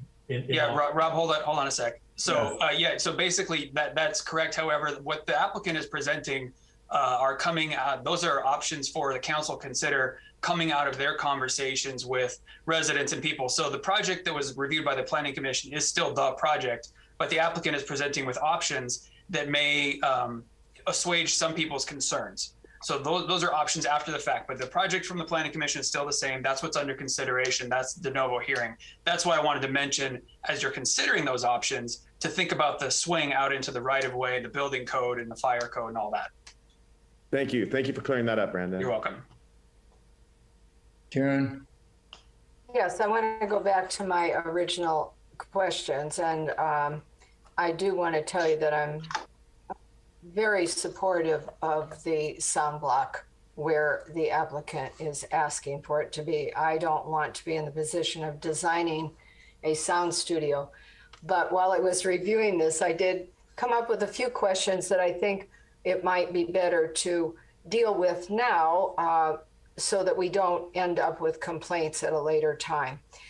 So there was no discussion in the conditions about hours of operation, hours of use on the roof, the purpose of the roof, delivery of equipment, vis-a-vis the large pieces of equipment, timpani drums, and so on and so forth, because it is a very busy street. Like Rich Pepe said, there are delivery trucks all day long. And on the occupancy limits that 5 times a year could be exceeded, I just want to make sure that the indemnity that is on this condition of approval covers the city during those perhaps 5 times when there are more people in the building. So if the applicant could give me some answers about hours of operation and roof. And what I'm getting at is there are a lot of people that live right around that building. And the operation of this building needs to be respectful of the fact that people do live there. And my concern is, are they going to be doing sound stuff in the middle of the night and packing up at 5 in the morning, that kind of thing. So that's what I'm getting at. And I'd like some reassurance from the applicant as to how the building is actually going to operate. So I've been looking at it myself. And when I first purchased the building, I'm still wondering where I keep my trash and take that out. But basically I started walking around with my sons all times of day and night, early. And that's when I noticed that early morning, I said, wow, there are a lot of trucks here and it could potentially be noisy. But I imagine, like someone else said, I think most of everything that's there is already going to be there. I have world-class collection of equipment, microphones, instruments, everything to impress the top, highest level artists. So there will be people that will show up with nothing. And for myself, I imagine any kind of load-in that needs to happen, I'm not trying to inconvenience myself or anyone else. So I want to do it at the time when they're delivering and loading normally, which I've noticed is in the morning. So even as I'm thinking about it, I said, okay, well, I would have people load in the morning because otherwise the rest of the day is too busy around here. But the other key to the whole place is discretion. So you're most likely not going to see people coming and going until we have these large events. I have no plans on, there will be no events, and we have conditions. I think 18 and 19 refer to these as well. The noise. The noise in the rooftop. There won't be, there's apartments right next door. There won't be any noise. The studio that I have in LA is actually in a residence. And I've never had one issue because I've done the same thing, soundproofing and, discretionary comings and goings. And I've had some of the top artists at my place, some of the most famous people that come and go and no one ever knows they're there. And that's kind of the part of the key to it all, is they can come and do something and no one knows that they were even here until they've already left. And then also, the hours of operation. Yeah, the load in, load out, and the delivery hours. Hours of operation, I think, it's hard to say because if you're working on a project, it's usually day and night. In fact, I just delayed continuing my project in LA to be here today, but I'm going to be down there tomorrow, and it's day and night. But again, it's not anything. If someone's working all night, you're never going to know that. No one would ever know that. And that's kind of the key. You're never going to hear anything coming out, nothing coming in. I don't know if that answers your questions or if there's more clarification you'd like for that. Karen, what do you think? Well, I understand that you're building a state-of-the-art place. I do want, assurance that you are going to be sympathetic to the neighbors, and it sounds like you are. The other question was on the 5 events. Does the city attorney feel that we are covered under the indemnification clause adequately when we allow more than what the fire code says for the occupancy of the building? I just want to cover our bases ahead of time so we don't get any surprises or any problems with that. Brandon? Yeah, maybe while Brian's thinking of an answer, I can add a little bit to it so he can also consider. With the question about those 5 events per year, we did work with Monterey Fire to create that condition of approval that talks about requiring on-site, essentially event management or security, if you want to call it. So in the event of an emergency, there are dedicated people in that building anytime the occupancy goes over 50 to make sure that people can get out the doors safely. They will manage the crowds. The other part of that is that the roof deck will be closed once it goes over 50 because there's regulations about how many floors can separate from an exit. So that will also be closed. So there's safety measures in place. The applicant, every time they want to have one of these events, they have to just come to us, give us a application for a special event that includes that contract. So we have proof of it, signs off by fire department. So there are measures in place. And the indemnification language that you're talking about is in condition of approval number 7 that talks about holding harmless for any expense incurred or resulting from or in connection with any project approvals. Brian, are you just doing a cameo or is there something you wanted to add? Yeah, I think I'll add something as long as I'm speaking. It's really nice to see you regardless. Well, Senator might keep. I would point out that condition number 24, well, first of all, condition 23 is the one that imposes the building occupation limitation of 49. And then there's a carve out for that in condition 24, which does allow the owner to temporarily exceed the maximum of 49 for the purpose of seating an orchestra upon written approval from the Director of Community Development Planning and the fire department. So I believe that there are, and as Brandon has indicated, that also triggers all these other requirements that I'm not going to read that you can see that are in section 24. And then in regards to condition number 7 on indemnification, I agree with Brandon's comment that it is broadly written, that it does apply to liability that is resulting from or in connection with any project approvals, of which this would be one. So hopefully that answers your question. Very helpful, thank you.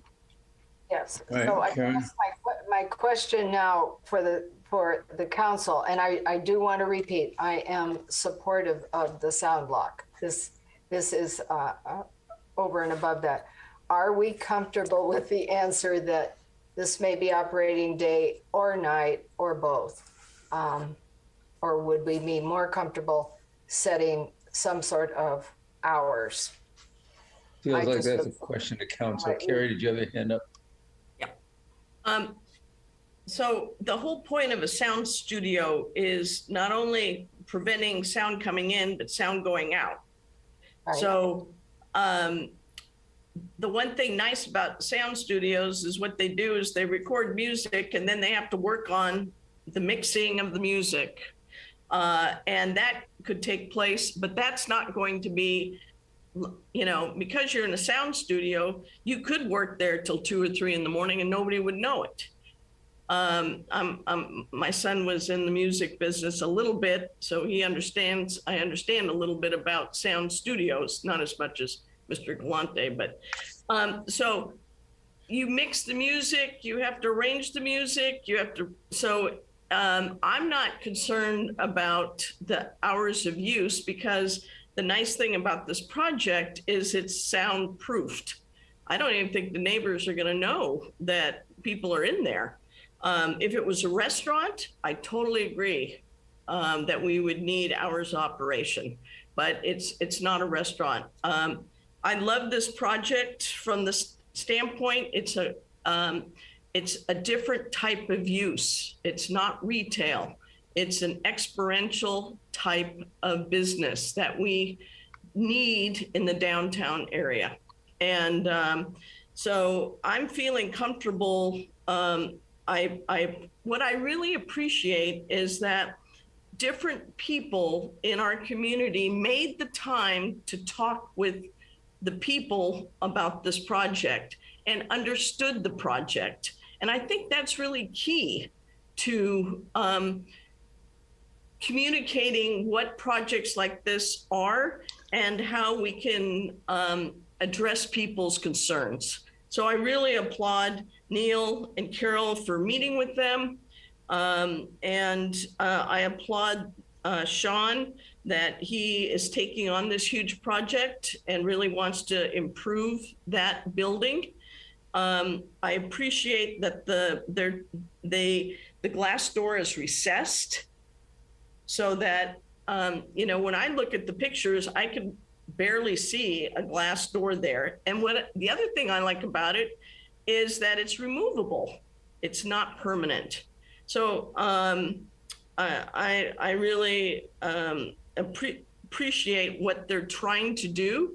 And lastly, I don't like to go against the Planning Commission. However, this was a split vote. This was not a unanimous vote, and one person wasn't even there.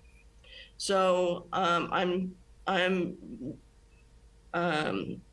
looking to grant the appeal at this point. All right, very well said. Jeff, did you want to opine? Yes, thank you. I have a quick question for, I think, Evan or Brandon. The glass door that's on the table, the glass lock wall that's on the table right now, is it the same one that the HRB saw, or is it different? It's different from what the HRB saw. So I have a slide that I'll. So I don't need anything past that. So that leads me to a follow-up question, which is, are we going to get ourselves into trouble if we appeal a project, if we grant a project where the glass wall is different than the glass wall that the HRB said was in accordance with the Secretary's standards? So let me speak to that a little bit, and then Evan can give you the hard details. But basically, if I recall, the HRB decision is that the glass was appropriate because it's removable and it doesn't affect. They wanted to see less separations in the glass. So I think that's the difference between the HRB, what they saw and what you're seeing now. It's still glass. There was no like wood or like hard metal or anything added. So the clear is still there. Evan, is that pretty much right on? Yeah, so in the HRB's resolution, they adopted recommended conditions of approval. Let's see, which one was it? Yeah, there was a condition that the sound lock be changed, and the recommendation from the art historic consultant was either remove the mullions or provide less divisions. So they effectively follow the direction of HRB's approval. Yeah, and so they followed the direction of the HRB's approval when they changed the way that the sort of glass panels interact with each other, right? But the design that we're seeing now is different. Like it's, this design is like in 3 dimensions, whereas the one that the HRB saw is in 2 dimensions. No. That's the same. Yeah. So the blue tape that you had in your picture is the same design that the HRB saw. Yes, I believe the applicant indicated that there might have been a shift inward or outward, but in both scenarios, it came from the back of the wall and then came across. It was never flush. It always wrapped around the gates if they were open. Thank you for clearing that up. It's laid, and I think the diagram with the blue tape started to confuse me a little bit. So I agree with Carrie. with the comments that she made about the planning commission and the close vote and whatnot. And I agree with the HRB, so I'm okay with granting the appeal. I share a little bit of Karen's concerns about activity on the roof at night. I think this is, it's not a residence, it's a bar. It has a capability, there's the possibility that it will turn into I'm sorry, I don't mean a bar, but it has the possibility of turning into sort of a social occasion that's not, that's basically frequented by itinerant visitors who may not have the same respect for the neighborhood as someone who lives next door. So I do share a little bit of that concern, but I am with Carrie in that I would grant the appeal. Okay, Bobby, you had your hand up. Yeah, I would really like to thank Neil and Carol both for reaching out to Sean and Mr. Carver and coming up with a proactive solution. I don't think that if by upholding this appeal, I don't think that's necessarily going against the Planning Commission, because the Planning Commission didn't have the information that we received tonight. It was a little bit different. So if I could make the motion, I would say that we uphold this appeal. All right, we have a motion. We want to read that motion, Bobby, or do you want to just, Brian, are you going to be more comfortable if somebody reads the actual motion? Yes, I would. All right. This whole thing? Yep. Adopt the resolution. Okay, I propose we adopt the resolution DR 21-114 and UP 21-226, the conservatory. Consideration of a design review, DR 21-114, and use permit, UP 21-226. Application for a remodel and structural seismic retrofit of an historic 5,857 square foot structure. The addition of a 311 square foot interior balcony staircase, elevator and elevator mechanical room, basement addition, the repair of a leaking roof and installed new solar panel array, and the addition of a new electrical HVAC, plumbing, and acoustical infrastructure, as well as a new skylight and exterior windows to the China Arts Building located at Dolores Street 2 northwest of 7th Avenue in Carmel, Commercial Zoning District and Downtown Conservation District overlay, APN 010147006. I'll second it. Brian, is that correct? Yes. All right. A motion is second. Any other discussion? Yes. Mayor, could I just ask, Brandon, you have been the boots on the ground on this one. That sounded good to me. What do you think? Yeah, I think we're in good shape. Okay. Karen? Yes, I will be supporting the motion, but I would also like to reiterate that when musicians leave the building, if it's in the middle of the night, that they really be instructed that they are leaving a residential area as well as a commercial area, and have respect for the neighborhood. And it sounds like the applicant is a responsible person and will probably do that. So I just would appreciate it, because I don't want you to have any problems or complaints about noise and so on. I want this to be a wonderful project that everybody enjoys and that the community can be very proud of. Mr. Mayor, I did see Evan start to raise his hand when Brian asked the question about additional. So Evan, did you have something to add? Because you have some great feedback on this one. Yeah, it wasn't clear to me in the motion if you are removing condition of approval number 27. Yeah, that was my question, actually. I thought adopt resolution 2022-01 granting the appeal by Rob Carver, and then also remove condition number approval number 27 ought to be incorporated. Is that in the motion? Bobby? Yes. Okay, and I was a seconder, so obviously it's there. I just want to say that in the spirit of governmental redundancy, I could not agree more with my colleagues that have expressed their appreciation for an applicant that actually listened to the comments that were made, came back and said, okay, we understand. We're not going to try to ram this thing through politically, we do think there are some valid concerns, and we're pretty pleased to address those, and took the time to go out and meet with some of the people who were in opposition and was able to get some consensus out of them. That's really refreshing in my mind. I'm so used to sitting here and having people just kind of pushing square pegs through round holes.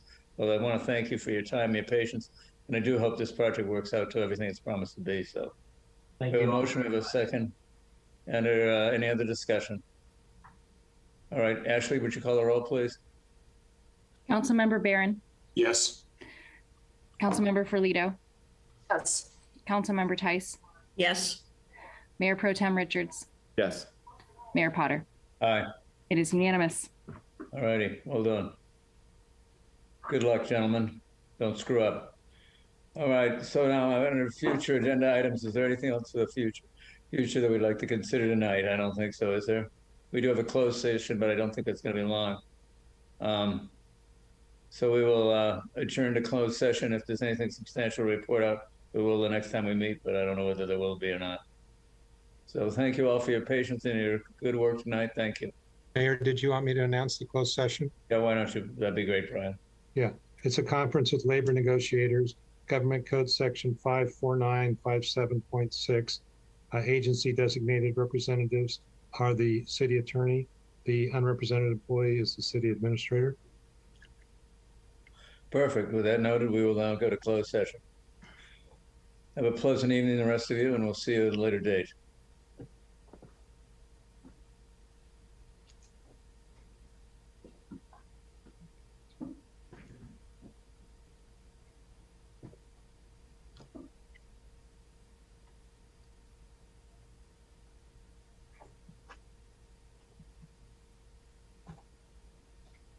Actually, slowly knocking them off one by one. That's good work. Yes, Mayor. And then Sebastian, if you could either make me full host or make Chip host so that we can turn control over to him, that would be very helpful. Well, actually, Chip isn't going to be able to be included. Yeah, Chip's a bad idea. Oh, okay, sorry. Then Brian. No, you don't want to be doing that either. Maybe somebody else. I'm going to nominate Carrie then. Okay. Carrie, hang on just a second. I hope you can hear me, Sebastian.